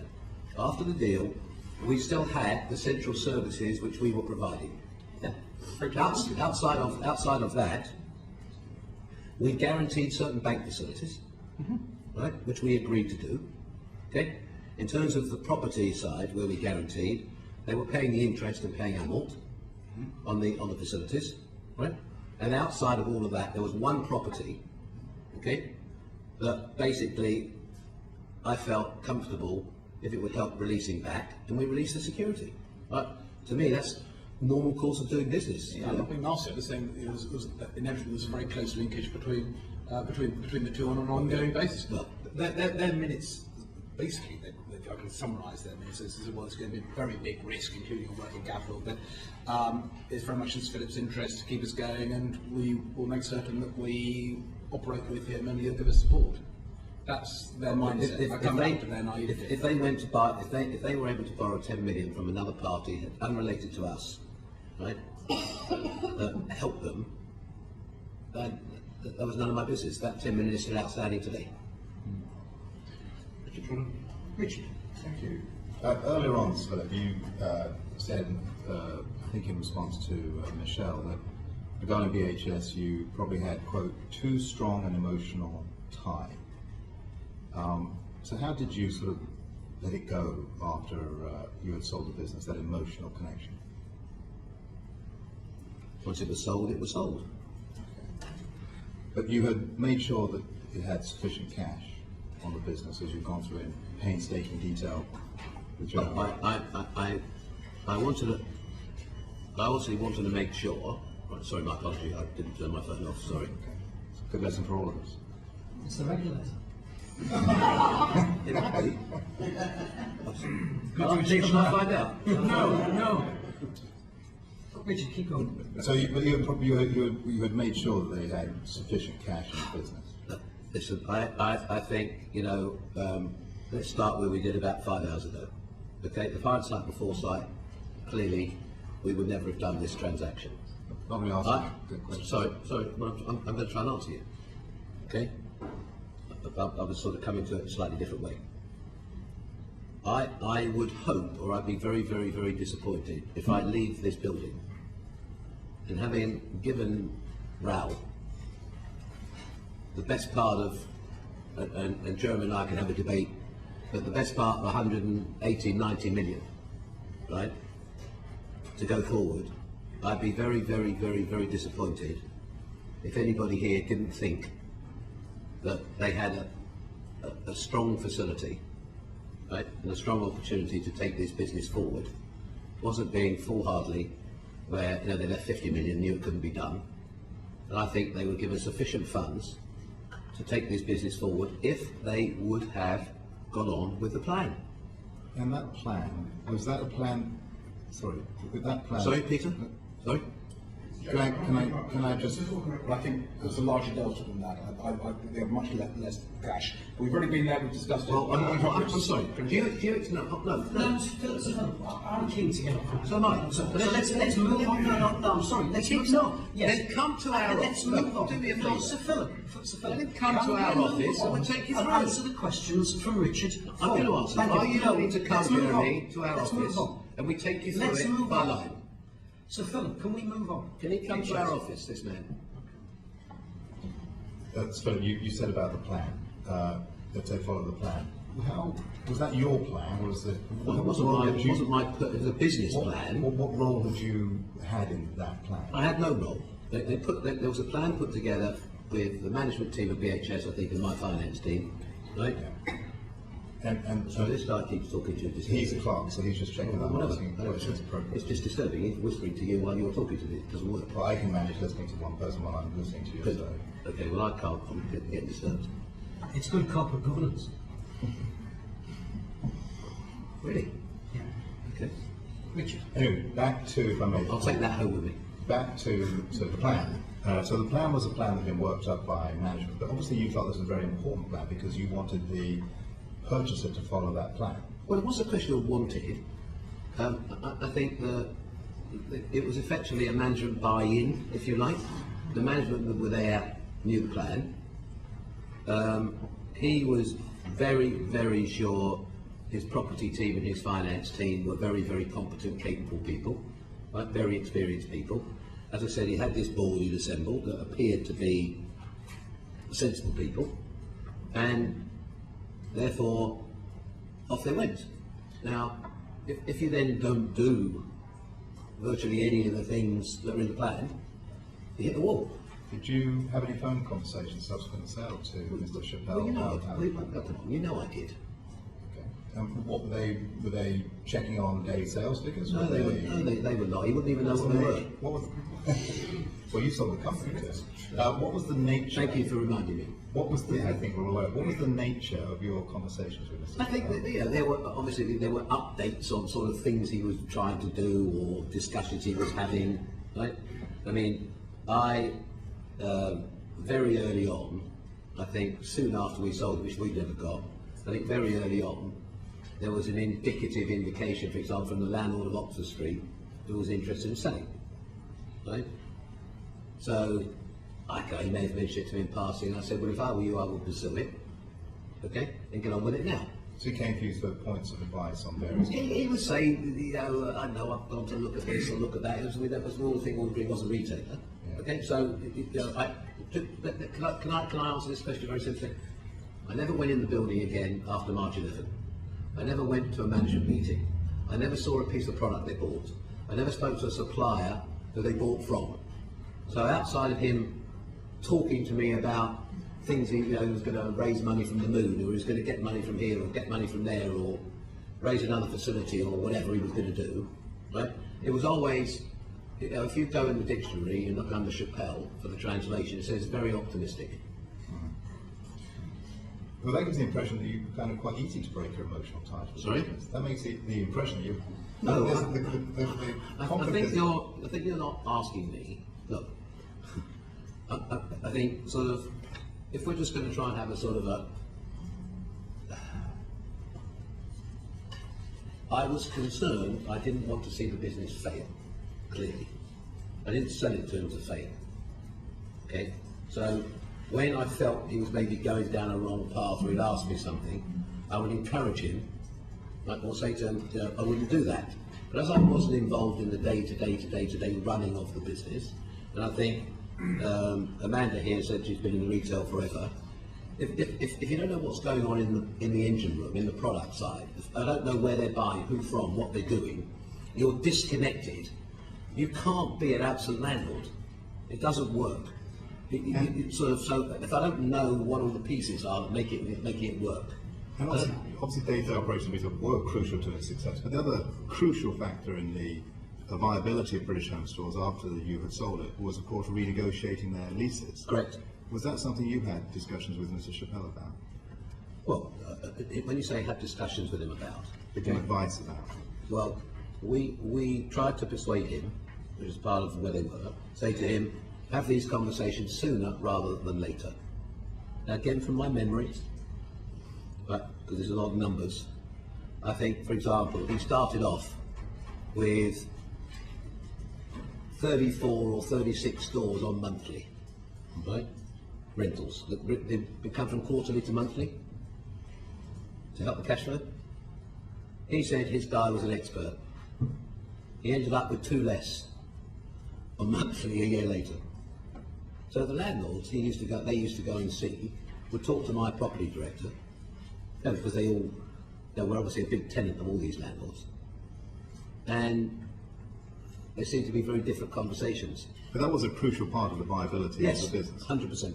And one of the, I think it was either from your estates manager or from your chief financial officer, sort of indicated that was, actually, if you were director, that one of the difficulties of British Home Stores in Arcadia Group was the landlords wouldn't do a deal with it because they could always look for Arcadia to step in. Well, I think if we jump forward a minute, if I could. I'm not the answer to your question is 100%. But if we, I suppose, what's the saddest part of all of this? If you look at ultimately when they got to do the CVA, as much as everybody or the landlords or different people didn't want to do it, 98% voted yes. And if he'd have done that the previous June, that took 35 or 40 million pound out the rent bill, job done. And he wouldn't. He was just stubborn. So, could you tell me who he was in that was stubborn? Chappelle. So Chappelle was stubborn in what regard? Getting to the process that needed to happen. We had one big meeting where he brought, I can't remember, a load of his board, his lawyer, anyway, a whole gang of people, right, where we had a specific conversation about getting on with the property. It's going to the PPF, wouldn't it? No. This was, if he would have been successful with the CVA, right, which he was, the first part of the CVA worked, okay? That enabled you to drop off the properties, okay, renegotiate the real estate effectively. Nothing else happens. It's the next knock-on things of what's caused all the trouble. The CVA in isolation, right? If it had come out of that tightly and been successful and achieved what was set out in the CVA, then we wouldn't be here. If he'd have achieved the funding that so without being rude, do you understand how the CVA works? Yeah. Does everybody else understand it? Sorry? No, the funding piece. Okay, you think you understand it? Sorry? We'll hold you if we don't understand. Okay, fine. KPMG, who produced the CVA, within it, there was expected to be £100 million of property receipts. They did not materialise. So basically, part of that was achieving a very big number for Oxford Street, which did not happen. What I'm saying is, if it would have come through the CVA and he'd achieved the funding, then you don't end up in all the next processes that happened. The funding didn't get achieved that was expected in the CVA. It didn't raise the capital. One of our earlier witnesses thought that it would mean pensioners going to the PPF if the CVA was Sorry? One of our previous witnesses thought that it would inevitably mean pensioners going to the PPF if they went down the CVA route. Which witness was that? Hitchcock, I believe. Sorry? It might have been wrong, but I believe it was. Well, what I'm saying is, if the funding would have been achieved within the CVA, that the business doesn't go into admin, it doesn't. The rest of the cars don't fall. I mean, the whole idea was, and as I said, the sad thing for me is 98% voted for the CVA. So the suppliers were unaffected. Most of the hit came to the landlords, and 98% voted yes. But it got wasted, that opportunity. So why do you think it fell? In which case? Which? CVA. you want me to just give you that piece? Please. Fine. Quite uncomplicated. He expected to achieve 100 million of real estate disposal, of which I think 70 or 75 million was represented he was going to achieve for Oxford Street, which didn't happen. In the end, I don't remember the specific timing, but anyway, enough money didn't get raised. I think in the end, like, I can't remember the specific timing, 50 million got raised, and then he tried to get a facility from Gordon Brothers, which was for 60 million, coming out of the CVA, which would have meant us subordinating the charge we had. Okay? Yeah, I think it's the CFO of BHS, from memory, that said that he stood down and didn't feel that BHS could make this under the bottom. Well, I think so that's probably consistent with what yes, well, I'm not going to tell you any lies. Basically, he presented the Gordon Brothers facility, which was 30 million immediately, followed by 10, followed by 20. He came and made a presentation to our board with his board and his own CEO plus his finance director, who replaced Hitchcock, right? Both represented it wasn't enough money, and basically the business needed 100 million, and the way this facility was designed, effectively, you had to, all the money, the lender kept all the money every week, and on a Monday you had to provide a certificate to draw the money for the following week. Okay? Yeah. And I could just read you a quote. 7th of April from a memorandum. The facility not fit for purpose. Conclusion. If Gordon Brothers' motive is to gain control of the BHS business, then as mentioned above, and it's difficult to ensure there are no defaults outstanding, it would be difficult to prevent them doing so once the transaction is implemented. And that is his own lawyers' quote in their document. So basically, it sort of was a loan to own, if you understand that expression. Like, it's like by the third Monday you breach it, and Gordon Brothers would have walked away with the business. So as part of that, he wanted us to subordinate behind them, and we would not do that. And then the events then that followed, if that's where you want to go, the next few days is where the business, the different things happened, whichever one you want to address first. I'll come on to that. Richard, do you want to ask a brief question? I just wanted you to help us, Philip Green, if I might, with two things raised by Dominic Chappell in his evidence. If you could just help me understand the facts of it. The first one was on the Ealing transaction, on the day before the sale of BHS, which I think you had agreed with him, but he told us that they were shocked to learn that the Ealing building had been sold to your stepson, who had flipped it and made £3.5 million profit very quickly, money which he thought should have gone to BHS. Is that correct? Which bit? The fact that you'd sold the building to your stepson and that he flipped it for an instant £3.5 million profit. The answer is I was not involved in the transaction. I had no involvement in the transaction at all. I am told by Chris Harris, which should happily produce to you, there was a valuation, and I think what Mr. Chappell did say to you was that he was asked, I think, whether he was happy for that transaction to proceed, and he said yes, and the building got sold and the money went into BHS and he got the benefit of the money. Yes, he said he didn't know about it going to your stepson and didn't know that it had been flipped on for profit. Actually, to be honest with you, it wasn't my transaction, I'm not involved in it, but I think... Okay. It wasn't... Sorry. Did you know about it? What? Did you know about it? You said it wasn't your transaction, but did you know the transaction was going ahead? I think I was told, basically, I think that the transaction we were trying to do fell, and I think they said they'd had another offer from whatever the name of the company was. But I wasn't involved in the detail of it. Right. I said, when can it be done? They said, I don't know, next day or the day after, and the money go into BHS, and that was the end of it. Right.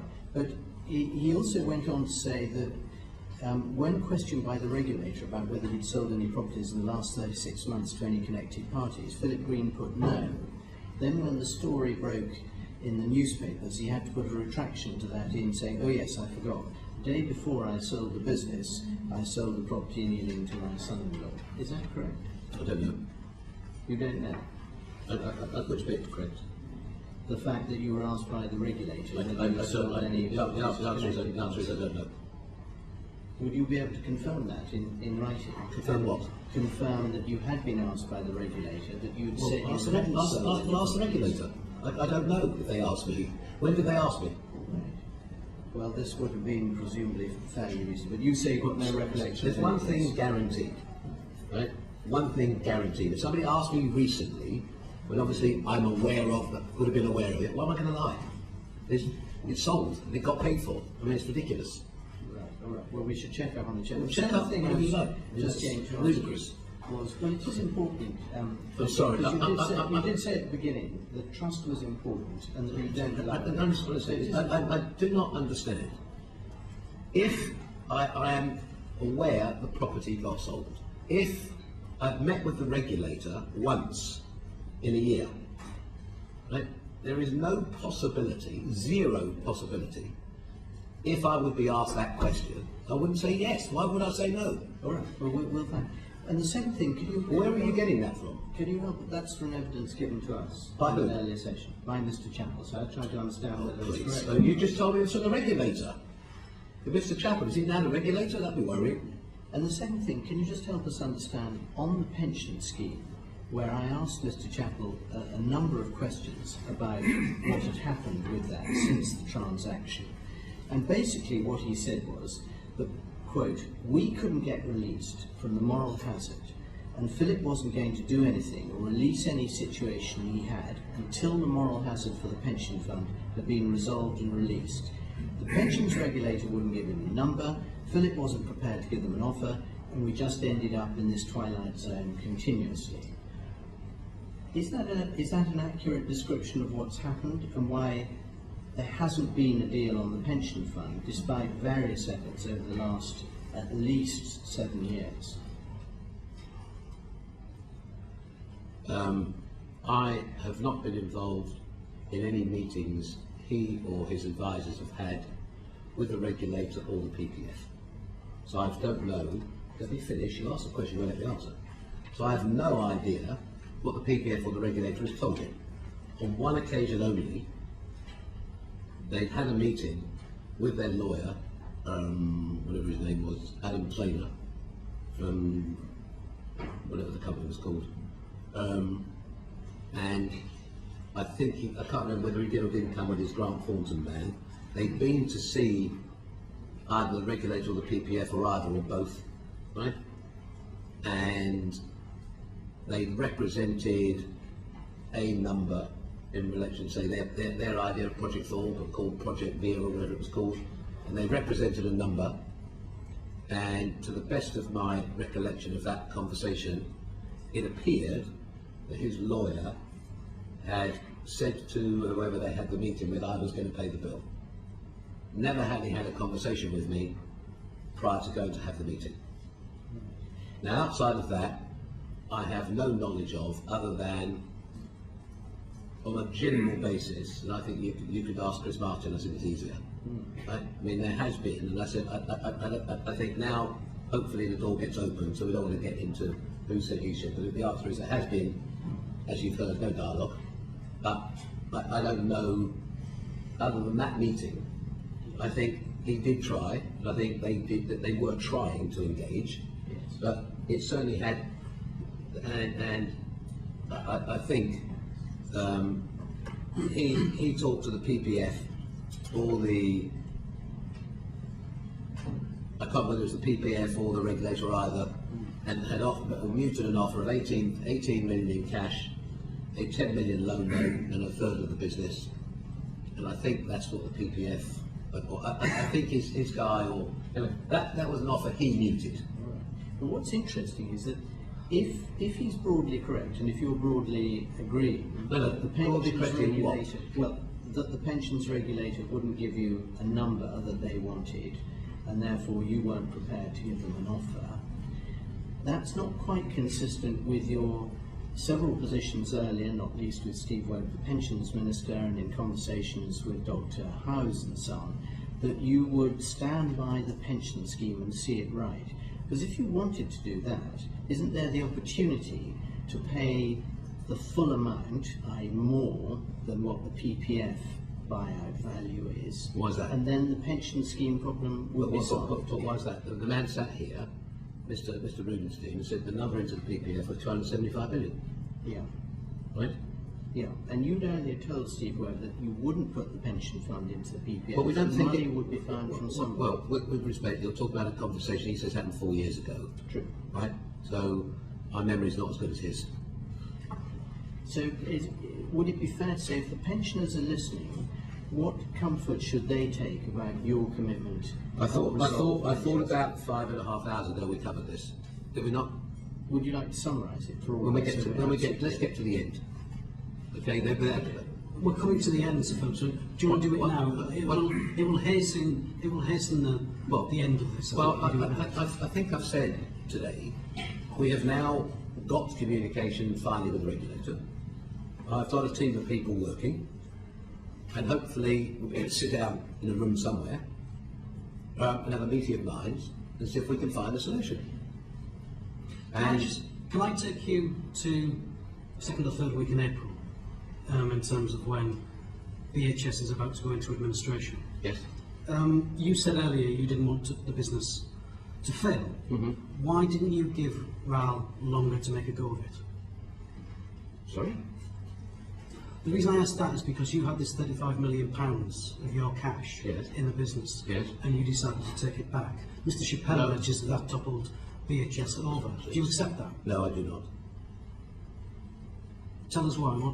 Tell us your side of the story. Because the man sitting behind him the other day, Aidan, whatever his name is, Tracy, right, presented in my boardroom that the facility was not sufficient. It was not sufficient money to make the business work. Darren Top was the second presenter, right, in that meeting. And in that case, just to make you happy, for corporate governance purposes, there were some non-executive, there was at least one non-executive director, Baroness Brady, present, right? There are also some lawyers in the room, and both of them representing, and I just read you, the quote I just read you from his own lawyer, saying it wasn't fit for purpose, the loan. So, based on everything we knew, right, it wasn't enough money, it didn't work. Did you actually set the process in operation, Mr. Phillip, in which the administrators came into play? No. Well, who did that? Do you know? Sorry? Who was the agent that contacted the administrators to say over to you, Levis? No, it didn't actually work like that. There was a meeting. There was a meeting on, I want to say,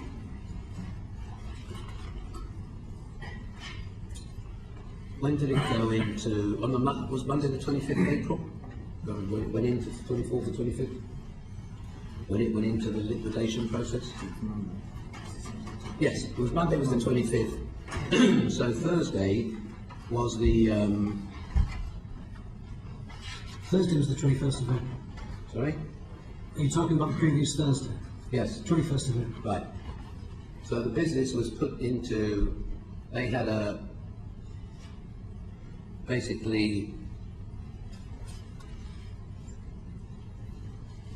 Following a meeting... Shall I read you? Please. Good. Following a meeting with the BHS board on Tuesday the 19th of April, which is that meeting I just referred to now, where they presented the Gordon Brothers possibility. Neville Card of Deloitte called me, this is from the administrator, this letter I'm reading it. Neville Card of Deloitte called me to advise he'd given mine and my firm's name to you as a recommendation to affect administration of BHS and other firms were conflicted. Forgive me, Phil, could you read that out a bit more slowly for my purposes, please? Yes. Neville Khan of Deloitte called me to advise he'd given mine and my firm's name to you as a recommendation to effect an administration of BHS as a number of other firms were conflicted. Who convened that meeting? Which meeting? The meeting that was taking place on the 19th. No, that was a meeting in our boardroom to look at the facility. Yeah, but who convened it? Who organised the actual meeting? Well, Mr. Chappelle called a meeting to present us the prospect of borrowing the 60 million from Gordon Brothers. That, as you heard, everybody said wasn't fit for purpose. So the administrator was contacted by Deloitte? Yeah, I mean, basically everybody agreed, sort of between KPMG and Deloitte, everybody would seem to be conflicted. So just a conversation of who would be the appropriate person, and that was passed to, I think, Mr. Chappelle or Mr. Top, right? They then convened a meeting. As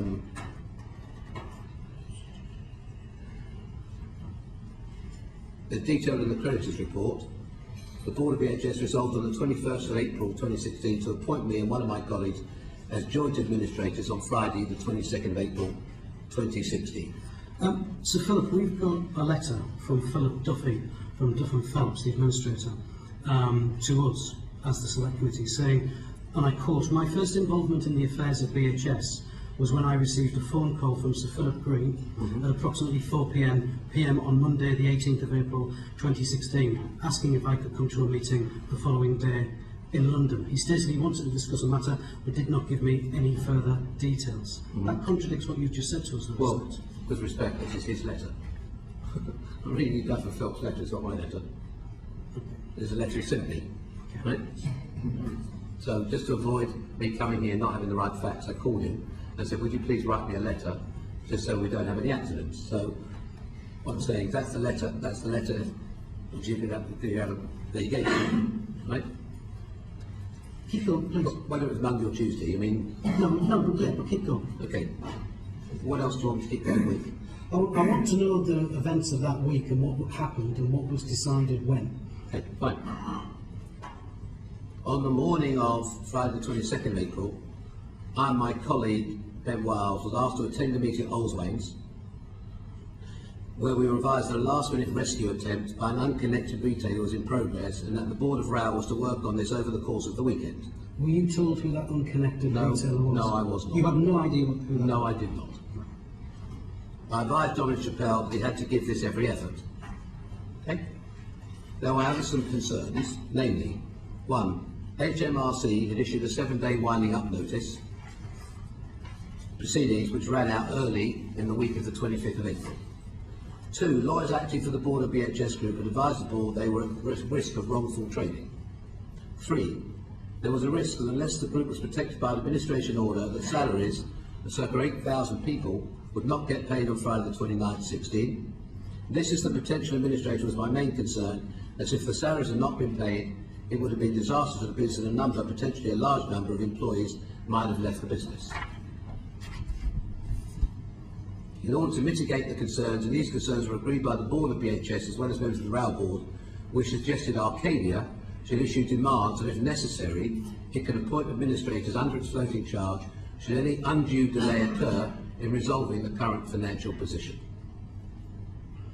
That is the letter the administrator gave me, and I told him I was going to bring it to read to you.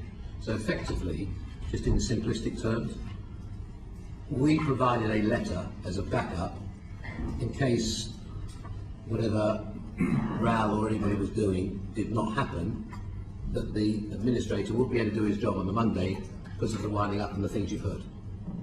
That's very, very helpful. Does that make it pretty... That's very clear. That was the idea. Were you aware of any interest from Sports Direct in wanting to buy BHS? 0. None whatsoever? What, on the Thursday? Yes. No, 0. I have a letter from Mike Ashley Yes. to me, Yeah. where he says there was a meeting on to discuss this on Thursday the 21st of April. He said... Sorry, discuss what? To discuss the potential of Sports Direct buying BHS. With whom was the meeting? Well, let me just read you this paragraph because I think it's very interesting. Please. I noted at the beginning of your letter, which is my letter to Mr. Ashley, you have asked about Mr. Chappelle's comments about Sir Philip Green, which were made to the BIS, Work and Pension Committees on the 8th of June 2016. Neither I nor my advisers were present during the said conversation between Mr. Chappelle and Sir Philip, and so I am unable to verify details. Sir Philip did not attend the meeting at Olswain on April the 21st, 22nd, but I was, that is Mike Ashley, I was in telephone contact with him over the weekend. He also says a subsequent meeting took place at my offices, at the offices of Arcadia on the 27th of April 2016. Ian, I'm sorry, you need to stop. No, can I just... No, please. No, will you respond to that point about the 21st? Yes, and 27th? Mike Ashley was in contact with you, as you know. Sir, with respect, I'm not going to mislead you. Don't try misleading me. I'm not trying to. You are trying. No, I'm really not. I just want to know the facts. Right. Well, I'll get you the facts, and I've got another letter. Okay. Hang on. I'm chairing this. Can I just ask you this? And I'm in control of what I say. No, you really are not in control of this. What I say to you? Mr. Fun, I say I'm in control of what I say. No. Can we just address the point about Sir Philip did not attend the meeting at Allswang on April the 21st and 22nd, but I was in telephone contact with him over the weekend. Is that true? Could I answer the question? I'm not answering it in the way you're asking me, but I will answer the question. I just want to know the facts. Well, then let me answer you, please. Don't bully me. Let me answer you. First time for everything. I don't think so. This is really simple. Apparently,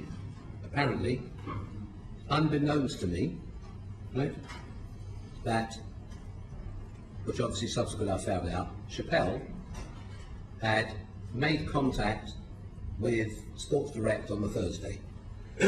After he signed up to come to go into admin, he made contact.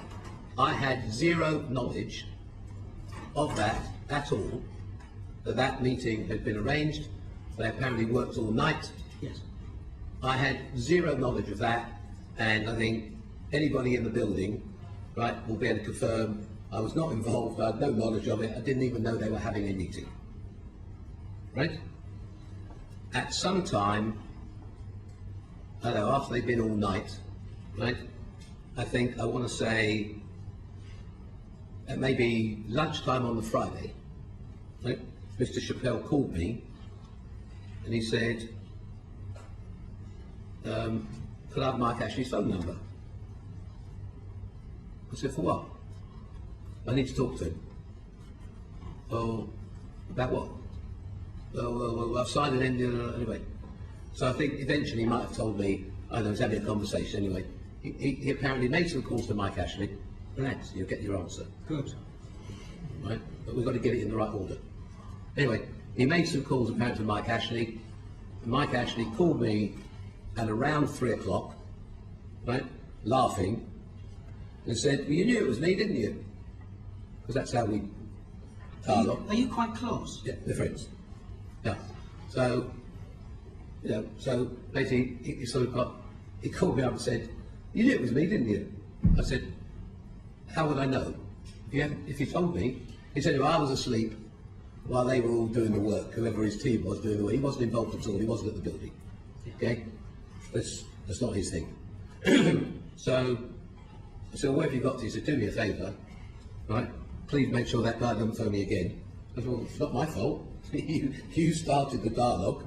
Anyway, so from there, we had a few conversations, I don't know, over I don't know, Saturday, right? And I think eventually his guys, I had no involvement in the negotiation, don't even know what the deal was, right? Please keep going. I don't even know what the deal was, or what the negotiation was. Knowing I was coming here today, I've got myself a little bit of a rest of what the deal was, in case it turned up. But I had no involvement in the deal whatsoever. Mike Ashley goes on in the letter to me that a subsequent meeting took place at the offices of Arcadia on the 27th of April, 2016. Sorry, Ian. No, fine, Ian. Let me just finish on this. On the first scenario, that's important. Sorry. On the first scenario, that deal clapped. Just to get the record straight, I had no engagement in terms of what his deal was with Raoul. Right? I've now got some information of that. Up to you. You go and find the SPA yourself. Right? Of what his terms were, because he represented to you, he was selling it for £1. Right? When he came here, he was selling it. No, he didn't mention that. He did. Mike Ashley, when he came. No. Mr. Chappelle said he was going to sell the business for £1 to Mike Ashley for nothing. He was giving his shares to Sports Direct. It doesn't matter. So now we go to the weekend, and the company goes into process on the Monday. Yeah. Yes. Yes. I just want to get it clear. Yeah. Right. Okay. Now let's continue. But before you do, let's go back to that weekend. How many times were you in contact that weekend with Mike Ashley? I don't know. We may have spoken 2 or 3 times about this deal. Well, I think it got stuck he wasn't really involved in the detail. And I think his guy, we had a call with his guy that was running the deal, and they said they spoke to the PPF, I think, which they didn't need to. But, and he was, the nature of the series of phone calls, was he saying to you, look, Phil, it's stuck, give us a hand, try to unblock it? No.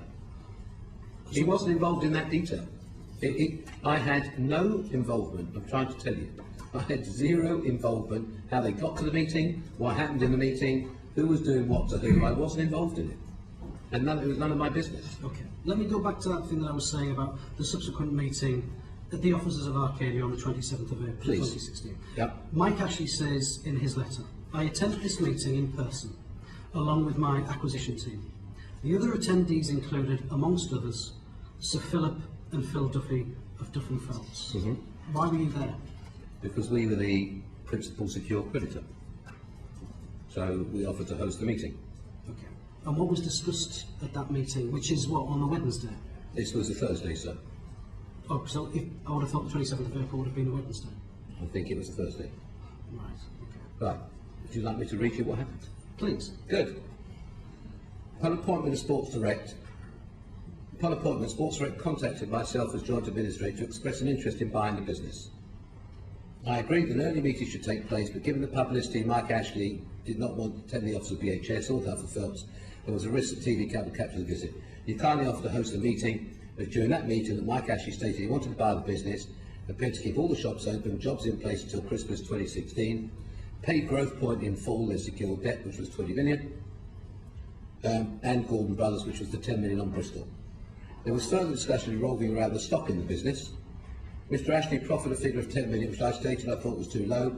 You, on behalf of Arcadia, offered to add 5 million, which, given my expectations at the time of turnover plus realisations made to date, appeared to be an offer that should be given further consideration.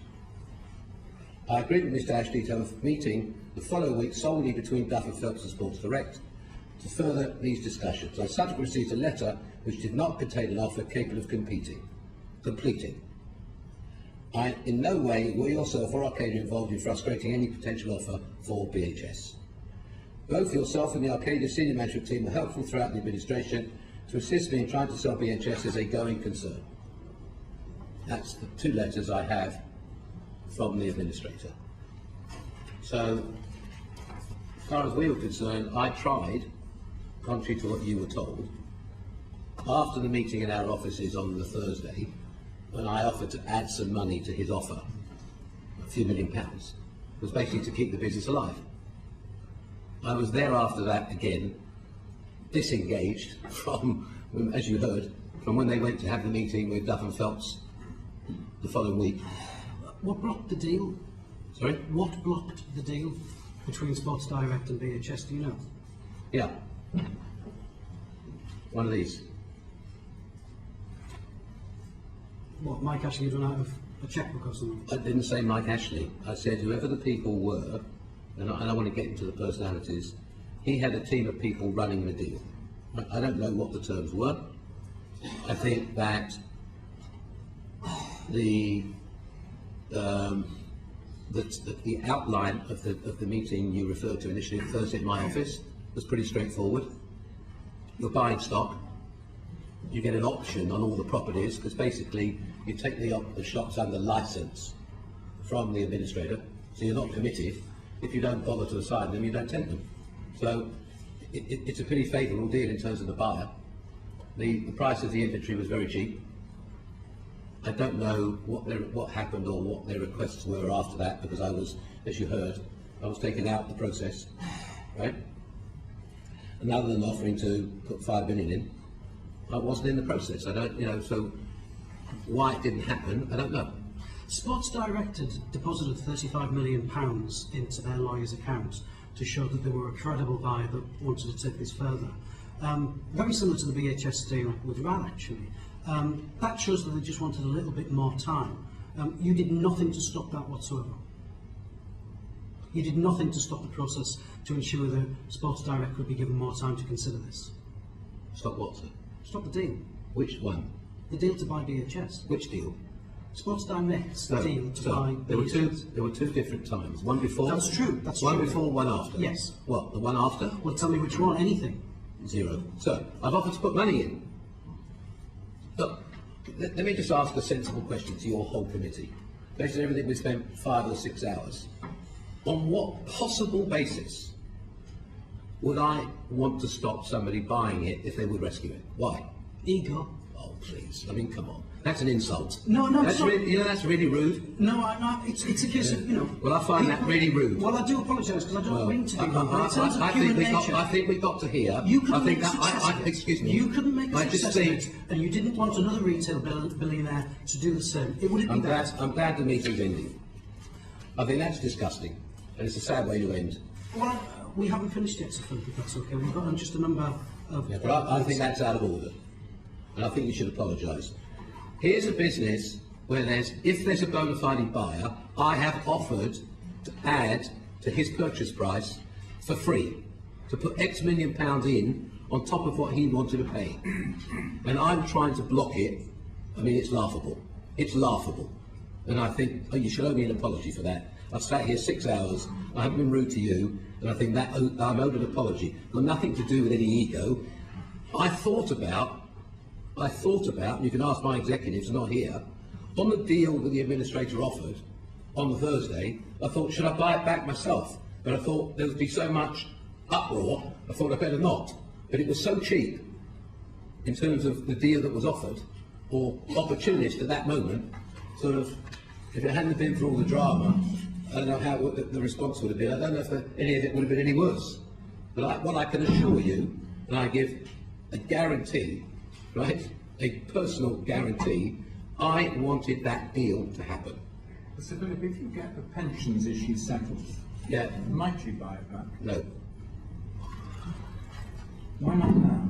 There's 11,000 people. Oh, Mr. Field, life's moved on. It's too late. Not for the 11,000 people. Fine. Well, with respect, with respect, there's, I think, hopefully, sort of 8,000 people are part-time in the retail business, and I think quite a lot of those people, I mean, these staff do, and I'm not in any way, shape or form saying it's acceptable, but they do move around, and I think hopefully the part-time people will get a job. Yes, and from what I understood from the head office side, 100 or 150 of them had job offers in the first few days. So there are jobs out there, and a lot of these people were getting jobs. Sir Philip, I want to conclude, if I may, and just bring another couple of colleagues in for one final question each. But I've just got a couple of quick questions to you. In terms of the sale and acquisition of BHS, who were the winners? Nobody. Nobody at all? Well, Dominic Chappelle? To be honest with you... The advisors? To be honest with you, I just think it's a very sad episode that everything that could have gone wrong went wrong. I think that, as I said, I'm not here to cast this blame, but I think some people that took up certain roles in this have got something to account for, right? I think that I'm sad because I think that Raoul were given a great opportunity, more than an opportunity, and if he had been bankrupt previously and got a second chance, for it to end up here is just unnecessary on many levels. And on that basis, my follow-up question is, who are the losers in all of this? Well, I think we know the staff and the pensioners currently. Michelle? Yes, thank you. It's been a very long session, wide-ranging and very detailed as well. Certainly given everyone a good sense of your personality, both in what is said and what is not said in terms of how you come across. In your view, has this long session added or detracted from your reputation? Well, I think, I can't be judge and jury, can I? I think that either people will or won't believe, right? Based on what they've heard in the last 6 hours, there's nothing I've said that I can't support or show, or I'm happy to show in terms of the numbers or the figures. I think it's easy now that it wasn't the right buyer. Okay, so that's easy to see. I think there's lots of reasons for that, but I don't want to get into those because this is not where I want to go. Hopefully, we have 27,000 people still working for us. We have a £300 million payroll. From the message of support I've had from our existing organisation, I think everybody knows me well enough to know I would not do anything like this intentionally. And as I said, I've had quite a few emails and texts from BHS people that know me well, work with me, and know I wouldn't behave like this. And what would you like your legacy to be from the BHS period then? What do you mean, what would I like it to be? I can't even I'm not clever enough to undo the past, am I? You can't shape the future. Sorry? So Well, what would you, fast forward, say, a year's time, what would you like people to say? Well, what your we- legacy specifically for BHS rather than the rest of your businesses? I think we can't take away the sad ending and what's happened. Right? If everybody wants to put all the blame on me, so be it. I'm just saying, which I think I've said, I think if we're ending now, are we? One final question from Richard. Why would that be a surprise? Anyway, so I'm saying, look, let me digress totally, could I, for a moment, to answer your question? All the people that know me in this industry, and I actually got a letter here, which I'm not going to bother to read you, from the Retail Trust, which is the organisation that looks after people that fit in the business and basically need help. The letter here, which I could give you a copy, I personally and our company have been the biggest supporter of that organisation for the last 10 years. They're not asking for any medals, but asking to be sort of the broader picture. Right, and we've given a couple of £1 million to support that organisation over the last period. I've spent the last 10 years training young talent, right? I'm spending many millions of pounds training young people in the industry. We've opened an academy and we started with 50 kids. We've now got 800. We have a campaign where we're working with 10 schools or 11 schools where we take people for training. We support a charity company where we fit their shops, we stock their shops. I think all the people, and as I said, within BHS that know me and work with me, know I'm honest, and there is no way in the world I would have wanted this type of an ending. So if any way I can assist or help, certainly as I've committed earlier on, in terms of the pension, it's my intention now the line is open to sit down and see how we find that solution. Obviously in terms of the staff, we'll look at what we ourselves can do, right? And if there's any, let's see how that develops, and hopefully maybe somebody might buy n number of shops and keep some of the staff or whatever, and hopefully that will evolve, and those people will get employment. Purchase it. I suppose I started with a very open question about sort of why do we have companies and what are their aims. And the reason I ask that is because we work in a business system where we give companies tremendous freedom, directors and owners of companies tremendous power over the way in which they operate, a very loose system of governance. And also because we're in an era where there's a lot of public mistrust of bosses and how those powers are used. And whether you would like it or not, your business is sort of front and centre of that, and perhaps that's because it's a private company, perhaps it's because it's held offshore, and of course most importantly it's because it ultimately British Home subsequent to your ownership went bust relatively quickly thereafter. Are there any lessons as this committee looks at the role of directors and transparency, any lessons that you, in hindsight, look back, think should inform us so that we can rebuild the public's trust in how the private capital system works?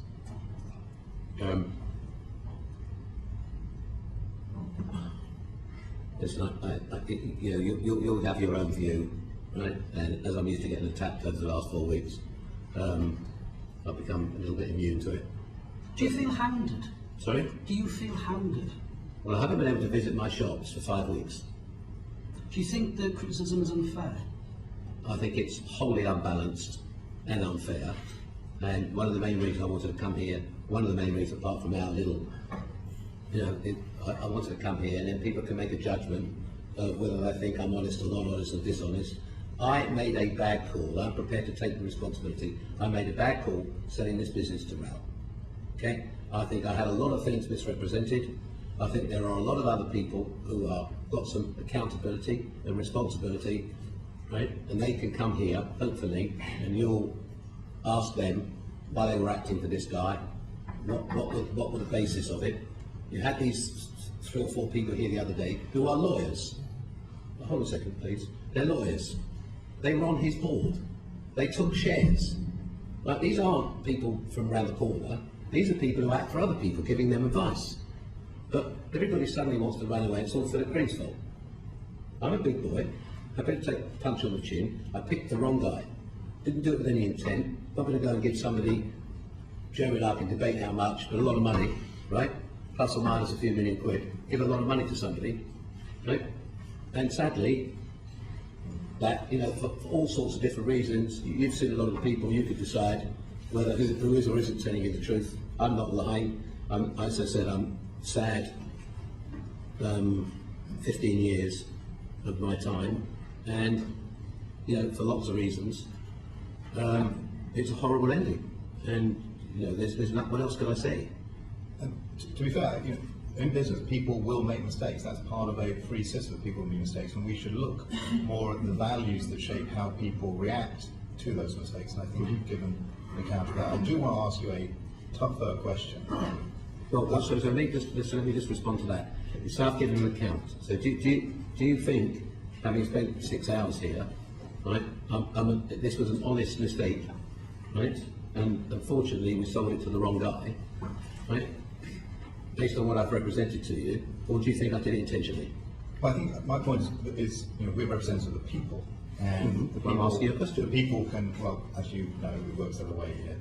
So the people will come to a judgment, and the difficult questions, which you may want to, is you know, the offshore ownership. And one of the newspapers, one of our national newspapers, made an estimate of some of the tax that has been avoided by that offshore ownership. 17 million they estimate tax avoided on the Euro bonds, 42 million on profit to come. So I wrote something down. Here's a suggestion. Perhaps I can get them my question without being interrupting. Which is, and then 100 million on dividends. My question isn't about the legality of that, but is your judgment now that perhaps, with hindsight, that sort of structure is not appropriate in a modern capitalist system in the United Kingdom? I wrote down something on my pad, so I thought I might forget it. So I'm, you know, whether it's right or wrong, and I was thought about should I not say it, but I'm going to. Right? It feels like somebody you interviewed a week ago. So I'll be quiet and then said something. Envy and jealousy, my doctor told me, are 2 incurable diseases. I've done nothing wrong. We have paid, and I'm happy to send you the numbers, these companies, right, and I'm happy to go through with anybody you want here in your committee, these companies could have been structured much more aggressively, could have saved tens of millions of pounds. They weren't. Right? You know, there are companies written about all the time, the channel through Ireland and all sorts of things going on where people try to avoid. We did not. Everything that was legitimately made in the United Kingdom was in the United Kingdom, and tax was paid on it in the United Kingdom.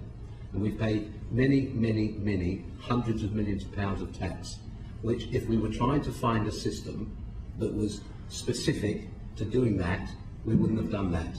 As far as I'm concerned, I've got a very clear conscience. We've run these companies properly. We've paid everything that was due, and specifically made sure we didn't try and get some, like I said, we could have taken the brands offshore and charged for royalty. We didn't. We could have routed, we haven't. Everything is clean, very straightforward, very see-through in terms of how we operate here. When we made money, we pay tax here. Thank you, Philip. So Philip, very quickly, Richard, very quickly. I want to finish at 3 o'clock, which is 30 seconds to go. I suspect. 45, come on in. Let's do a deal. Let's do one deal. So Philip, I suspect that you don't feel this end to VHS is worthy of you, and we probably don't feel it's worthy of all the employees and pensioners. but there is an opportunity still, as you hinted, to look after the pensioners in the pension scheme, and I just hope Well, with that respect, you're able to reach but hold on a second. Just so we're clear, we're at the end, right? Could I have the last 15 seconds? No, I am. Sorry, I do. Come on, Liam. Let's share it. No. Let's share it. Come over here. No, come on. Right. You have my commitment, right? That I am planning ASAP to sit with the regulator. I have a team while we're here working, and I want to get this over with, trust me, sooner than you do. And I'm not running away, and it's going to get my best shot to find a solution as quickly as we can. Obviously, with all the things that are going on in the country, there's a sort of, the next week, probably everybody's going to be sort of distracted, but I'm saying it has my commitment, and I hope you will believe me, that try and get that resolved. And just, sorry, just in the final piece of that, if as is rumoured, whether it be Mike Ashley or Ian Wright or Amanda Soloway or anybody else is interested or turns up and wants to buy BHS now even, right? Again, you have my commitment. We will support anybody if we can be helpful in making that happen. And certainly that was slightly upsetting after 6 hours that you think I've gotten away, and the administrator can happily show you he never got an offer. You can't sell something if you don't get an offer. Can you? Sir Philip, you've given evidence for 6 hours, or close to it. We're very grateful for your time. Thank you. We will come back, if we may, on matters, asking you questions where you were somewhat scant on detail, perhaps regarding the pensions. But we are very grateful. We'll listen to others, of course, as well, in relation to who we've already spoken to. But thank you very much for your time. Well, we are you. very grateful. Thank you. Thank you very much. Thank you. Order, order.